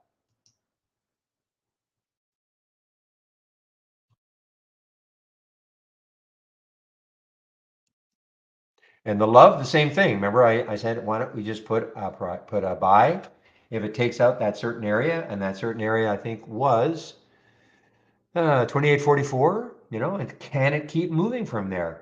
I mean, it's got the look, doesn't it? Practice trading with the simulator guys before you commit money to the market. All I'm doing is I'm just sticking conditional buy orders at certain levels, and if they hit, great. Then you start managing the trade.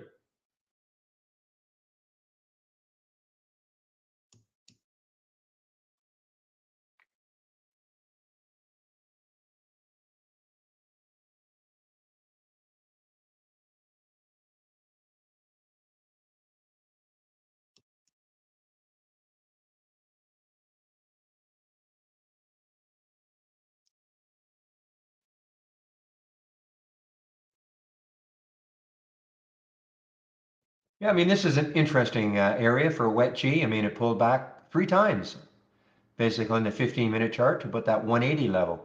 Now, looks like it could want to bounce. It's going to have to take out the high, though, 209.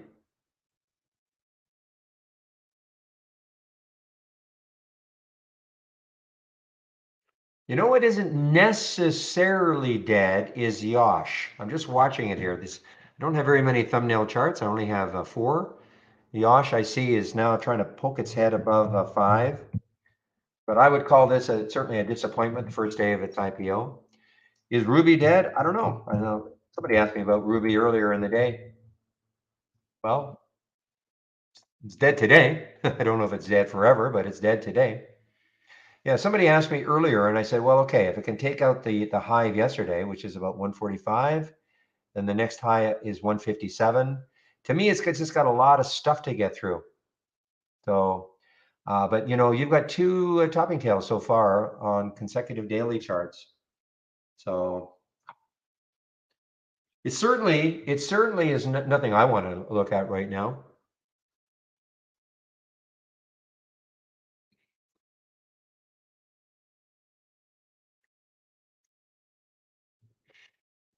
How is that CFVI doing? CFVI? Yeah, it's really. I think they were hoping that, of course, that the DWAC shareholder vote would come in and that they would scrap it. The DWAC would be scrapping buying the social platform or social whatever it's called, truth platform, whatever it's called. But that did not happen, and it has an extension. And the reason I say that is because, of course, this would be a rival platform.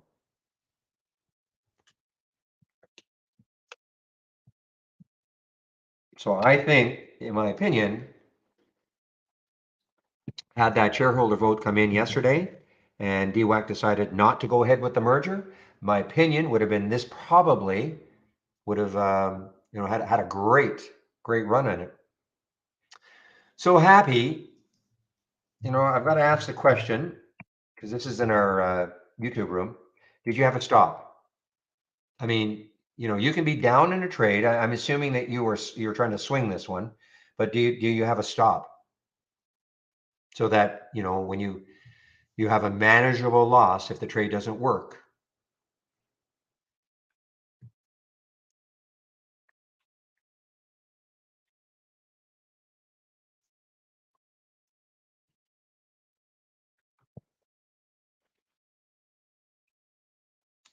Guys, whether it's a swing trade, excuse me, a swing trade or a day trade, you always, in my opinion anyway, you've always got to have a stop. You can't assume every trade's going to work. So you have to have a price you're going to get out of the trade with a manageable loss.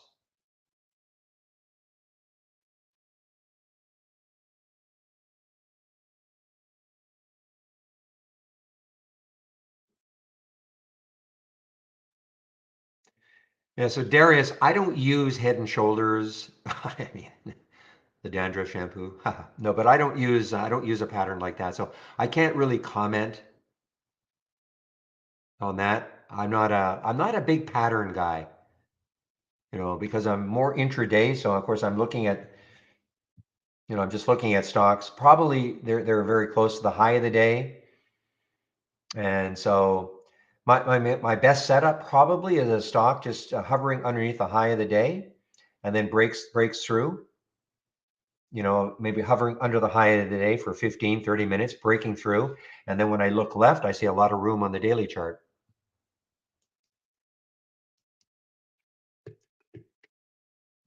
But as far as all the different sort of patterns that are out there, I freely admit I don't follow any really. And that is not to say that a person shouldn't. It just doesn't work for me.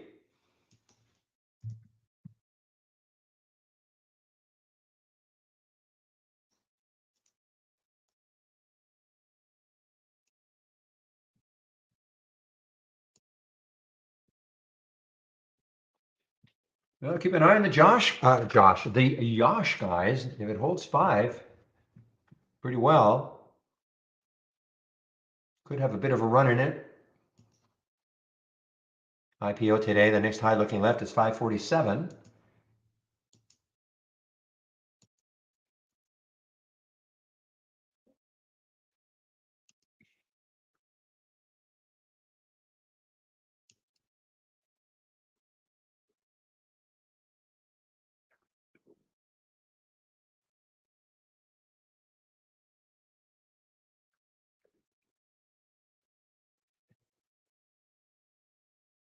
So Mohammed, I mean, I can't recommend. The question is how many trades per day do I recommend? I mean, everybody is different. I personally only trade maybe 4 or 5 times. That's personal. But there are guys in our other room that trade, 20, 30 times. If I were the only thing I would say, if you're new to trading, and I know you said you're not new to trading, but if anybody's starting out, I would not have more than one position, quite frankly, open at a time. I rarely have more than two at a time. Okay. But I can't make a recommendation like that. How many trades per day do I recommend? I mean, everybody's different. But I will say this again, if you're starting out, I would not hold more than one trade at a time so you can manage that trade if you're starting out. And again, I personally rarely have more than two open at a time.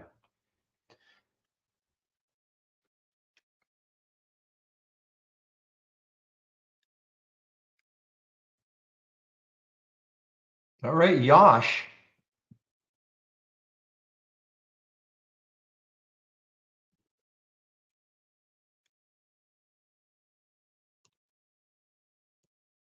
And the other thing, it really depends on your account size. And are you, if you're in the United States, you have the PDT rule to contend with. So unless your account is over 25,000, you're going to have to, and again, I'm just talking generally. You're going to have to deal with that PDT rule.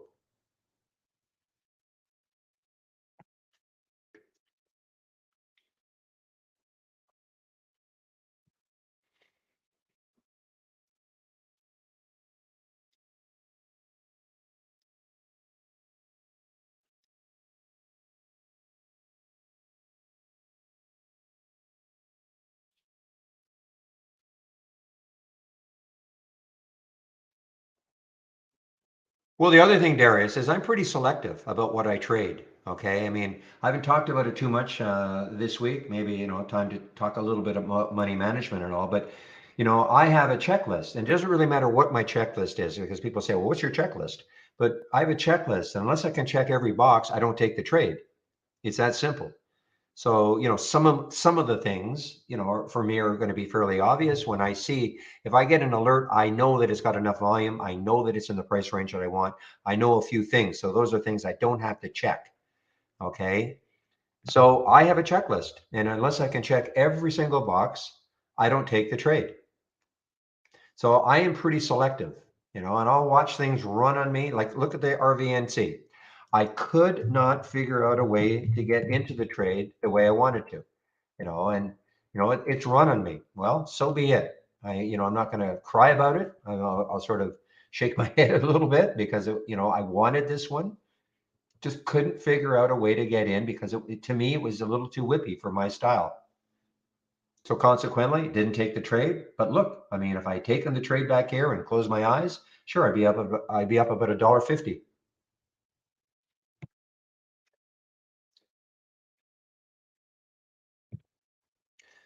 But I think again, if I'm starting out though, I would not have more than one trade at a time. So you can concentrate on that trade and follow it and all that. Yeah.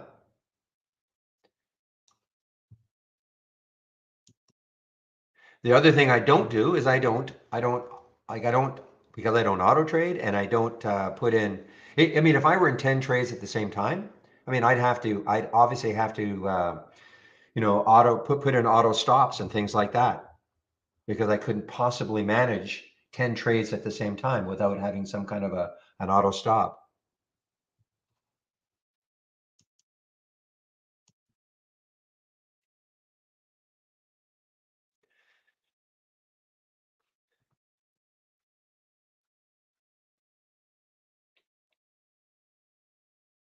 And because and if I'm only in two trays at the same time, what you don't see is on my other monitor, I've got them on a chart. So I can, follow what's happening.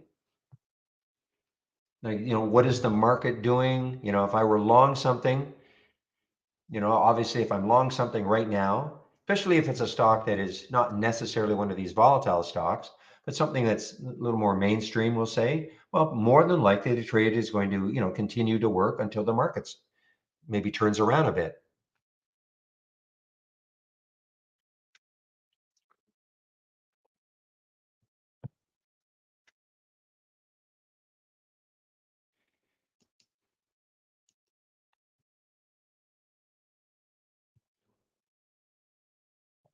You see, GTE is showing up on a something, but I wouldn't take this trade. GTE, I just won't take this trade. Why?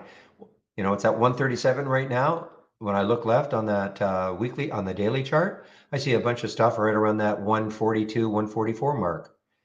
Now, if it can somehow take that out, then the next high, is 156. It's not too bad.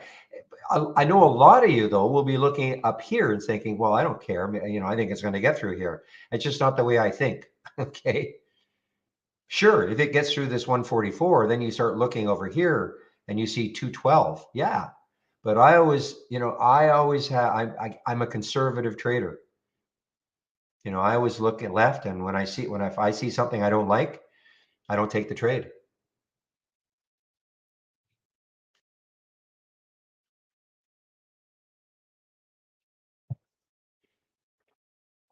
And listen, many times, many, many times, I mean, I don't know about this one, but let's just say I'm already telling you my thought process on GTE, why I wouldn't take the trade.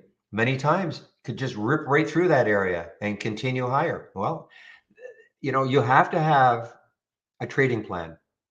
And that is part of my trading plan. Looking left, and if I see something too close to the price it's at, I don't take the trade.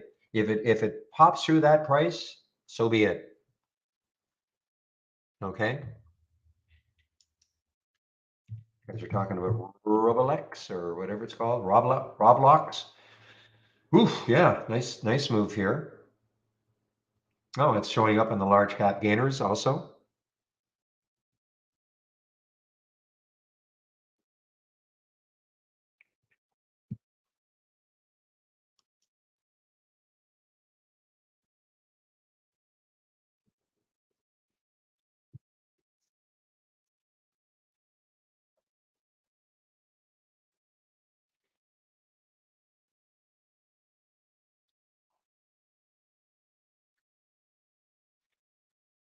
But again, even to further answer your question, Mohammed, before anybody, and I know you say you're just not.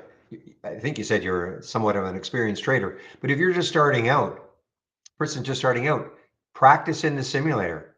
You'll see how many trades you're comfortable with, maybe at the same time or over the course of the day.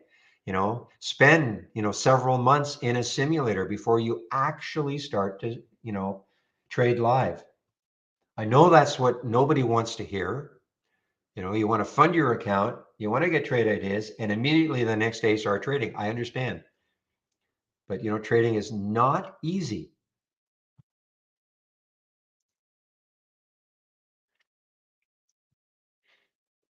Man, again, I'm not trying to be a gloomy Gus or anything, but I mean that's reality.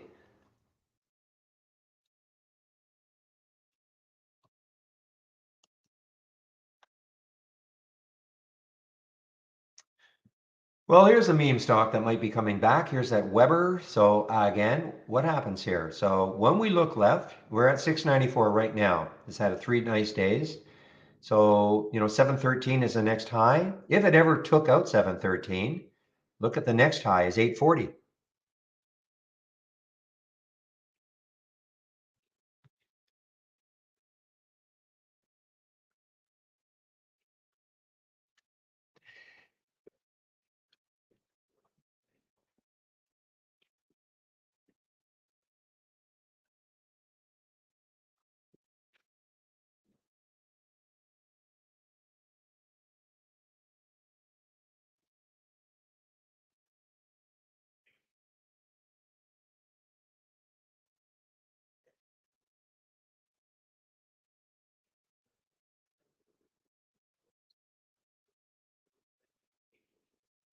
Yeah, I'm not a big fan of backtesting. I haven't backtested, so this I'm answering someone in a YouTube room. I think when I was backtesting, and this is years and years and years ago. I have no time for it anymore. But what I was actually finding is that things that I thought should work didn't work at all. Okay, that's really, it wasn't so much trying to find a strategy that worked, because you know what happens? You might find you back test something and it seems to be working. You're getting a pretty good win loss percentage, profit ratio, etc. And and you haven't curve fitted, so there's a certain number of trades, and then all of it, and so you think, oh, great, and then you start using it, and a week later, wait a minute, it's not working very well anymore. And so now you got to go back and tweak it. Maybe you got to change the price range or change volume. It's a really, in my opinion, it takes a lot of time. If you like doing that stuff, great. What I actually found it better for was keeping me out of things that I thought should be working. Really.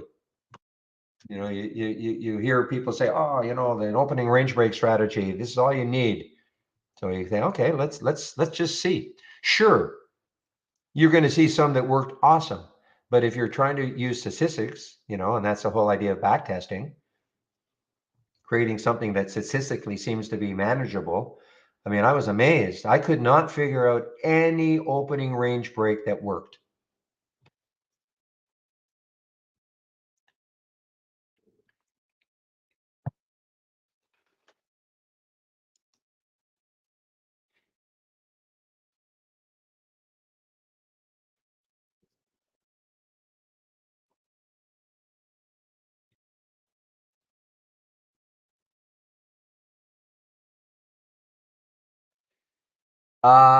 Yeah. So this is the one that was uplisted, okay? This was we were maybe going to watch this one because it was an uplisting from the Pinks. But you know what? Next week, maybe next week, it gets some attention because it was uplisted. The only issue I got with it is that it was uplisted to Amex as opposed to Nasdaq. So,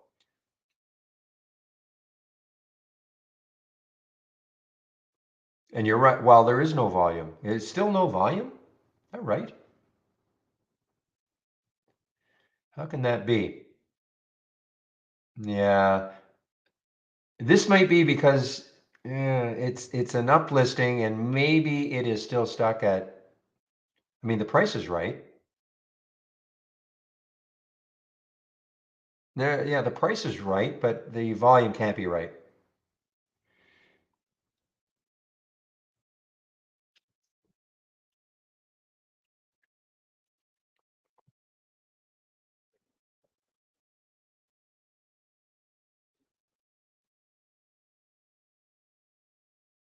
People would ask me about, well, some of the alerts windows that I used to have, well, how did it backtest? And I say, I have no idea, but my guess is that it would probably look horrible.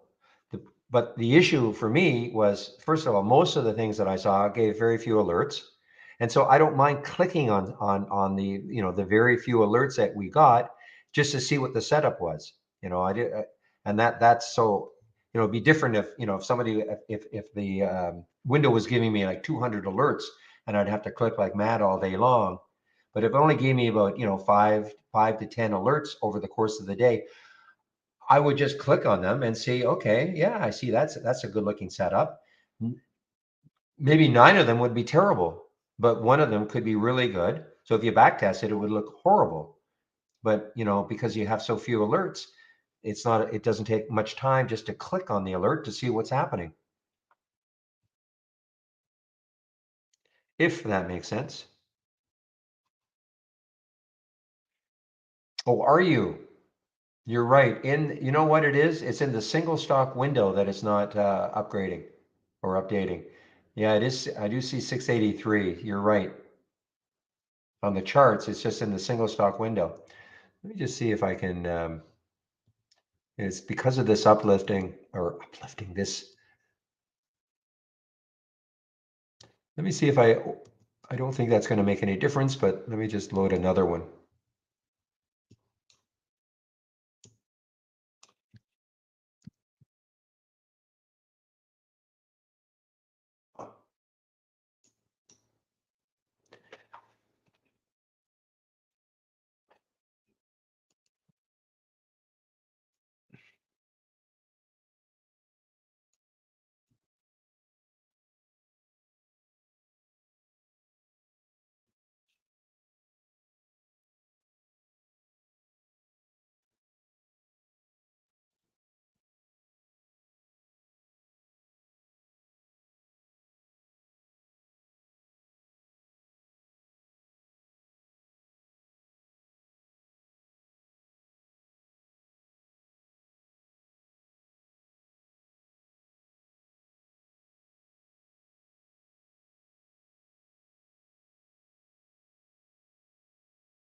My thoughts are a bunch of nonsense.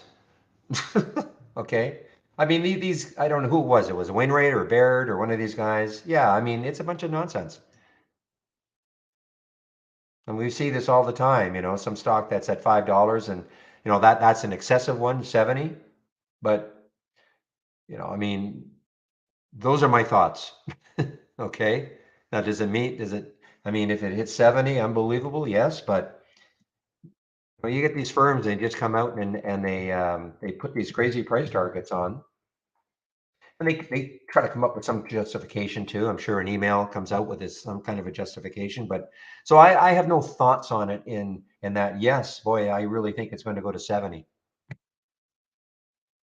But it came out yesterday. And so it obviously had an effect. and still is having an effect today. But anybody really thinks this is going to 70? No.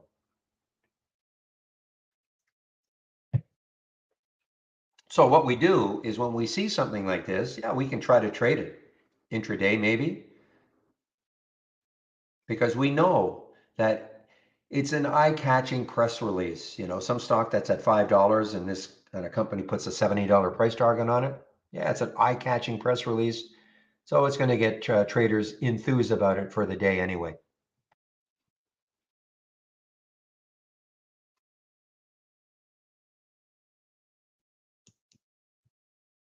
Also, I think these guys did a reverse split. I can't remember when, but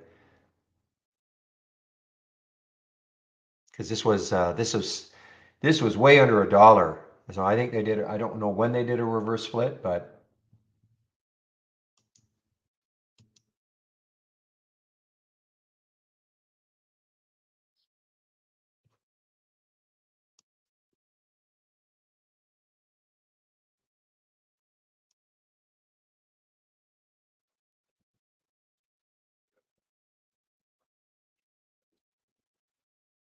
boy, I have to just prevent myself from chasing this RVNC. I just have to do it. Oh man.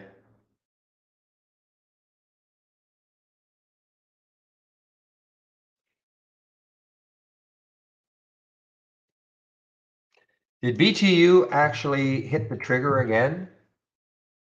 No.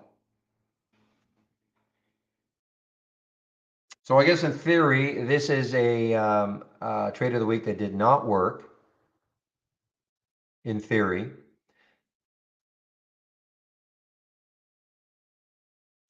was that August 31st? Thank you, Tank.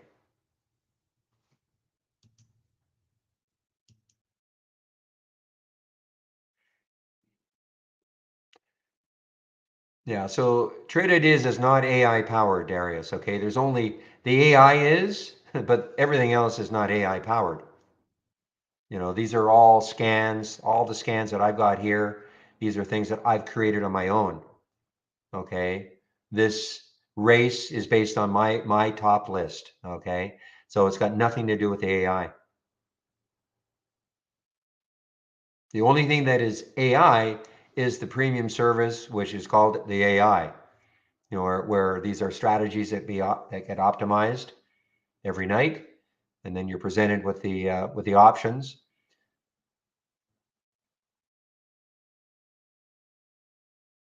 So I mean, this is why I'm saying. I mean, look at Lyft, okay, as an example. The entry was 1773, got stopped out 1748, but it's turned right around as an example. So, you know, I totally do completely disagree with auto trading, the AI, or anything. But as a watch list, you know, what you could have done is say, okay, let's put another alert at 1773 and see if it takes that out again. You know, follow it all day long. But no, the AI trade ideas, I mean, you can create all your own scans. We've got a lot of scans. I share a lot of scans, of course. We've got a lot of scans in our toolbar. Click on or click on new and then dock channel bar. These are all theme-based layouts, a lot of scans in here. Nothing to do with the AI though.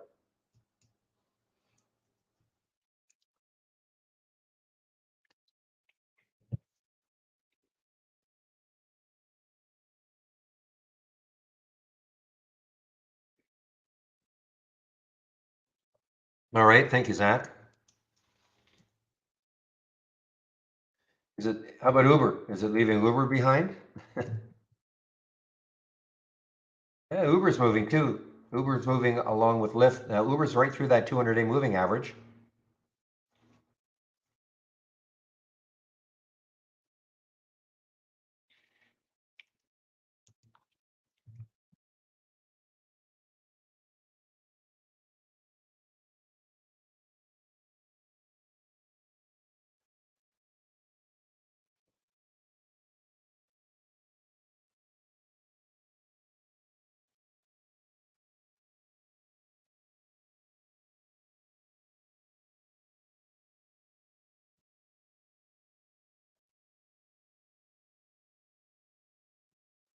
So right now, If I want to get out of the CXM, I just flatten it.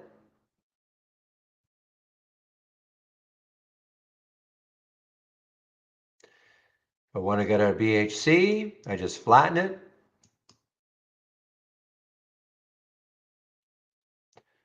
And if I want to get out of now love, look at love. I mean, this is just, I mean, I mentioned this one right back here, guys. You know, well, mentioned it right at 28.44. I mentioned it earlier than that, but I said if it can take out 28.44, I mean, it's got obviously got a lot of room to keep running.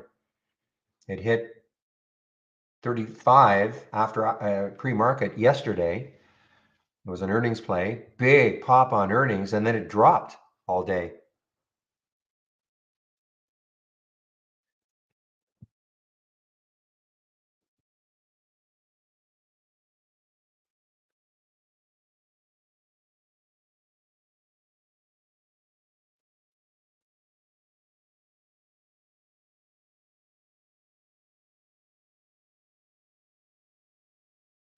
Oh, here we go. I love Benzinga. Is this Benzinga? No, actually, this lift gains for a second day on vague activist takeover speculation. Lyft appears to have gotten a huge boost after traders may have been circulating a report from Tuesday speculating that the ride-sharing firm may be a potential activist target due to its valuation, et cetera, et cetera. Could be an activist target.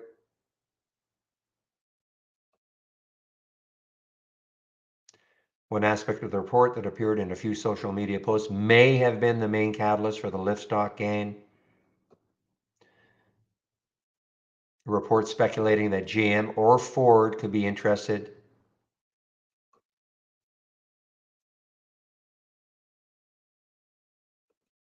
So there you go. There's the whole thing about Lyft, guys. And maybe it's turned into a meme stock too.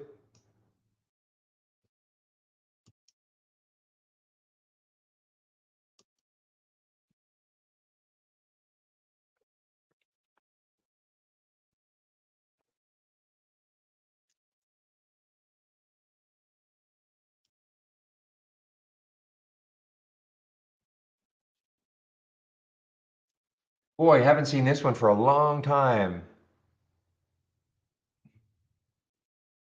Oh, I'm sorry. I was thinking LL. So Triple L, another China stock, guys. But we used to see this one, this Triple L. Remember these days back here, all the way up to 7.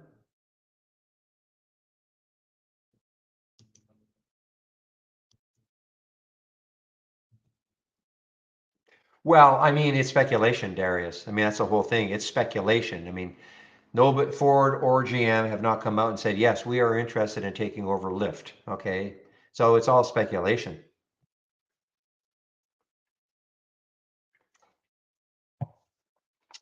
But if enough people around the world speculate in the same way, that's why a stock can move on, in theory, no concrete news.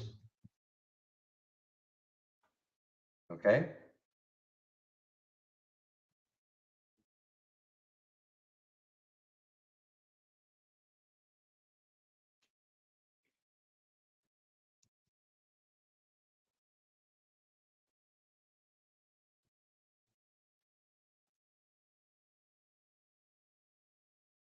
Okay, I can reward myself by not chasing the RVNT. What did it get up to? 29.55. Then it pulled all the way back down to 28.72. Now, if this takes out 29 again, you know, if it just has a little bit of a base, that might get me interested.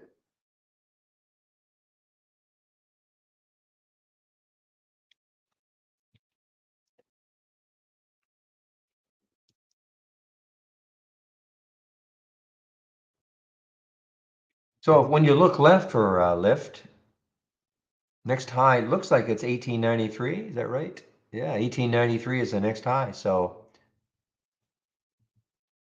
it does have a little bit of room to say the 19 level. It looks like there's a lot of resistance around there though.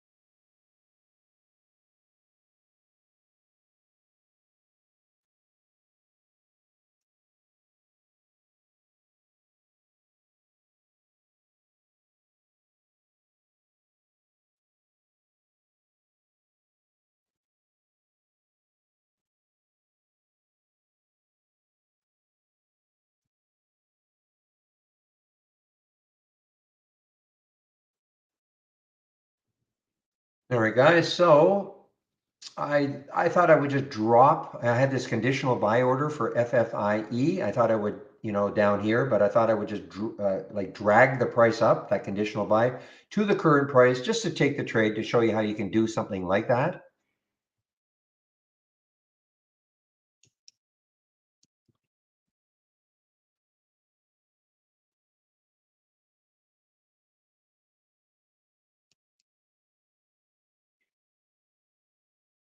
And I adjusted the stop way up as opposed to the low of the day. I adjusted the stop way up.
Okay, guys,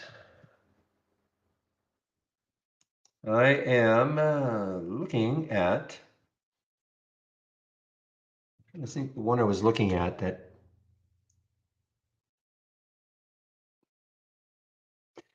okay, so RVNC did reclaim 29. Let's see how well it holds, 29. Spread is okay, 29.01, 29.05.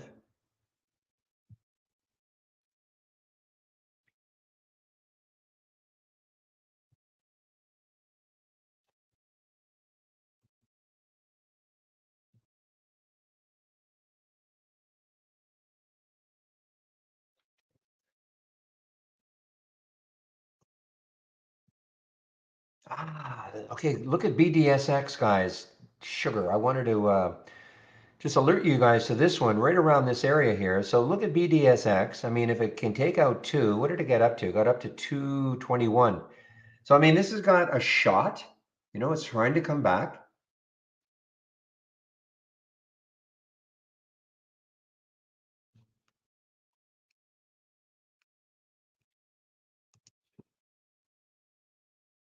I'm just still kind of reluctant to take something before a whole number like that. No volume either. I mean, the volume is really dwindled after that first, of course, 15-minute candle or 1045 candle. The 1045 candle that shot it up and then shot it right back down. And that's for the BDSX.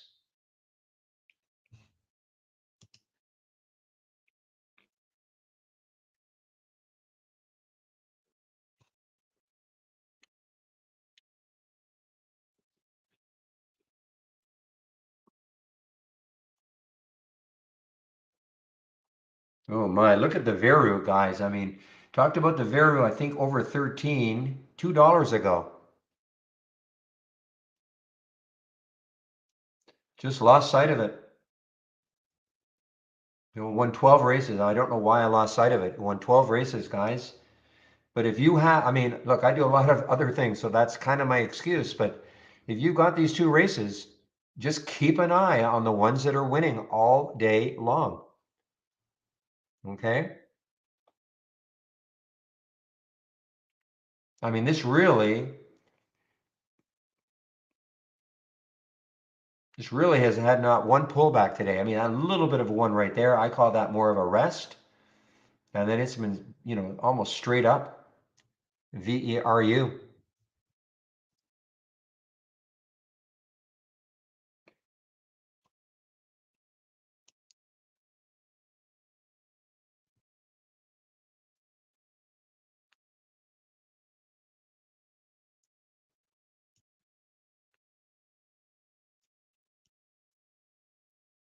Ooh, look at Dish. Now, how good could this be? Dish. Let's take a look left. It's over the whole number, so that's nice. And the next high looking left is 1920. What's the next high? Wow. Okay, guys, take a look at Dish. I mean, we're almost at that next high, which is back in August of 1920. If it clears 1920, the next high is 2022.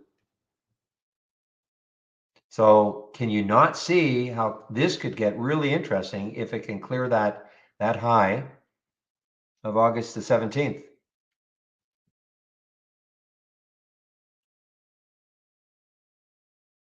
So why don't I do this? Just click on that buy button. What I want to do is stick it at, say, 1923. Okay, I'll just let it go there.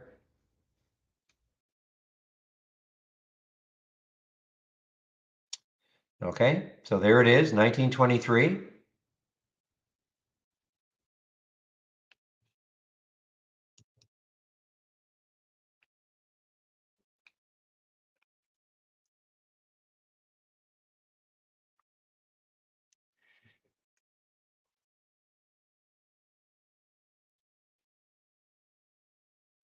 Look at the love, guys. Look at love just inching its way up.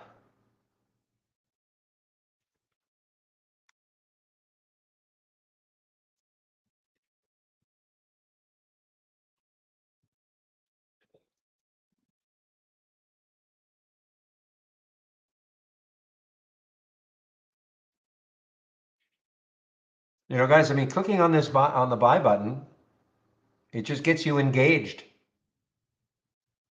you know, in the whole process of taking trades and trying to see, well, what works and what doesn't work. Okay.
Now, again, if you're wondering why this took in the buy button 4,000 shares, okay, now you know you probably depends on your account size, of course. I mean, that wasn't a lot of, but it buys $5,000 worth of stock, okay, with the stop in place, and that so it automatically created that.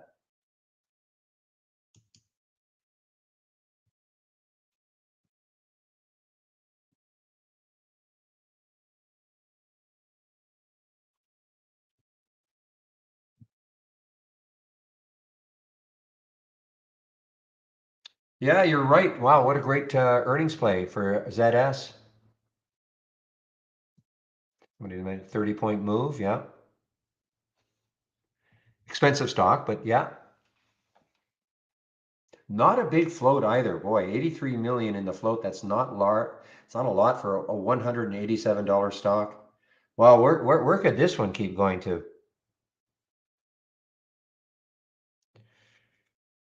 I mean, look at the possibilities for ZS. Because if it clears this area and it's kind of right there, all I'm doing is looking at a daily chart, and that looks like the next high looking left, 184.25. So it's above that. So you just look left and there's a lot of resistance right around here, but that's at 205. So from 187 to 205 has the room.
All right, guys. So we are now, the RVNC is trying to hold 29.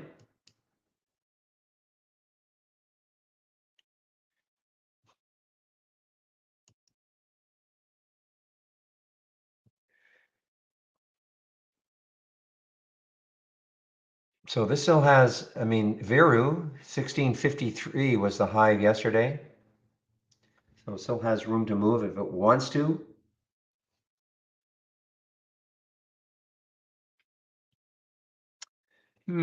Something's going on with the single stock window. A little bit of delay action here. Okay, when that happens, guys, best thing to do is just click on account and then reset and see if that cleans it up.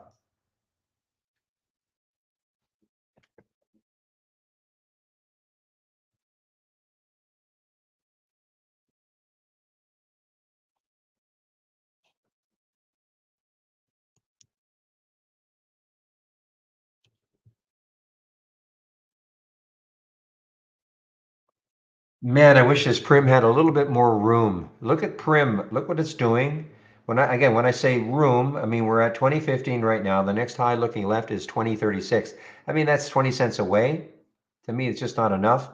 If the next highs were up here around 2186, that'd be awesome because you could see where it could go to.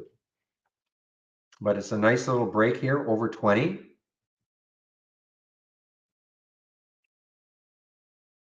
This is typical of stocks that are moving in this large cap gainers. You're not going to see the big percentage moves, but you get little moves like this, a little more, not no, well, nowhere near as volatile.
I don't see anything in a headline that there is a confirmation, Nikki. Don't see anything in a headline. I'm just looking at SGFY right now.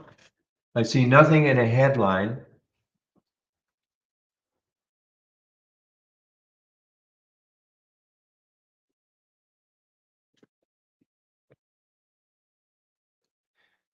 How long ago was that supposed to be?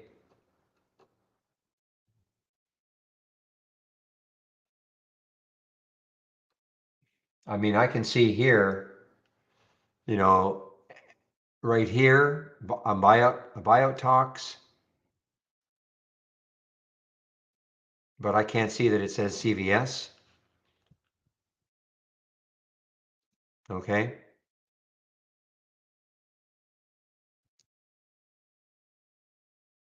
And that's on August 22nd, of course. Now we are September 9th, but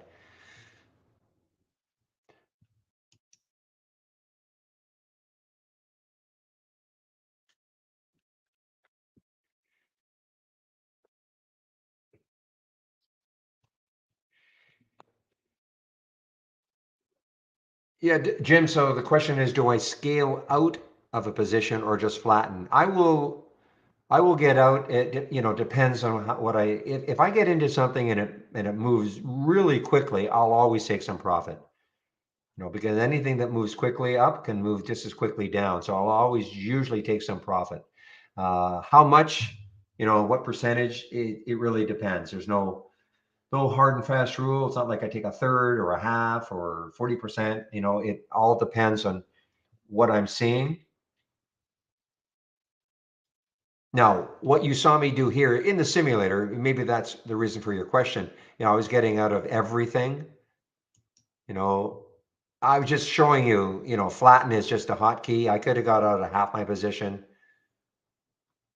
or I could have doubled my position. But again, this is in the simulator, okay? Yeah, well, that's listen, even so-called seasoned traders, you're always going to hear us say, oh man, I got out too early or I didn't get out enough at a certain price. It's always going to happen. Now, some will use a moving average to dictate. I mean, I know Steve Gomez likes to use the 10 SMA on a 15-minute chart. So if he's in a trade and it's profitable, and as long as that 10 SMA is rising, I guess, until it breaks it, he won't. Now, I'm not saying he won't take anything out at any point, but he won't get out of the trade, I guess, unless it closes below. Things like that. That has to be a style that, is very individual. You have to develop your own style.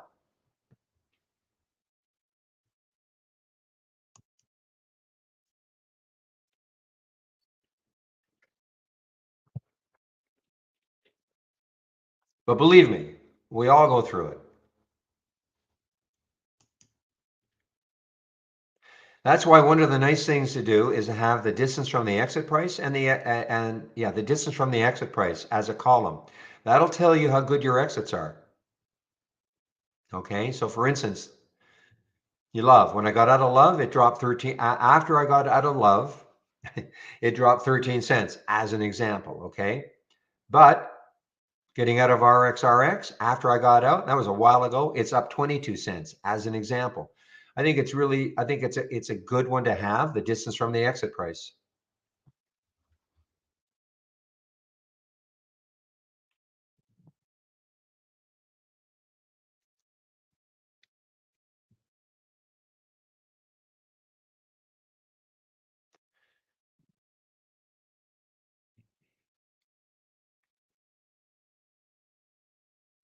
There are some who might use risk reward levels. Okay. So for instance,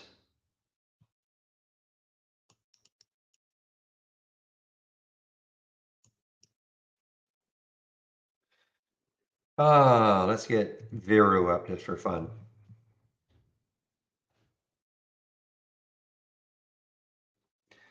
Let's just say for argument's sake, if you had got into Viru, and let's just say you had a 20-cent stop, just trying to make the math simple. Okay. So when I get into a trade, for me, I have to have a reasonable expectation of at least making what I call a 1 for 2 risk reward. Okay. So if I'm risking 20 cents on the trade, I have to be able to look at the chart and see that I could possibly make at least 40 cents on the trade, risking 20 to make 40. Okay. So how do I do that? Well, again, that's looking left.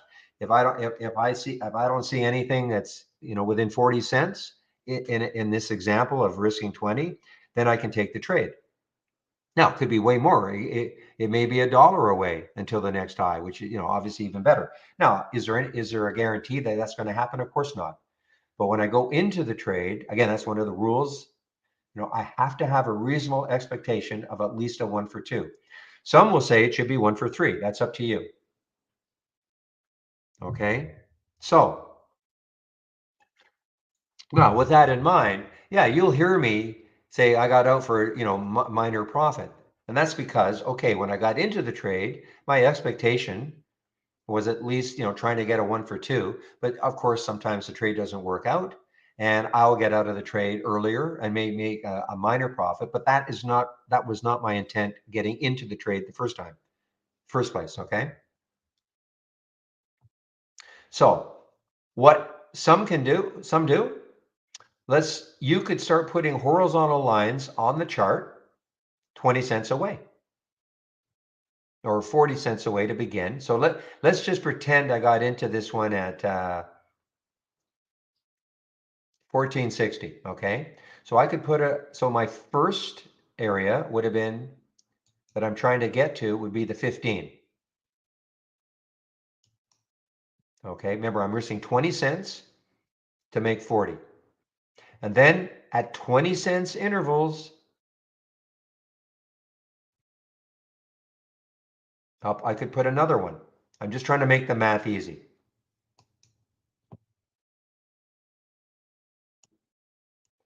Because now if it got up to that level, remember, if I was risking 20 cents, so that's a 40-cent profit, that would be 60 cents. In other words, a 3-to-1, 1-to-3 risk reward. I could start putting lines on the chart, 20-cent intervals. And so if it broke above, great, I'm not doing, but if it broke down below, the 3-to-1, maybe I take some profit. Okay, if that makes sense. So you can, that's why, you wouldn't want to have 10 trades open at a time because it'd be pretty hard to do that. But if you have one or two trades, you can start practicing putting little lines on the chart and watching as the stock goes through a certain profit area ratio. And then, you'd keep in the trade unless it broke down through. Then you could get rid of some, and necessarily you get rid of all. That's a visual way of perhaps looking at that. Excuse me, of doing it.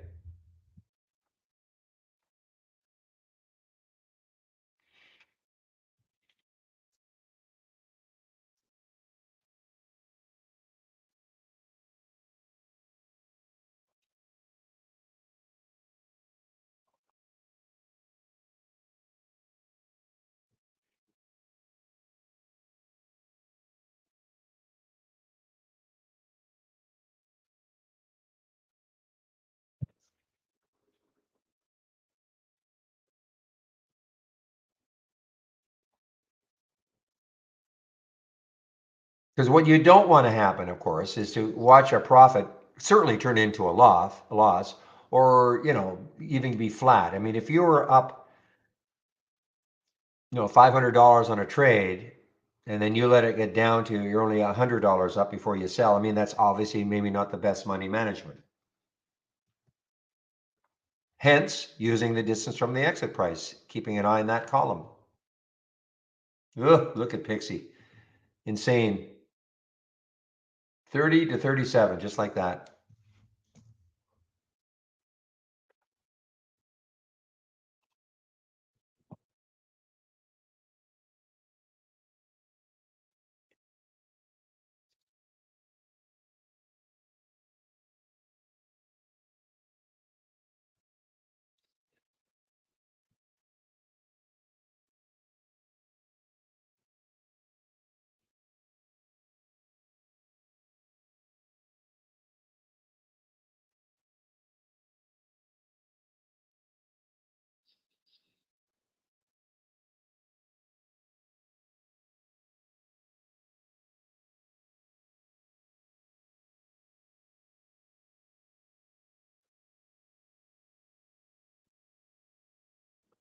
All right, guys.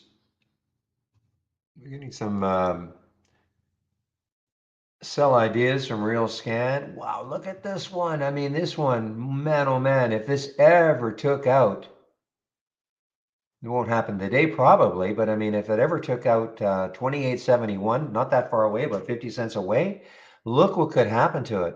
So, you know what? Stick an alert.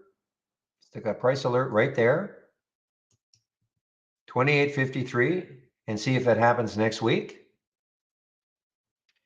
Okay. I mean, you can just see. I mean, look at this. I mean, if it ever took that out, the next low is what, $7, $6 away.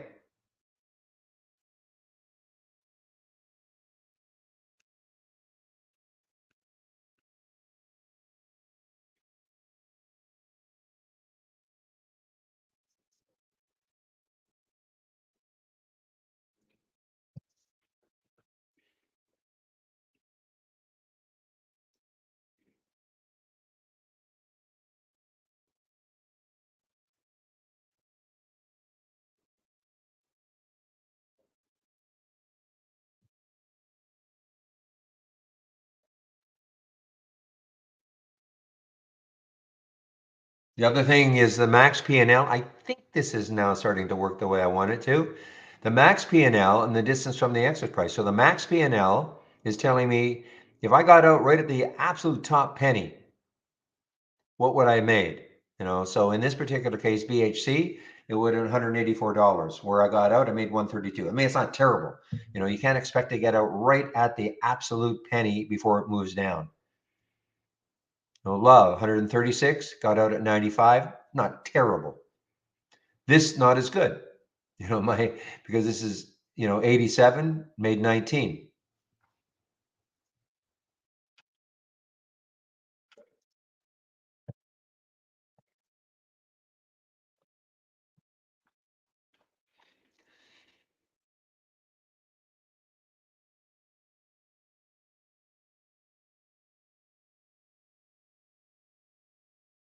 Oh no, say it ain't true, Zach. On the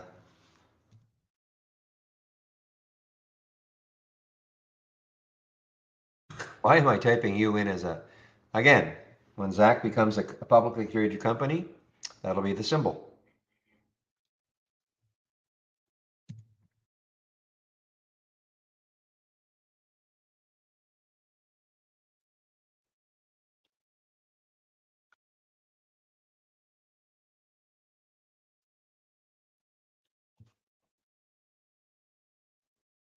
I'm just kidding, Zach. I accidentally typed your name in instead of Amazon.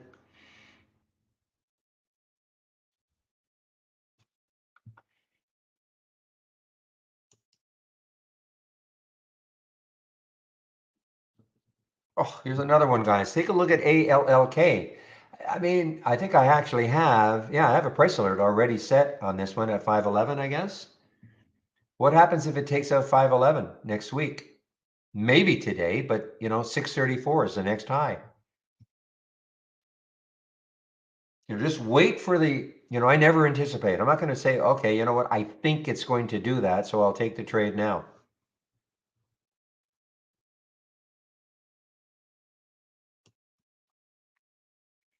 Okay, remember, I put a buy order in for Dish in the simulator at 1924.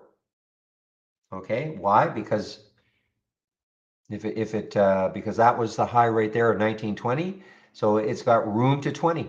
Let's see what happens. See how you can do it. Practice trading. I know I nag a lot, guys, but practice trading. Use our simulator. Uses our real-time data.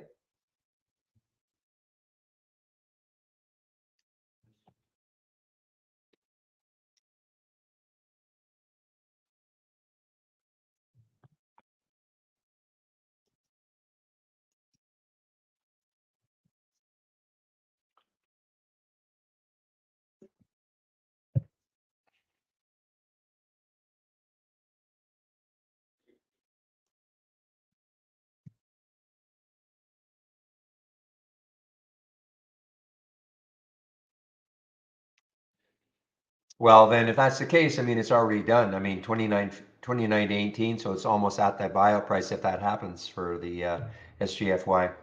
This has been something obviously that's been stewing for a while, just based on that obviously was the day that was announced. Yeah, August 22nd. Remember, I posted that news right there, so that was the day it happened.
Okay, guys, the BDSX is now right at 2.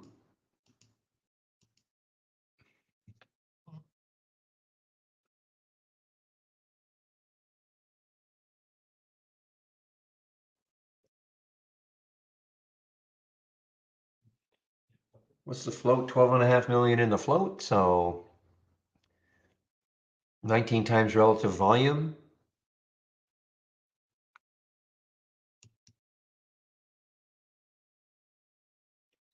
All right, guys, give me a moment. I'll be right back.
All right, guys, I'm back.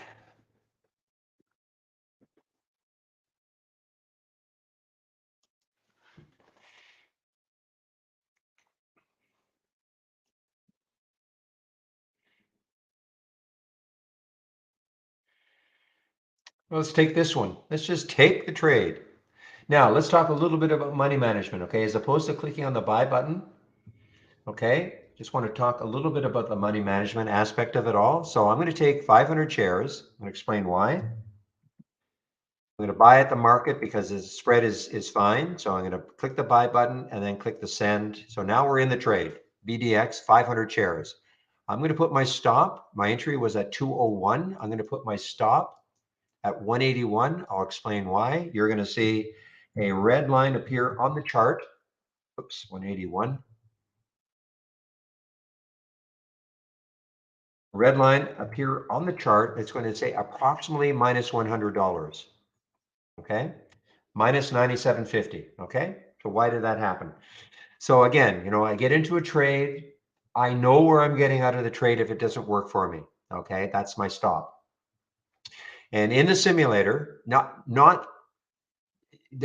forget about the ones where I clicked on the buy button. Okay, but in the simulator, when I do it manually like this, I'm demonstrating a risk of $100 per trade. So hopefully it makes sense that if you've got a $5,000 account, you're not going to want to risk $1,000 a trade. So in the simulator, I'm demonstrating a risk of $100 a trade. So remember, I get into the trade, I know where my stop is ahead of time. I'm not guessing afterwards. I know where I'm going to get out of the trade if I feel it's not working for me. Now, where I put my stop, typically I'm looking at a chart and I'm sizing up maybe on a 15-minute chart, excuse me, where I think there is a support level. So if it went down through that support level, I want to be out of the trade. If I were new to trading though, because again, my idea of support may not be the same as other people's idea of support. So maybe use the low of the previous 5-minute candle or maybe the 15-minute candle, okay? The low of, because that's a defined number. And practice doing that, okay? Obviously, it's a defined number. There's no guesswork. So once you're going to get into a trade, you know where your stop, you know what your stop is. So I purposely put the stop 20 cents away.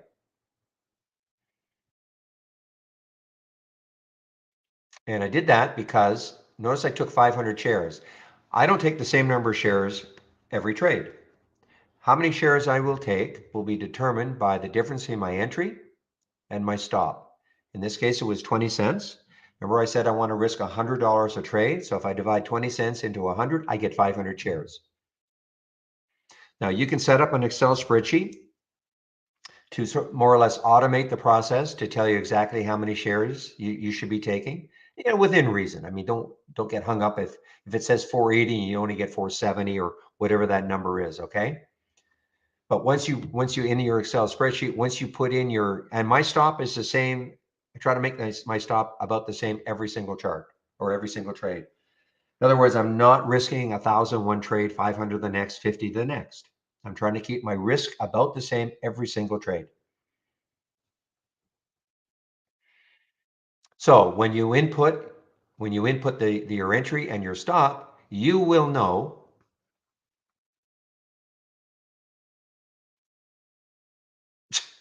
Well, maybe not for you, Mitchell, but for me, it's okay. It depends what you're talking about. Advise production to stop this release. I went back to so I sort of saw I'm talking to someone in a YouTube room, but I mean that's a pretty general statement.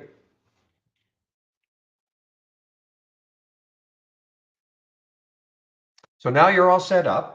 You've got your stop. Now the next step is to obey your stop. Sometimes it's really hard. When you practice trading, until you can make money in a simulator, forget about trying to trade live.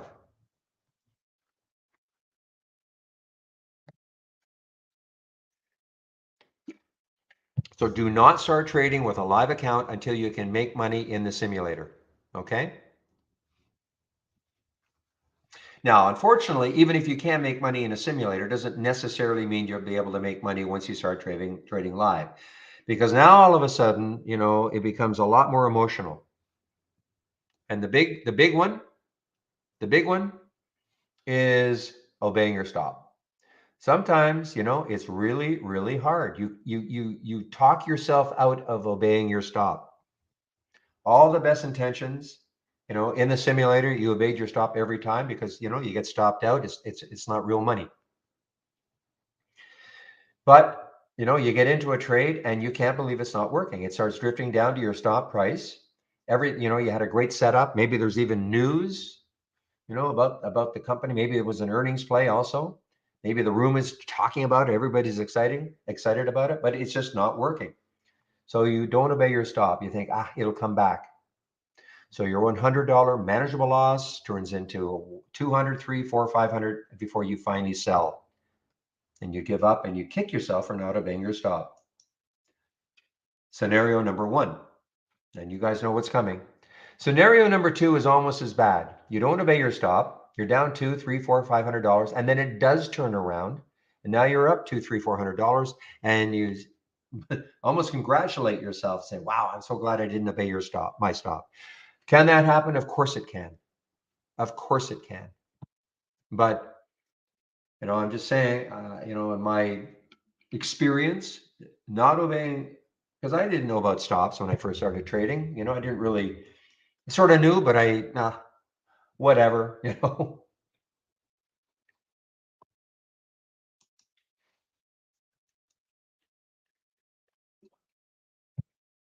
But if you want to protect your account, blowing up your account is a very common occurrence. People starting out.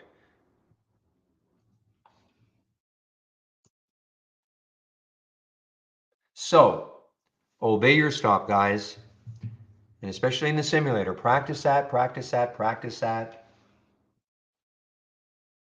Now, if you keep getting stopped out of every single trade you're making, obviously you have to change something. Either your stop is too tight, or all the reasons why you got into the trade obviously not correct. So that's why you've got to practice. Have I said that you should practice trading before you commit money to the market? But all joking aside, I mean, please practice trading.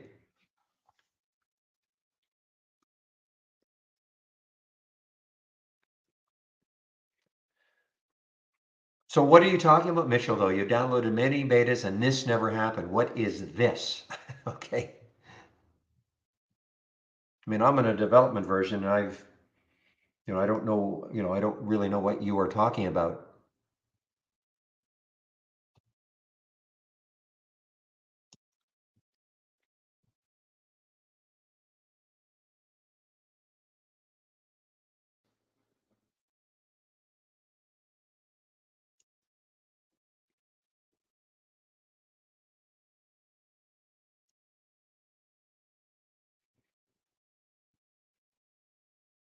Now, you see how Dish is working right now a little bit, right? Look at the market. If this market all of a sudden started to turn around, because I think that a stock like Dish probably follows the market a little bit, okay? That's why I'm saying you've got to keep an eye. That's why I have a SPY chart up, okay? I have a SPY chart up just to keep track of what the market's doing. So if I'm in something and I'm long, and I like a stock like Dish, I think probably follows the market, reasonably closely. Yeah. So again, Mitchell, I really don't know what you're talking about. Okay, and I'm not trying to dismiss what you're talking about, but I don't know what you mean. The layout windows are all on top of each other. Maybe it's your setup, your computer system, or whatever, but I don't know exactly what you're talking about. I'm talking to somebody in our YouTube room.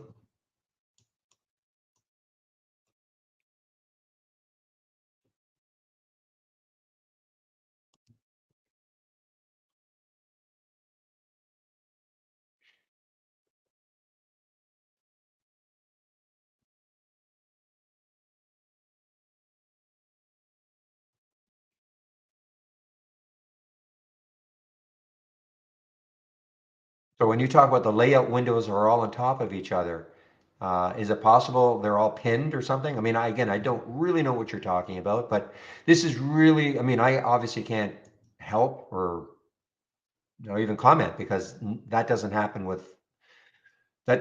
on my end.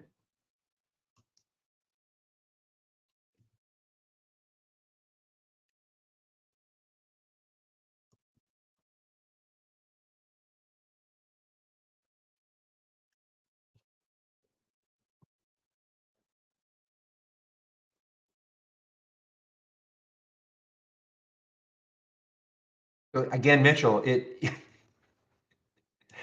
mean, you can keep posting all this, and I'm not saying don't, but I mean, when you say the windows are not where they should be, I mean, again, I have no idea what you mean. I mean, when I load trade ideas, all my windows are exactly where they should be every single time.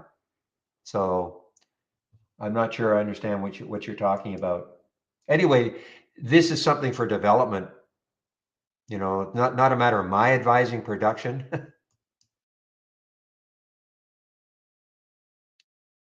I don't think there's a delay, Mohammed. I don't think so. I know there's an 8 second on purpose. I mean, that's what YouTube does. There's a delay in YouTube, I think, but not here, not in the main room.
Give me a moment, guys.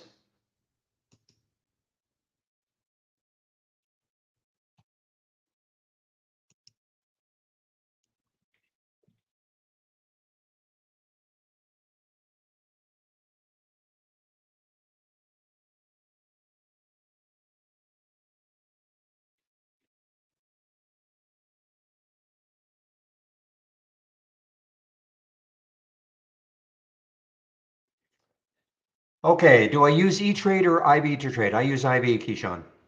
I don't use, I'm not, this is always in the simulator, okay? But when I'm trading from within Interactive Brokers. And I don't auto trade ever, ever, ever.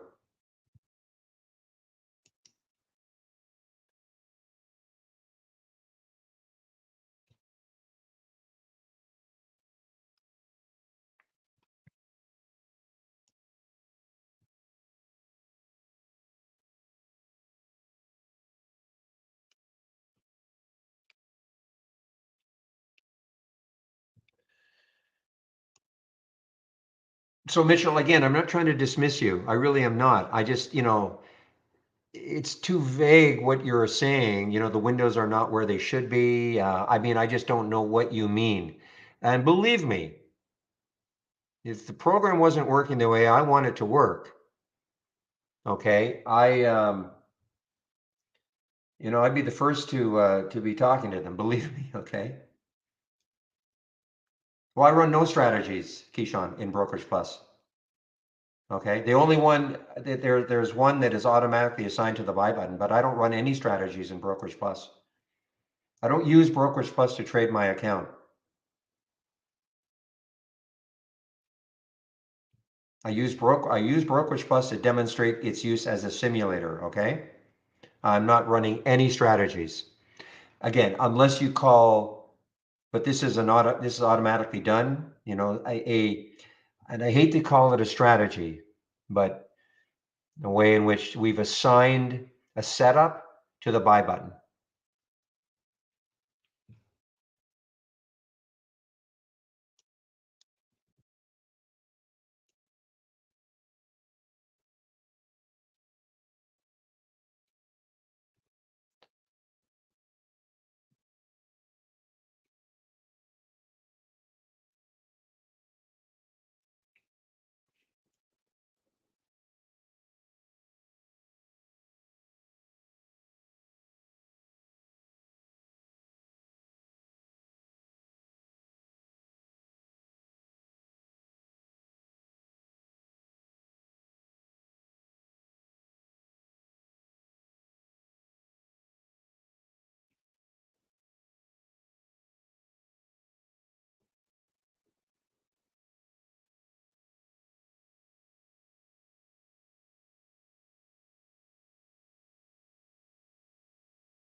All right, guys, so take a look at, so look at the dish, and it's kind of following the market.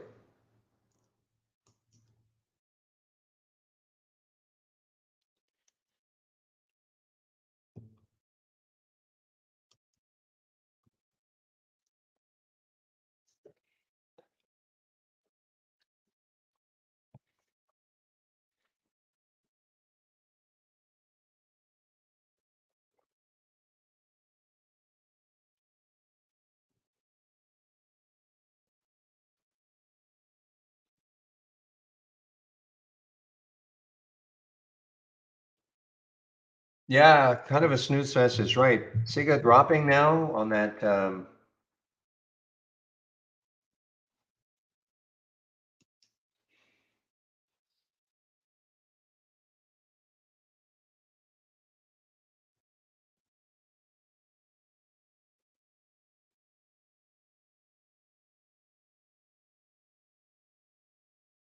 So this obviously is an earlier press release, so I don't see the one under investigation. I don't see, I mean, it seems like they're always going to be investigating, but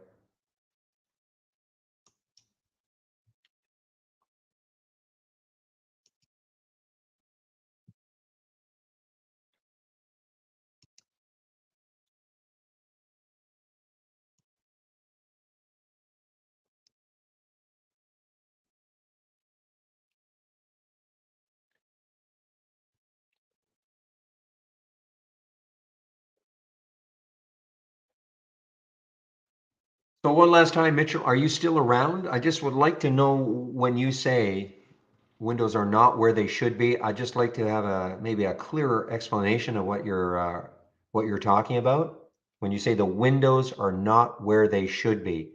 I just don't understand that. Keep an eye on the BDSX guys. It broke a little bit under two, trying to come back now a little bit, maybe. I mean, it's just got to take out two. Could be a late day runner. Could be. Got up to 221. And if it gets to that 221, then the next high is 237. I don't know. I don't know Tim O'Connell, so I'm going to assume he's some guy out there in the interweb somewhere. I have no idea who Tim O'Connell is. He's somewhere.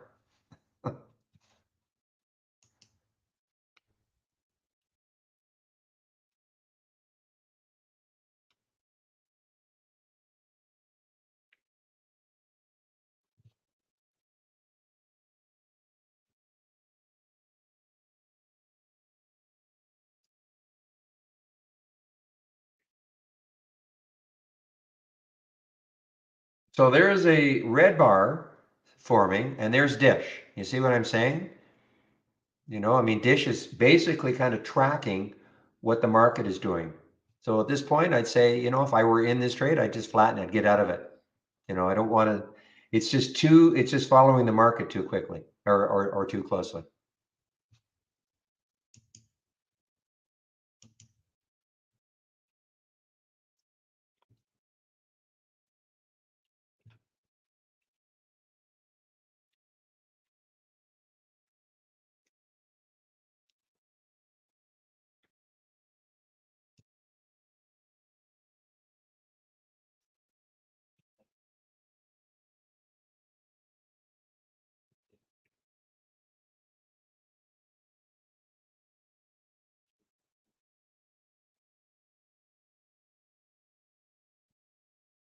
Yeah, I think they were trying to push out a new beta. So I guess you're right on the website.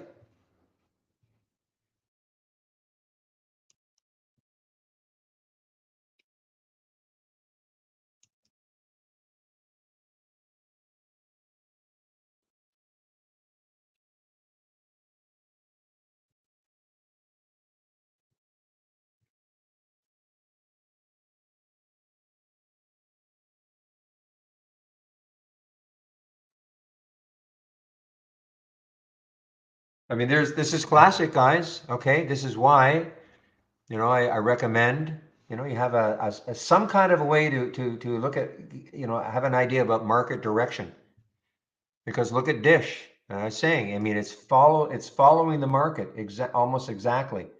There's that red bar right there, red bar on the SPY. So you get into something that you think might be following the market, you've got to be aware of what the market's doing. That's typically why we try to find what we call alpha stocks, stocks that are, not really following the market that closely within reason. So that just because you get a little downturn, it's not going to affect the trade you're in.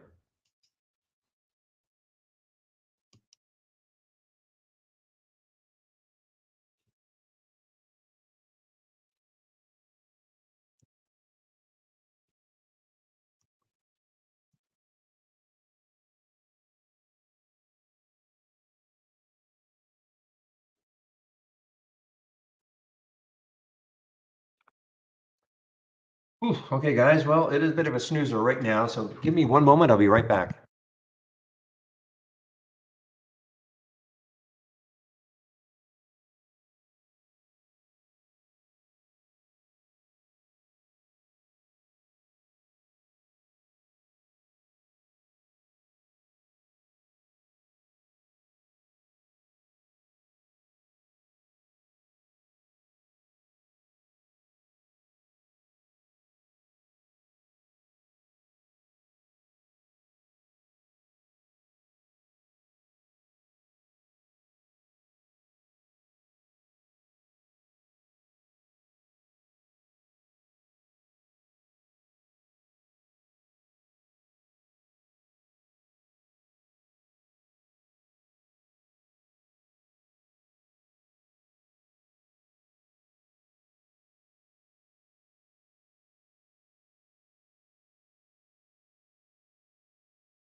All right, I'm back. Yeah, I don't trade OTC at all, Keyshawn. Question was, do I ever trade OTC or just the big? Yeah, I don't trade OTC at all.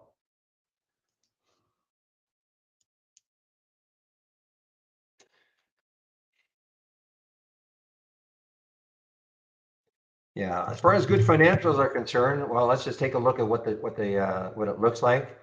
EST, Estee Lauder. Oh no, there's. I'm sorry, I thought it was Estee Lauder. Um, um, yeah, I mean, I can't comment on good financials. I don't look at financials like that, but I mean, it's got some room, I suppose, to 16 or so if it wants to get going. Pretty choppy looking daily chart though.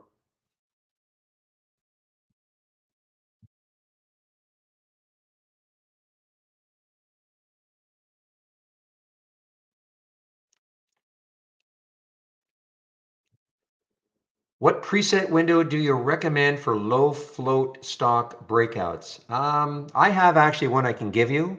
Okay. I don't use it anymore, but because most of the things here are going to be low float. Okay, Aaron. Because for a stock to be moving, a fairly hefty percent, it's going to be probably a low float. But if you're looking for something really specifically, I don't think we have a channel anymore like that, but let me just do a look. But I do have a low float. I don't think we have anything that says low float anymore.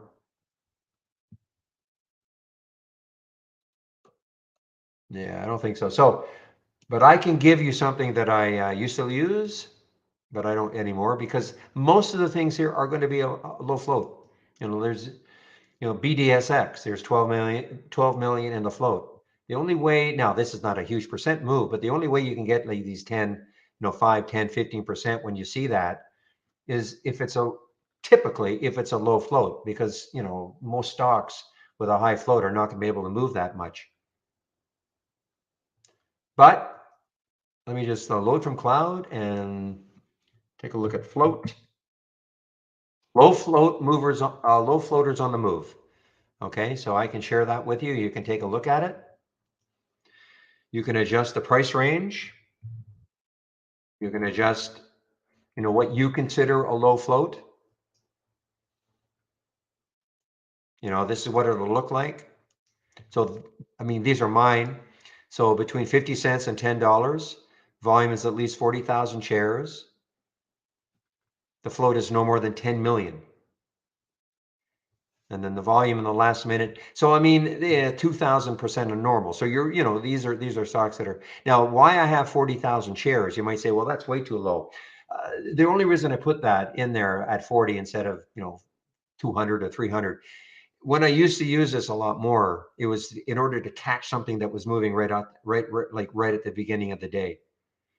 So if you put a million in here, or 500,000, you may miss, the early moves. That's all. But this is completely up to you. Okay. So all you have to do is, right click on it, click on configure, and then click on summary. And then you can make, if you don't want to, if you want a different price range, if you want to up that, if you want a different float value, I've got 10 million, up to you. Okay.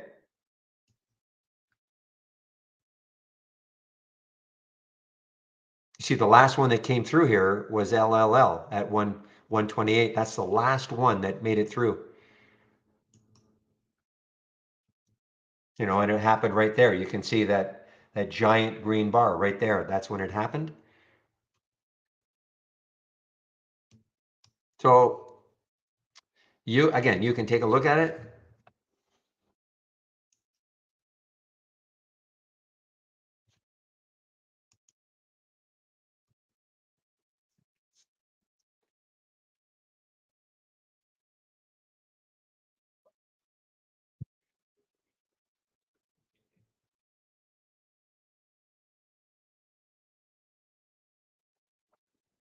So in advance of the reverse split, this is starting to pop a bit here, this ADTX.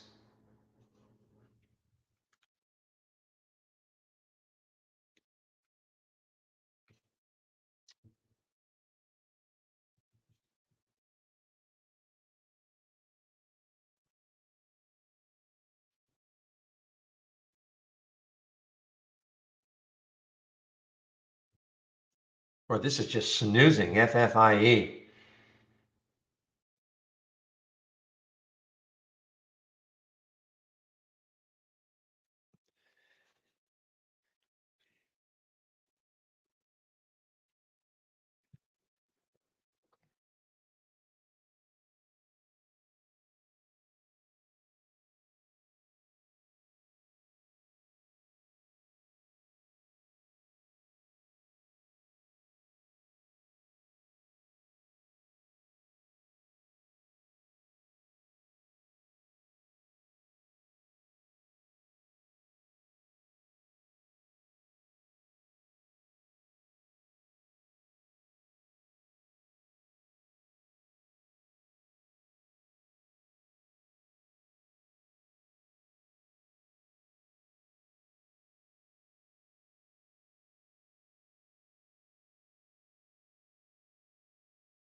Sorry, it was on mute. So a good opportunity to answer or ask me questions.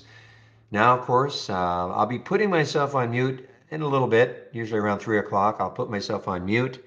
I'll be sitting here though, so if you have any questions, I'll hop back on the mic.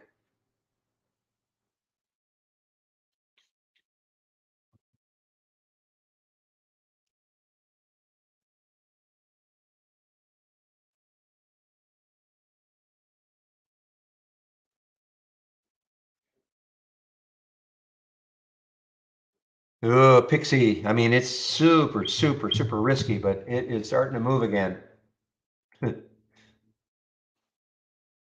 What's the spread like on this? Well, for a stock that moves this much, it's not terrible. Well, it expands every now and then, but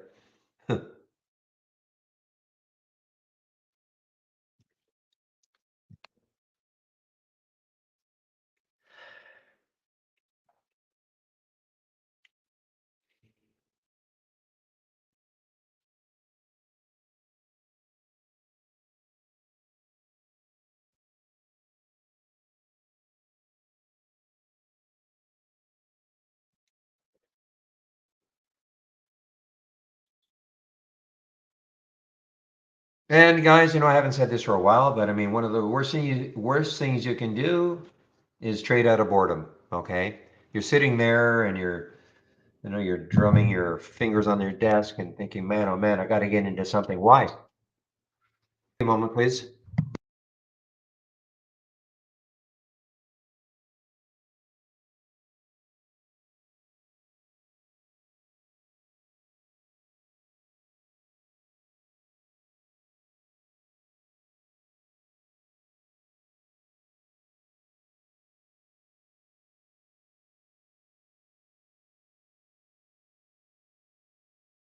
Yeah, trading out of boredom, guys. Don't do it. Don't be so anxious to have to be in a trade all the time. Wait for your setups.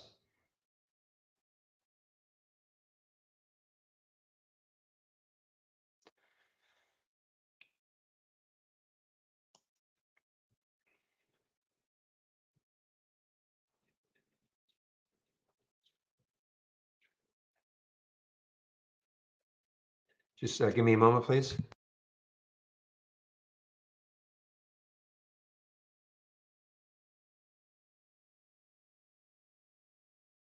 Give me a moment, guys. I'll be right back.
All right, guys, I'm back.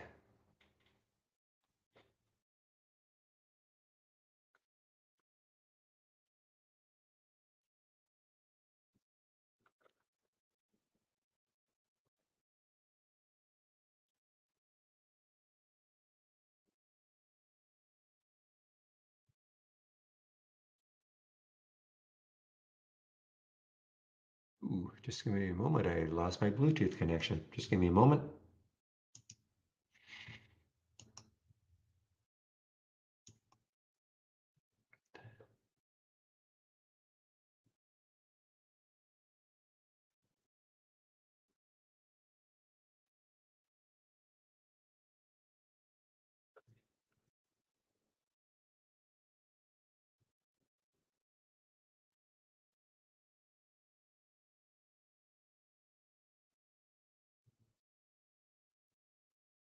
Okay, I'm back. Okay, guys, so it's 2:51. So what I'm going to do now is put myself on mute. I am here. If you have a question, definitely don't feel free to ask. I'll hop right back on the mic.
Okay, you check this guys, on the distance from the exit price for the love. You see it says minus 63 cents. That's what you want to see. Okay. You can say to yourself, wow, I got out and it's right now and it's 68% underneath where I got out. That's what you want to see.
All right. Anybody download the latest beta that's on the website, point nine? I think Pete, you said you did.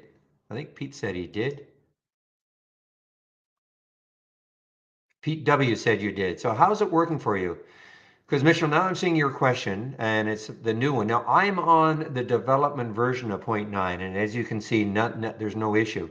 So Pete, I'm just wondering, are you finding there's an issue with the layouts, or you said the layout windows are all on top of each other? Are you finding that with the new beta? Anybody who's downloaded the latest beta 5.6.9 from the homepage? Because I'm on the version 2, and I've obviously not seen an issue. But just wondering, anybody who did download it, any issues?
You see how Dish is tracking the market, moving up with the market?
I hear you, my friend.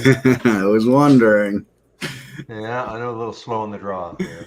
Very good, very good. Oh man. Okay. Well, it was a short week, but it felt like a long week. I Tell don't me know about why. it today. Did anything even happen in the market today? I have no idea. I haven't looked at the market all day. Yeah. I mean, there were some things that happened. Obviously, there's always Yeah, something that happens, but I mean, I saw Nibiru like probably was. Peloton. I think had a nice day. I think I was seeing that was happening. I can't remember what else, but honestly, I had that thing that I had to do all morning long, and next thing I knew, it was 1 o'clock in the afternoon, and then I had the test drive meeting, and then that was it. I was like, all right, I'm not even That was going to it. bother trying to trade.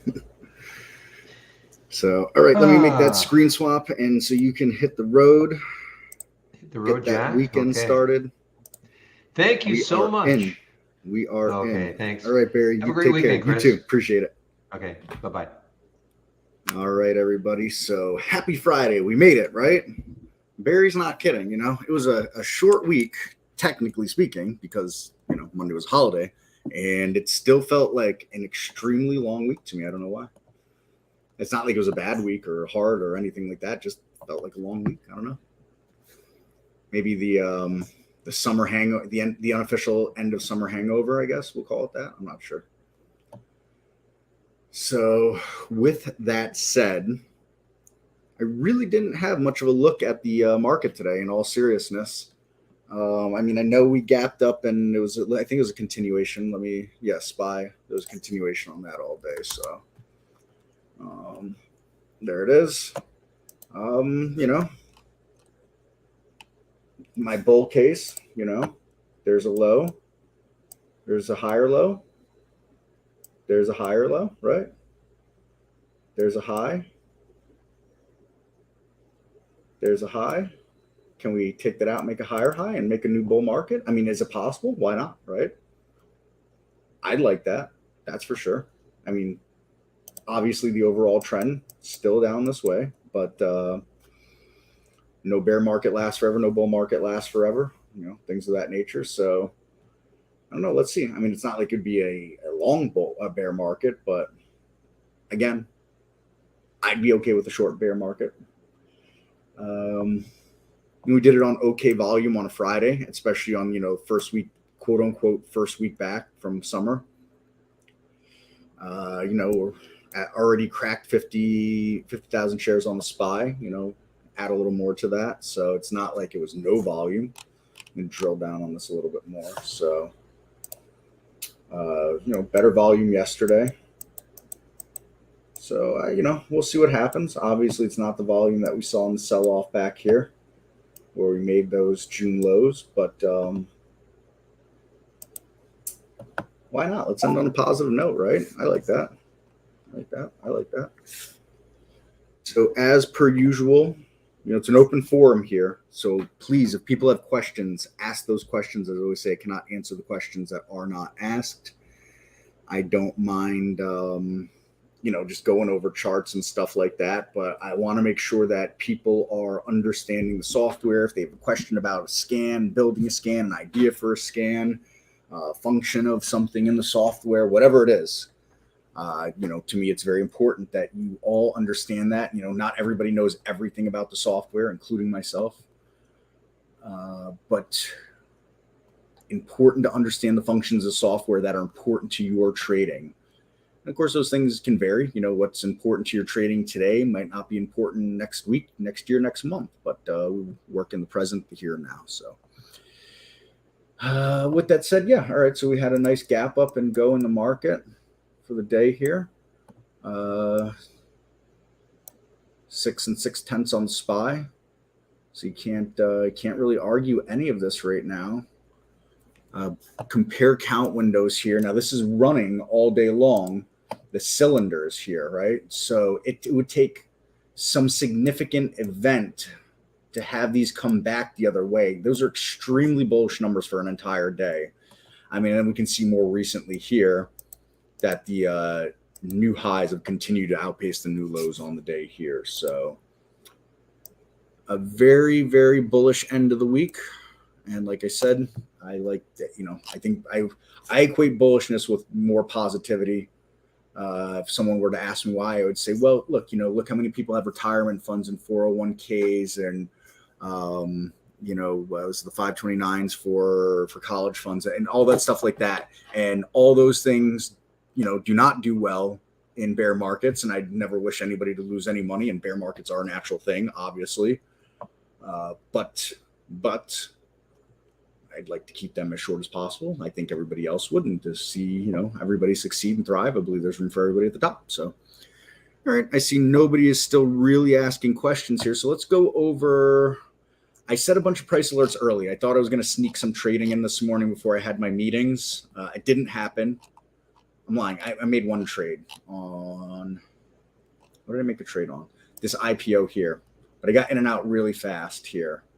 I didn't like that price action. I took it here. It ran up to there. Hindsight, I wish I'd closed it a little quicker. But I set a stop just up above my entry to make sure I took home a few dollars anyways, and it came down and tagged me out on that stop a few minutes later. So it was what it was. But fun trading an IPO, right? Why not? With that said, what else was happening today? AMRS. So all day long, held a lot of its gains anyways. You had this pullback here and it's trying to push back up, but it doesn't look like it's got enough in it right now. Some volumes come in here, but make of that what you will. It's a $3 stock. I know, 14 cents right now is 17, 18, 19, 20 cents. It was over 20 cents. That was a good amount over 20 cents at its peak to troughed here. We look at 4%, like 4%, I tease, anything under 20%, I don't want a part of, but, let's be realistic. Anyway, so that was coming through some races, early in the day, FCell, same thing here, 10% move as of now. It's right about the high of the day still. So, made this move up, but, I can't chase things like this, especially when I see the market gap up like this. And, hindsight's 2020, but I had no way to know that the market would do this. And like I said, I had a whole bunch of meetings today, and I didn't want to try to manage positions on a Friday and ruin my week by overextending myself. So win some, lose some, miss some, gain some. So it was what it was, but I just couldn't chase FCell on that move like that, especially in this downtrend. But there's a move there. You had those 2 15-minute opening bars. VRT, was that interesting? Yeah, not bad at all here. Great opening move. Traded sideways the rest of the day, but if you caught a piece of this opening move, you never got yourself back in trouble again. You'd be riding into high of the day, as a matter of fact, again right now. So AZRE has had several really nice days. Another nice move again here today. Had a wicked pullback, but never took out that gap there, that small gap, but a gap all the same that it had, and was able to grind its way back up towards that 6 number again. So again, another gem from the race as far as I'm concerned. INM, this was our whippy tough stock of the day. Move up, halted on the way down, I believe, and then just kind of hung around here, and last little bit here popped right through. Part of me wanted to take a shot at it when it opened back up down here, because I figured that's not that much, you know what I mean? If I stuck a stop down here, and that's a good stop actually, it's a good risk reward right there. I'm here risking there for a reward of possible high a day. Hindsight being 2020, I wish I took it, but there's no way I could have done something like that with what I had to do with meetings today. So, I had to have one eye on the stock all day long with the way it jumped around. Its spread was opening sometimes at 70 cents. Closed all the way down to 1 cent at times too, but just a very, very tough trader in that regard. So, but all the same, there's definitely money to be made there. No question about that. As it's sitting here, just off high of the day, and it's already pierced high of the day by quite a bit. I mean, look at that, this beautiful move right here. PAC-B, Pacific Bio, another beautiful move. This was coming in early and often. A number of alerts still on the top 10 list, as a matter of fact. Very good stuff. NU. Nah, not really crazy about that. I mean, made this move up in a pullback. So was there something there to trade? Yeah, you're getting the pullback at 520, 530, and you're exiting at 540. I mean, it's still, a few percent move, but is it really worth the risk or reward? Not to me, it wasn't. So nothing special there, I don't think. VERU, this was a beautiful gem today. It was in the races a lot. I don't think it won many races, to be honest, but it was in the races a lot.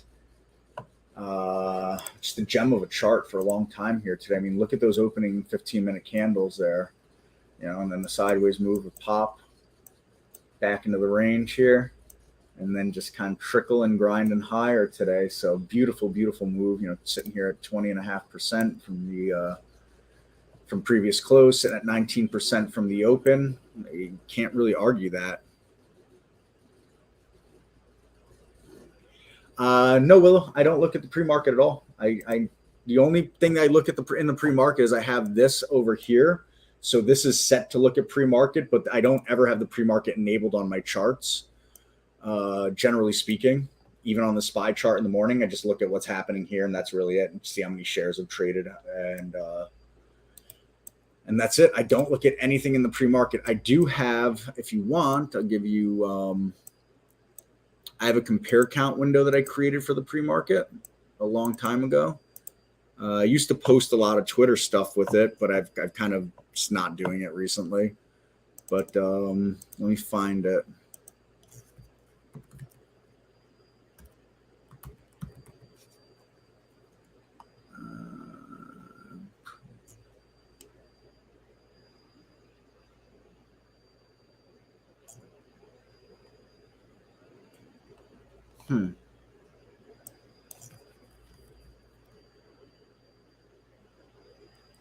Where's my pre-market composite?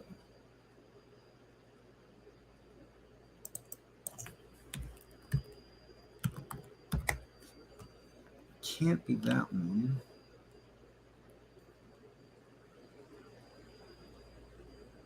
Can't be that one.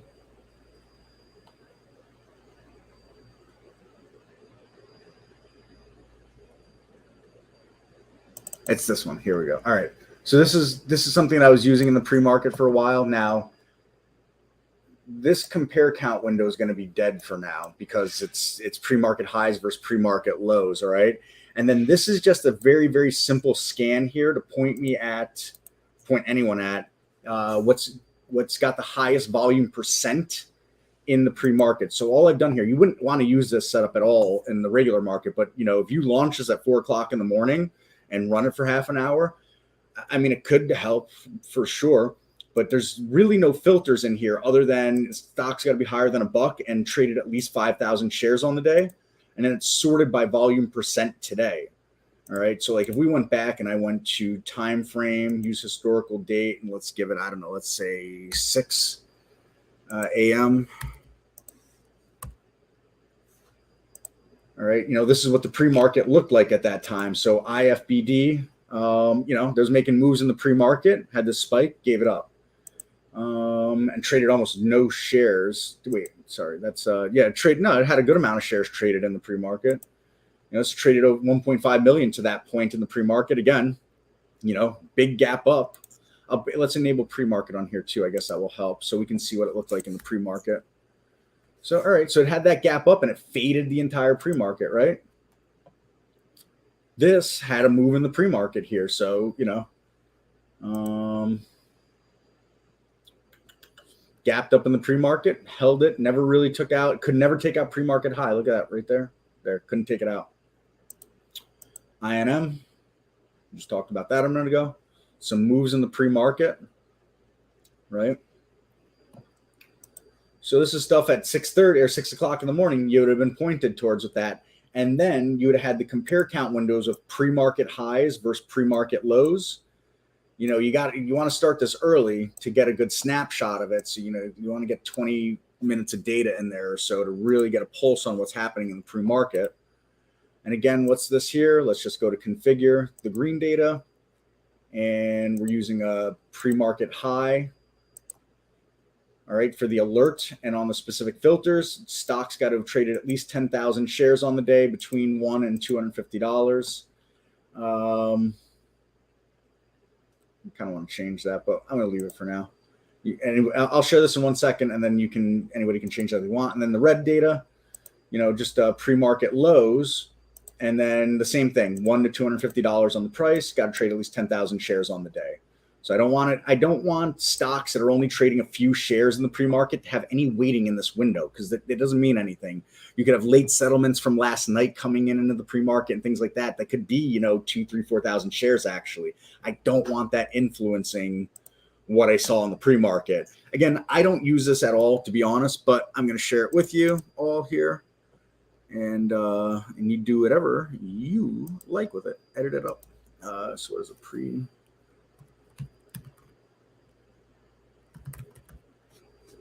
pre-market highs versus lows and volume percent today? Copy, close window, paste. There you are. So there you have it, sports fans. And I see something else had just come in. Give me 1 second to resituate here. All right. So, Mohammed, what is your thoughts on Pixie now? Can it make a crazy move at the end of the day? I have no idea, and I doubt it. It's Friday, and everybody is done.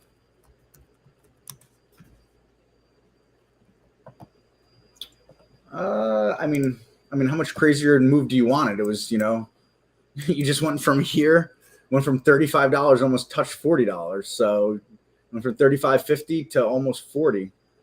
You went from $35, $4 move in a 15-minute bar. I don't know how much crazier you want, but could it take out 40? Yeah, I don't see why I couldn't take out 40 right now. Certainly could. Will it? I have no idea. Not a clue. I can say this. It caught this 8 EMA, and it has never closed below this 8 EMA the entire day, right? So is it going to just close right on it because it's really hugged it most of the day, and it's extended off it a little bit here. So, you could use that as a proxy.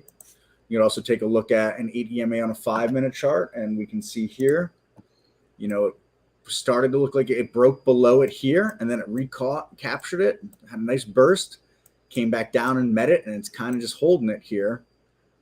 Still had that candle close below that, but it was able to get another boost here. So 1 minute volume's pretty serious still.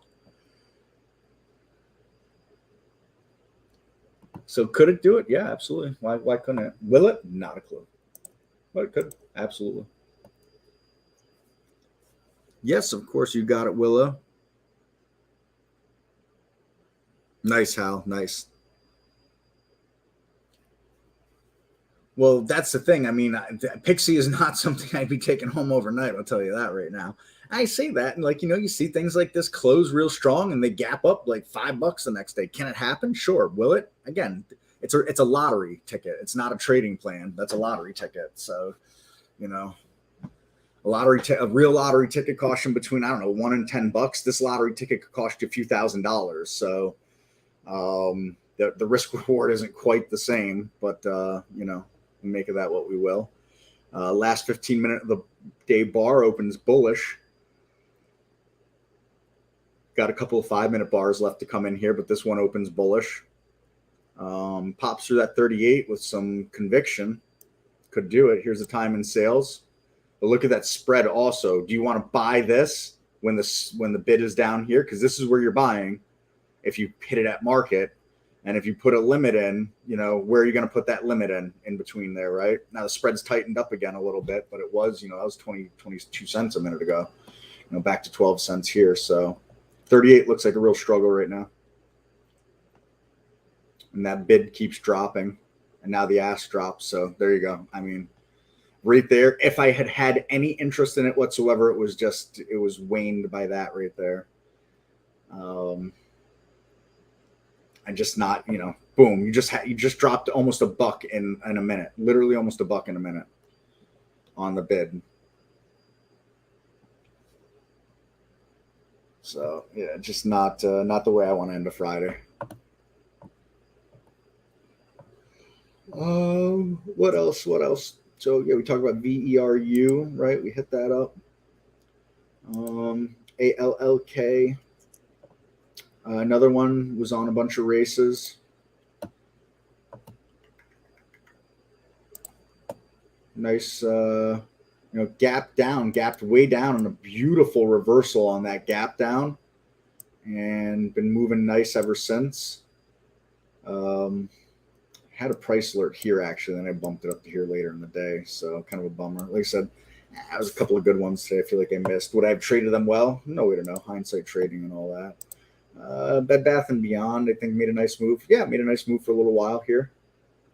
Kind of just sitting around near that high of the day, not too far off it. FUBU kind of grinding and earlier throughout the day. Not bad though. I mean, not crazy. Got lots of liquidity. Volume isn't nuts or anything like that. And you had the market on your side with it. It looks very similar to a SPY chart. Very similar to a SPY chart, right? Nice move. Nice move. Little sideways pullback. Little sideways pullback. A nice move. A nice move, and then just kind of grinding higher throughout the day. So very similar to the overall market. So you've been kind of trading the SPY, it looks like, at that point. Although this is going opposite the SPY now. The SPY is putting in a red bar on this 15-minute here.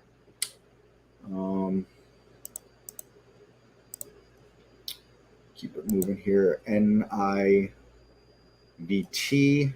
beautiful move here. Very liquid stock, not crazy volume. You see it's doing just under 1.5 times what it's normally doing, but truly when it was 30.5, 32 is when it should have been bought for an end of day run, push around 2. Yeah. I mean, that would have been a good time to grab it for sure. Aaron, no, we don't have level 2. There's no way to import level 2. You just have to get that from your broker if level 2 is something you want to see. AMC had a real nice move throughout the day today. That's pretty nice. Pretty nice chart. Peloton had a beautiful move today. These were all on the scan here. I mean, every one of them was on the scan. They weren't all winning races, but they were all on the races multiple times throughout the day. Peloton, beautiful move.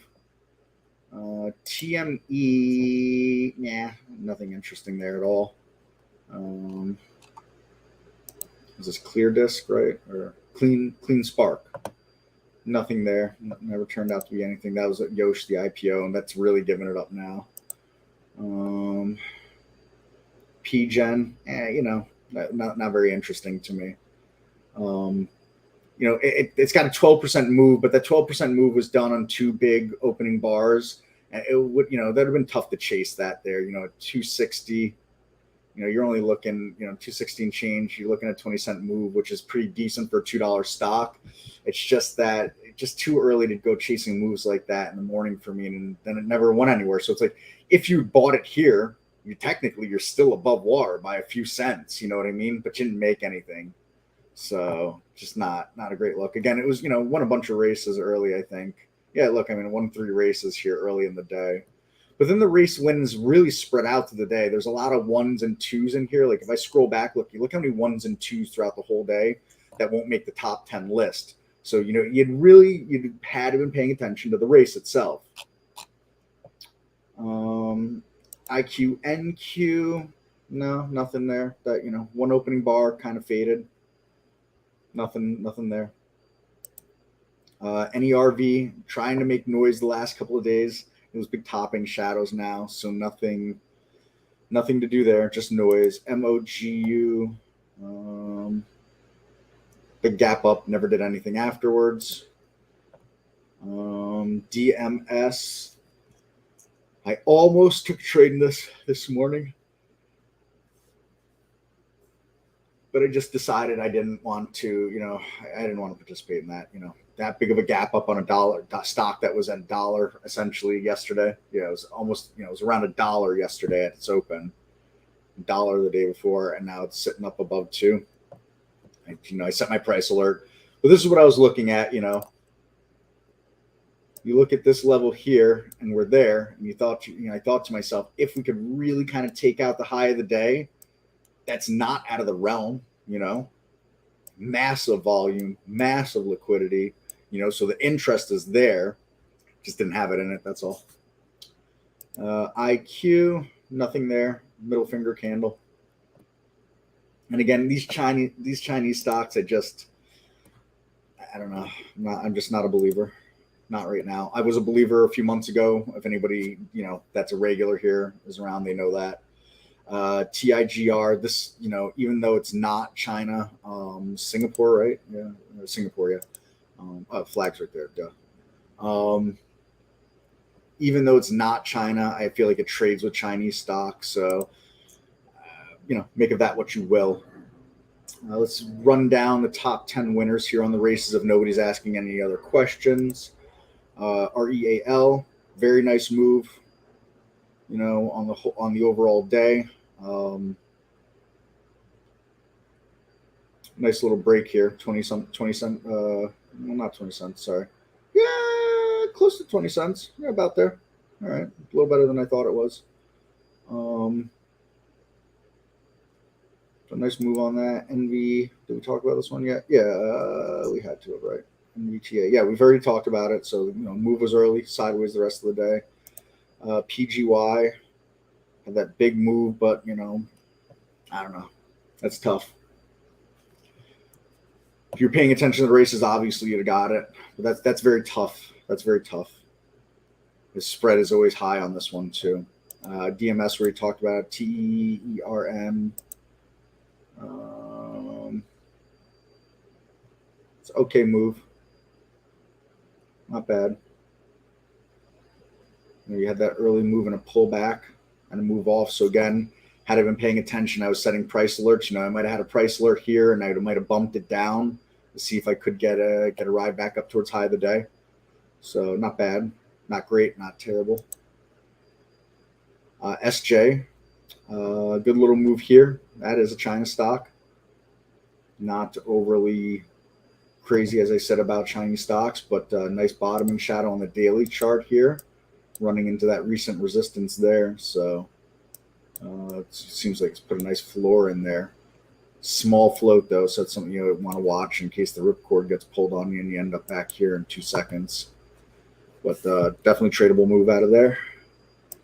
ZFox. I was chased by ZFox. Yeah, not bad, I'm going to have to guess this wasn't coming until here.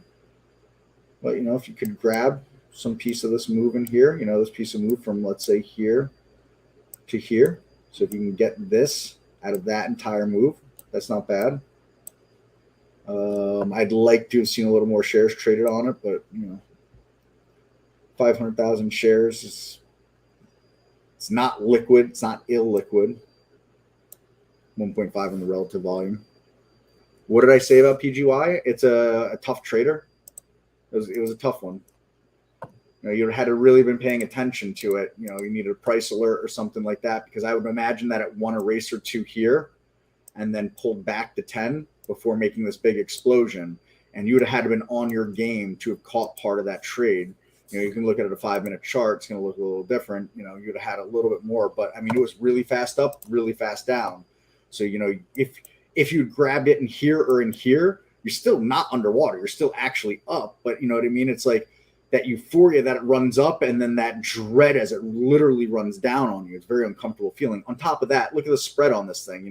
That spread was just almost 40 cents a second ago. Now it's closed itself back down to 14 cents. Now it's back up to 31 cents. So that's just a very tough trader. Is it impossible? No, what we do is hard, but I like to be realistic about that stuff. That isn't like it's some clean move with a 1, 2, 3, 4 cent spread. It's a tough stock that explodes, and the spread explodes on it. So that's that's what I got about PGY. Let's continue with the top 10, finish it out.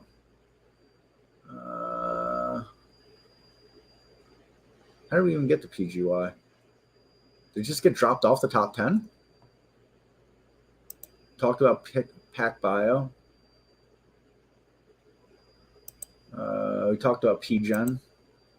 And I think we talked about AZR. So, yeah, we talked about all those already. So, we covered the top 10. And that's it. Yeah, isn't PGY? It's some kind of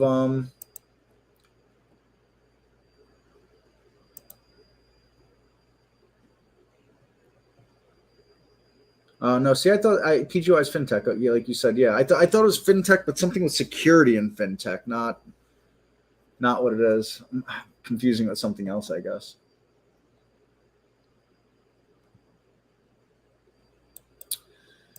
Anyway, so that's stuff that happened today in a nutshell here. Got a couple minutes before the market wraps it up for the week here, and let's bring up that SPY chart again. Let's just throw it on the weekly chart here. Look at my weekly charts once in a while, and that's a pretty big deal, I think. I feel better about this right here than I did about this right here, to be honest. I think for the bulls to step in and defend this level this week the way they did after having this happen. Now, if you remember, anybody that was here earlier in the week had talked about the market is tired. This is like you were down by 5 in the 9th inning and you just hit a 3-run shot. And then you got your next runner on base almost. And so you got the tying run is at the plate kind of thing, to reference baseball. That's what this means to me. I think this is a really big deal here that this happened. Do I think we're headed for another bull market right now? I don't know, but I feel better about this than I did here. I think the news is worse at this point, or I think, they're talking about people dying in Europe from freezing to death this winter. Now I take all that stuff with a grain of salt, because if you remember correctly, I believe there was a bunch of people that said there was going to be a nuclear explosion from a power plant in Ukraine in April. I'm still waiting for that to happen. I'm not waiting for it to happen, but you know what I mean? Like, the news was all over it and whatever else. Now, I don't ever watch the news. I don't have cable news. I haven't turned on cable news, and I couldn't even tell you, over half a decade, I haven't turned on cable news. 7-8 years, I haven't turned on cable news. But I saw the posts on Twitter. I use Twitter a lot, and you can't help but come across that stuff like that, and read some things that come through there or whatever. My point being is this, is this news overblown? I know there's things that circulate, but I just don't believe, honestly, I just don't believe anything anymore. I saw this stuff about businesses in the UK, their utility bill had been £2,000. Now it's going to be £8,000 this month. I mean, I hope it isn't. Maybe it's overblown. I don't know. I don't know. But this just seems pretty interesting here with, all this bad news that came out recently. Powell said we're going to hike to get the job done for inflation. All that stuff like that. So, like I said, I feel more bullish about what just happened there than what happened back here, to be honest. I really feel more bullish about this week than I did the prior weeks. Maybe that's because when this started happening here, I knew I was going on vacation. I couldn't really trade. I couldn't take any swing trades, because if we get up some bullish action on Monday and we get some things that close nice, look like they're closing nice on Monday, I may put some swing positions on Monday. I'll do some scanning over the weekend. I'll probably throw a few charts out on Twitter that I'm looking at, and I don't know. We'll see. We'll see. Like I said, I like bull markets. I'd like to see a bull market. I gain nothing from a bear market, not a thing. Uses AI. I don't understand what the company does. And they'll turn around since Biden chip bill. I don't think so. I mean, Intel last week was making new decade lows every day last week. Yeah, it would be good if I could type, right? No, it hasn't done anything. It gapped down and then a reversal yesterday. It gapped up today. I mean, I wouldn't touch it right now. But look, Other people see value there, so whatever. I mean, look, it's at levels not seen since the last time we saw levels like this was in 2016. The very beginning of 2016. This thing is wiped out almost 7 years. This is wiped out nearly 7 years of gains since almost the middle of last year. 7 years of gains gone in about a year and a half. I mean, that's insane. So no, I ain't touching that.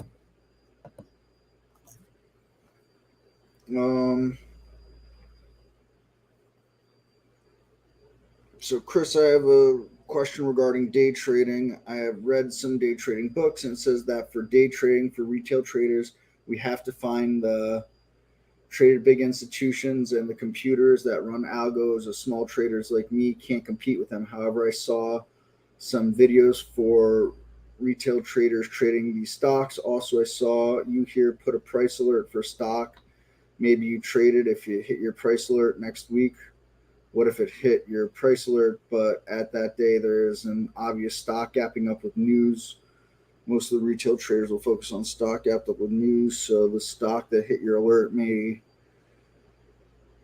find the power to push it up. I'm a little confused. Thanks for replying for me. So, Mohammed, all my price alerts will be gone sometime tonight or tomorrow morning. I'll delete all these price alerts. So whatever happened here, I won't even remember by Monday. I won't remember any of this by Monday.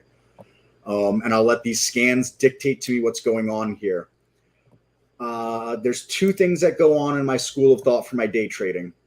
If a stock, let's take, for example, Pacific Bio, okay? If a stock like Pacific Bio is looking good and the market is looking good, let me bring over a SPY chart, all right? I'm okay with light volume, especially when there's a lot of liquidity here, all right? I like to separate volume from liquidity, okay? They're not mutually exclusive. It's just that a stock could trade 100 shares and it could have a 10 relative volume if it only trades 10 shares a day normally, but today it traded 100 shares, right?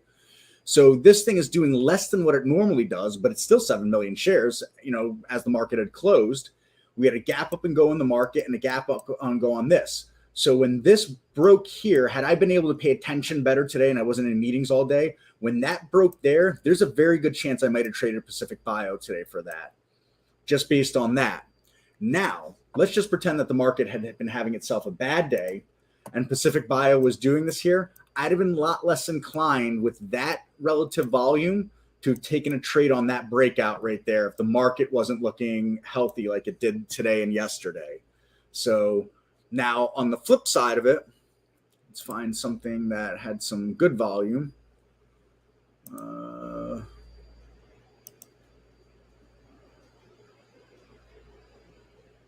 That was something with good volume that I looked at.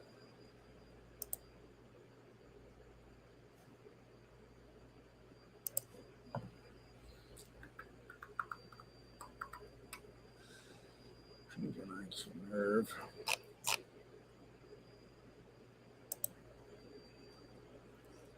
See, some of these had much better relative volumes earlier in the day too.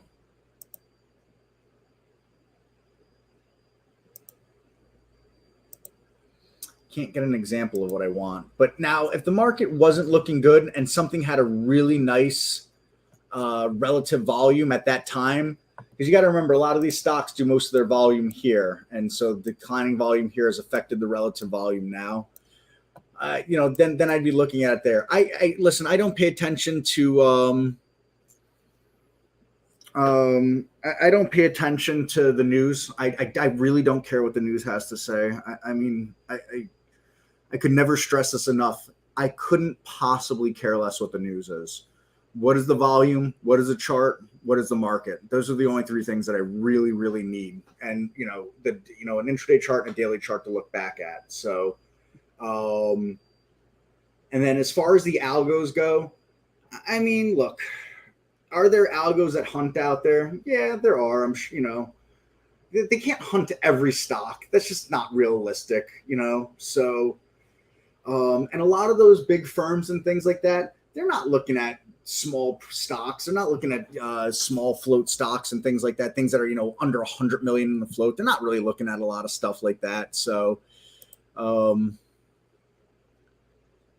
make of that what you will. I don't let that stuff scare me away. If I got a good chart, the volume looks good. The price action looks good. The daily chart looks good.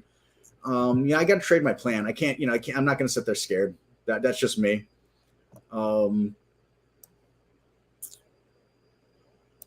If you've got a chart that looks good and it's going up, but and at 11 o'clock in the morning, it's only traded 100,000 shares.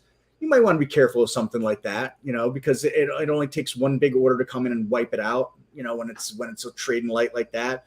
If you got a good looking chart and that thing's traded, 700,000 shares by 11 o'clock in the morning, that's enough liquidity for me. I mean, and as long as the thing isn't 5 million in the float or under something like that, under that, where some one big short or two big short orders could come out and hurt you.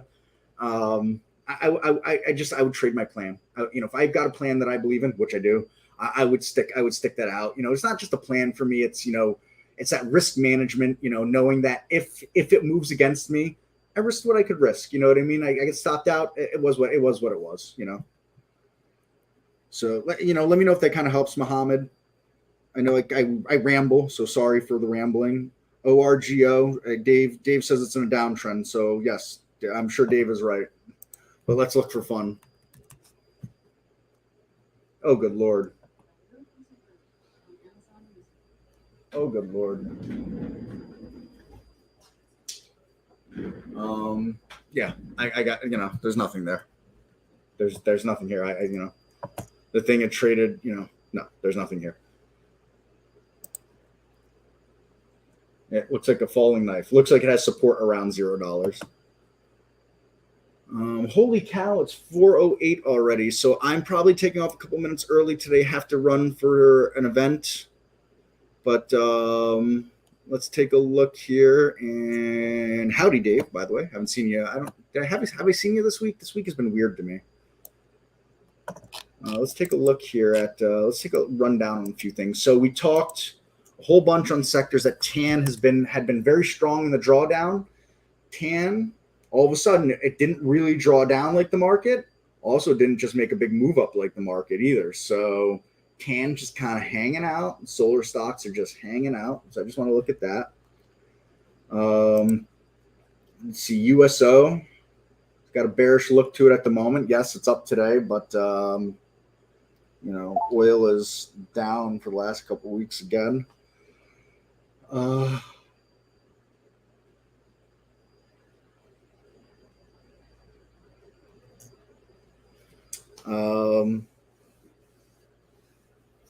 I got it. I got you, Dave. I mean, that's the thing. It doesn't. These things don't necessarily make sense, and you got to think of them independent of each other, right? On all those items there, on all those stocks that you're mentioning, Michael Anthony. So that's USO. Gold. I don't know, relief rally on gold. I don't like gold. That's all I can say. I don't like it.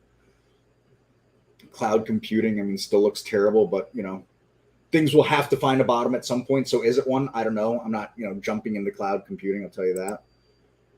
Your metals and mining here. Interesting look from it. We'll see. We can skip oil, skip pot stocks. I don't care. Skip silver miners. I mean, again, no, sorry. It doesn't mean there's not trades there. I just have no interest in it. So I'm just going to glaze over these things that I have no interest in. Again, software. I mean, it's in a really big downtrend. The whole market is up this week. So, these things that have these massive downtrends that have had an up week, I'm not going to sit here and pawn over them. Silver miner, juniors, autonomous driving. I don't think there's anything to talk about there. Gold, again, garbage. Communications, again, the market's up, so you had a week, but the trend is down again.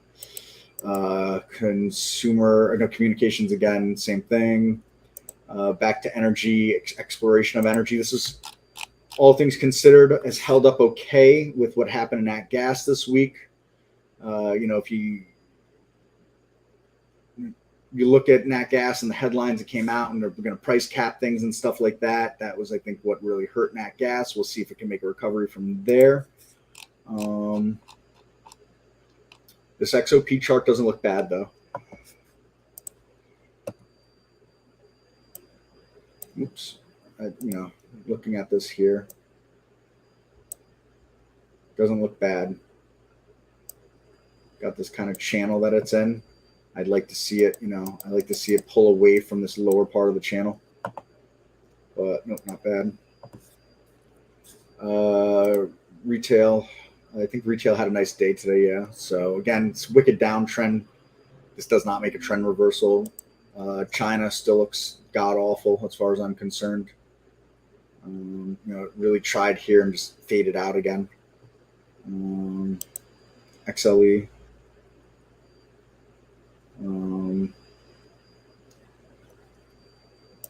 This channel here looks very similar to the XOP. That was terrible. Very similar to that XOP channel. I'm not drawing those lines well, but I think I'm illustrating what I want anyways. I think energy stocks can make a run into the end of the year. I do think that. Semiconductors, you got too much nonsense coming from the government about that, so I'm going to stay away from them. Lithium is strong. Lithium looks real strong here to me. Defended this area here. I like this this downward descending triangle here that it's got going on. I like that.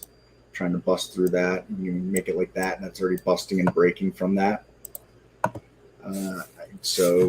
LTHM, I made new all-time highs yesterday.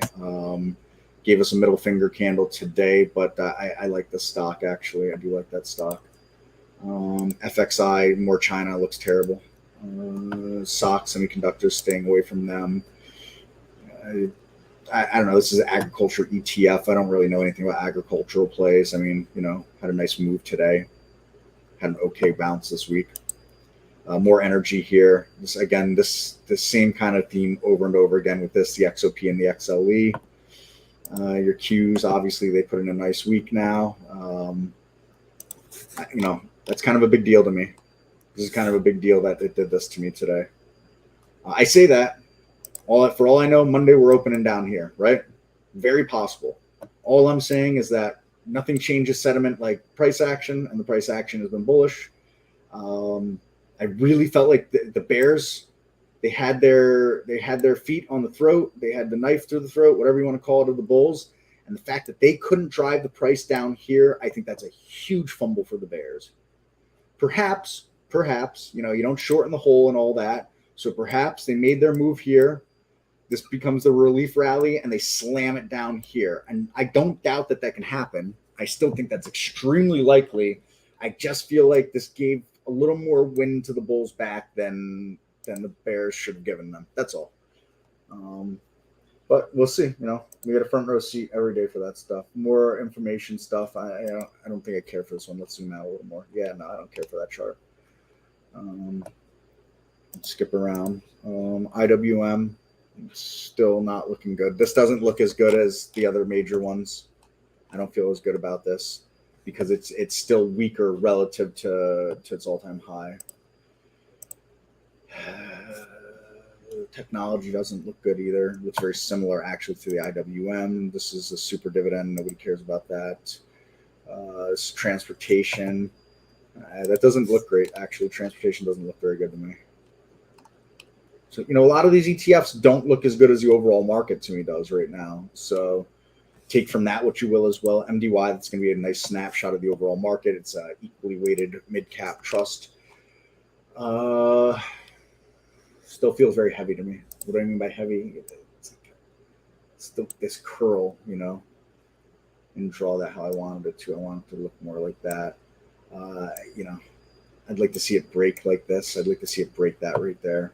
That would make me feel much more bullish. Clean energy is garbage. Clean energy is great. like us to get more of it and better technology for it and all that. But this chart is terrible looking. Home builders, they don't look great. They don't look terrible. They're kind of stuck in this no man's land right now. They don't look good though. I mean, just kind of hanging out here.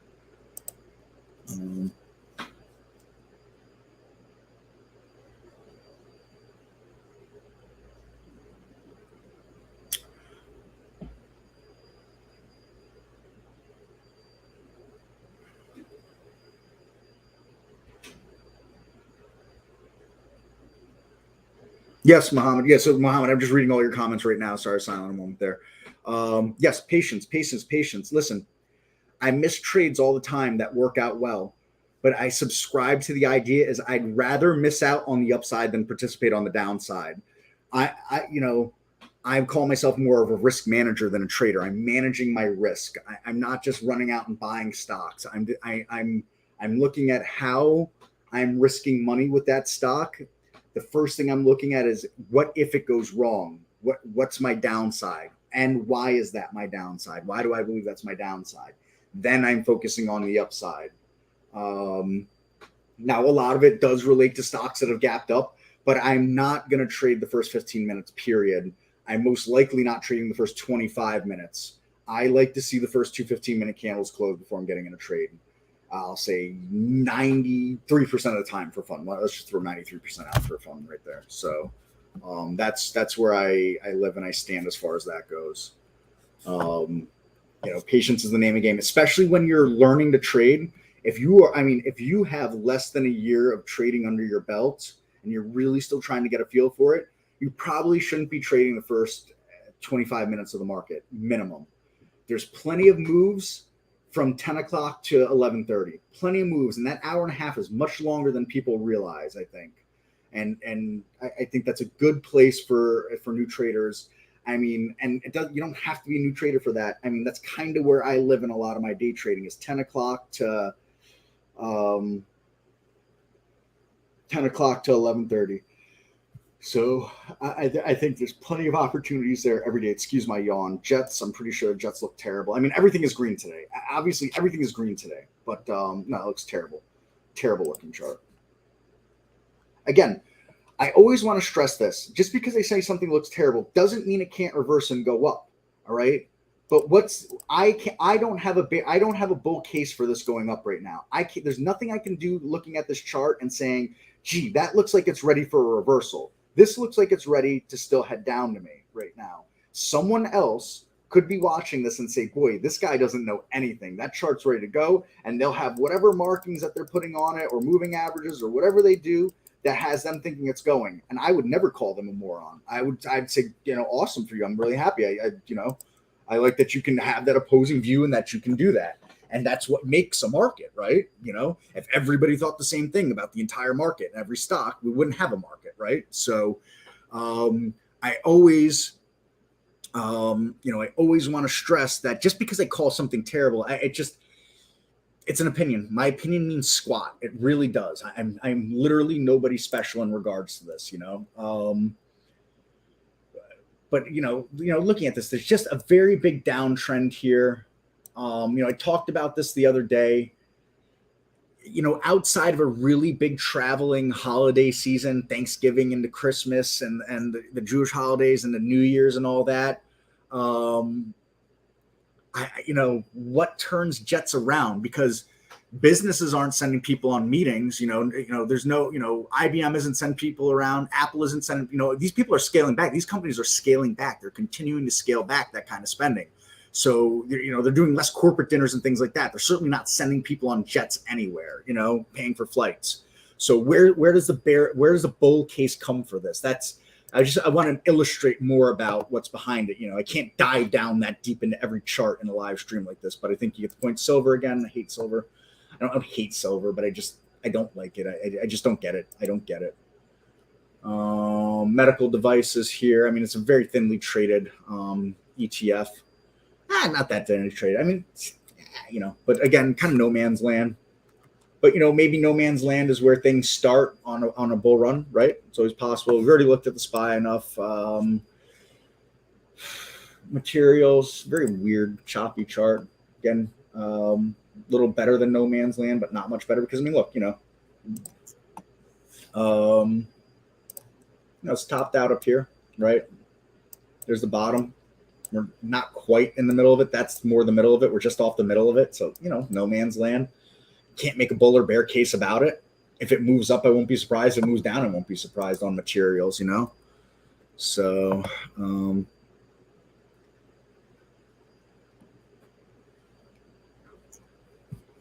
yeah, of course, Muhammad. It's literally one of the things I'm trying to help do here is help people understand. Anybody that thinks they're going to come and trade and not read charts, are there people that do it? Probably, but where do you start with reading charts? You need someone that's someone that learned from someone else who learned from someone else who learned from someone else. So. I learned a lot from people like Andy and Jamie and Steve and Michael and Barry, and I carry that here. And hopefully I share it forward with you, and someday you'll share it forward with someone else. And what you learn from me, hopefully you're learning from other people too. There's a lot of good YouTube videos out there. There's, a lot of good stuff that's all over the place to educate ourselves. And patience. I know everybody wants to make money. And of course, yes, you have to trade to make money. Obviously that's part of, you got to manage risk to make money, but you got to do it, in a reasonably smart way. The market will be here tomorrow. Trade ideas will be here tomorrow. The people that rush, they will not be here tomorrow. That's the way that stuff works. So let's wrap this up because I got to get to hit the road here in a second. Emerging markets are awful. I mean, emerging markets is probably one of the worst charts we looked at, right? I mean, absolutely one of the worst charts. That has become one of the bull cases for the U.S. market, is that everybody from every emerging market is moving all their money to the U.S. markets right now because there's nowhere else to put money right now. And they have to, these managers have to put money to work. So, that's kind of like what's lifting part of the U.S. market is what the claim is. I mean, that is just, what do you even say about that? Let's draw a line all the way back here. You got to go back to, 2020. And, we're below COVID high or, pre-COVID highs. We're well below the pre-COVID highs for emerging markets now. So what even, you know what I mean? It's terrible looking chart. And what I don't like about that is, again, I go back to how I don't care for bear markets in the sense that they hurt people that are trying to get ready to retire, and 401k funds. And, you got teachers, pension funds, and fire departments and police and, I don't know, whoever else, post office, maybe anybody like that. I don't want to see their funds get hurt. So you've got these people in other countries that, they don't have investable markets right now. It's not good. That's not healthy for anybody. So, but anyways, it's a bad chart. That is what it is. Banks have a good week here. Again, no man's land. This is your, this is one of the banking ETFs.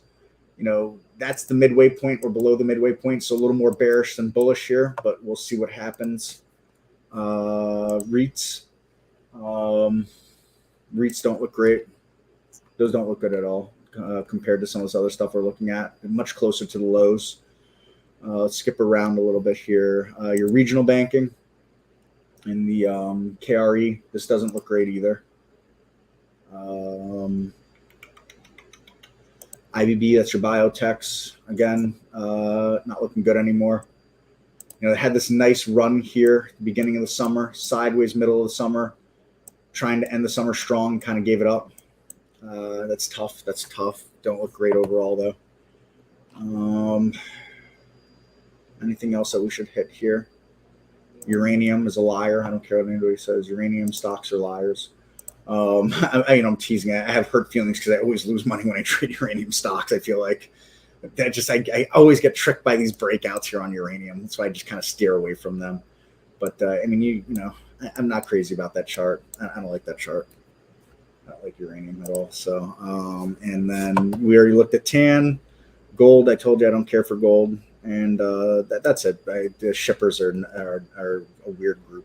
There's nothing really to talk about there. So. Nobody's investing in it. You know what I mean? It's not a day trading stock, I don't think, and nobody's investing CPG, so not much you can do.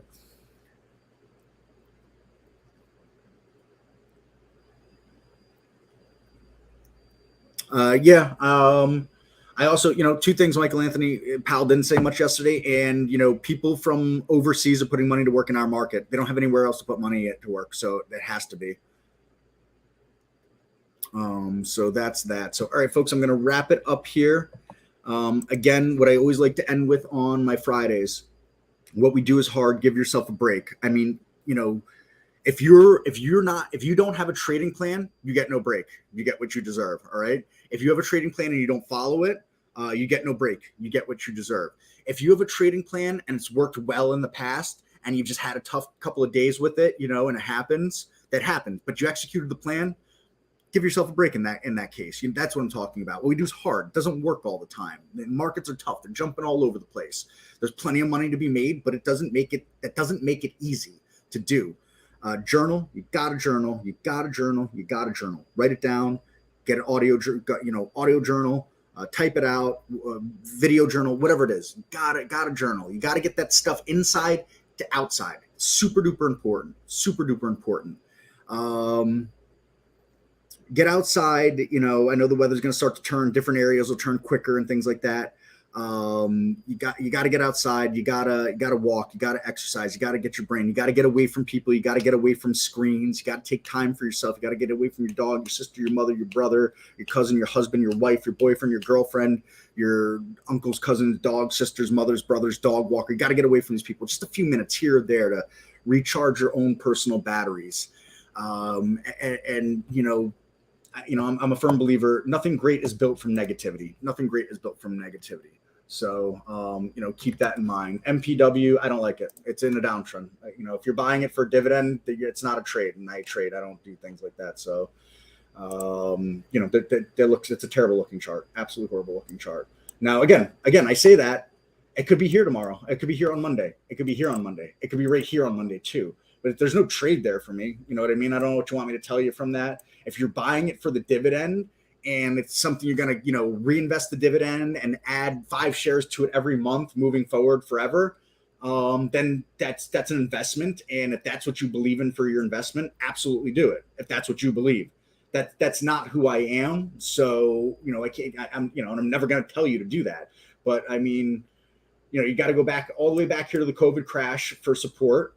Right. And if it breaks that, where are you going then? You know what I mean? So it doesn't look dynamic, and it almost never looks dynamic to the upside, and it always looks very ugly to the downside to me also. So if you're buying a stock for a dividend, it's not trading. It's something else that I don't really do. So that's what I can give you there. So, all right, everybody, I thank you very, very kindly. Thank you all for all the questions, the comments, and the interactions all week long, all week strong. I really appreciate it. I hope you have a great rest of your Friday and a great weekend wherever you are on this spinning globe that we call Earth. Take care, and we will see you back here Monday. Take care, everyone. Adios.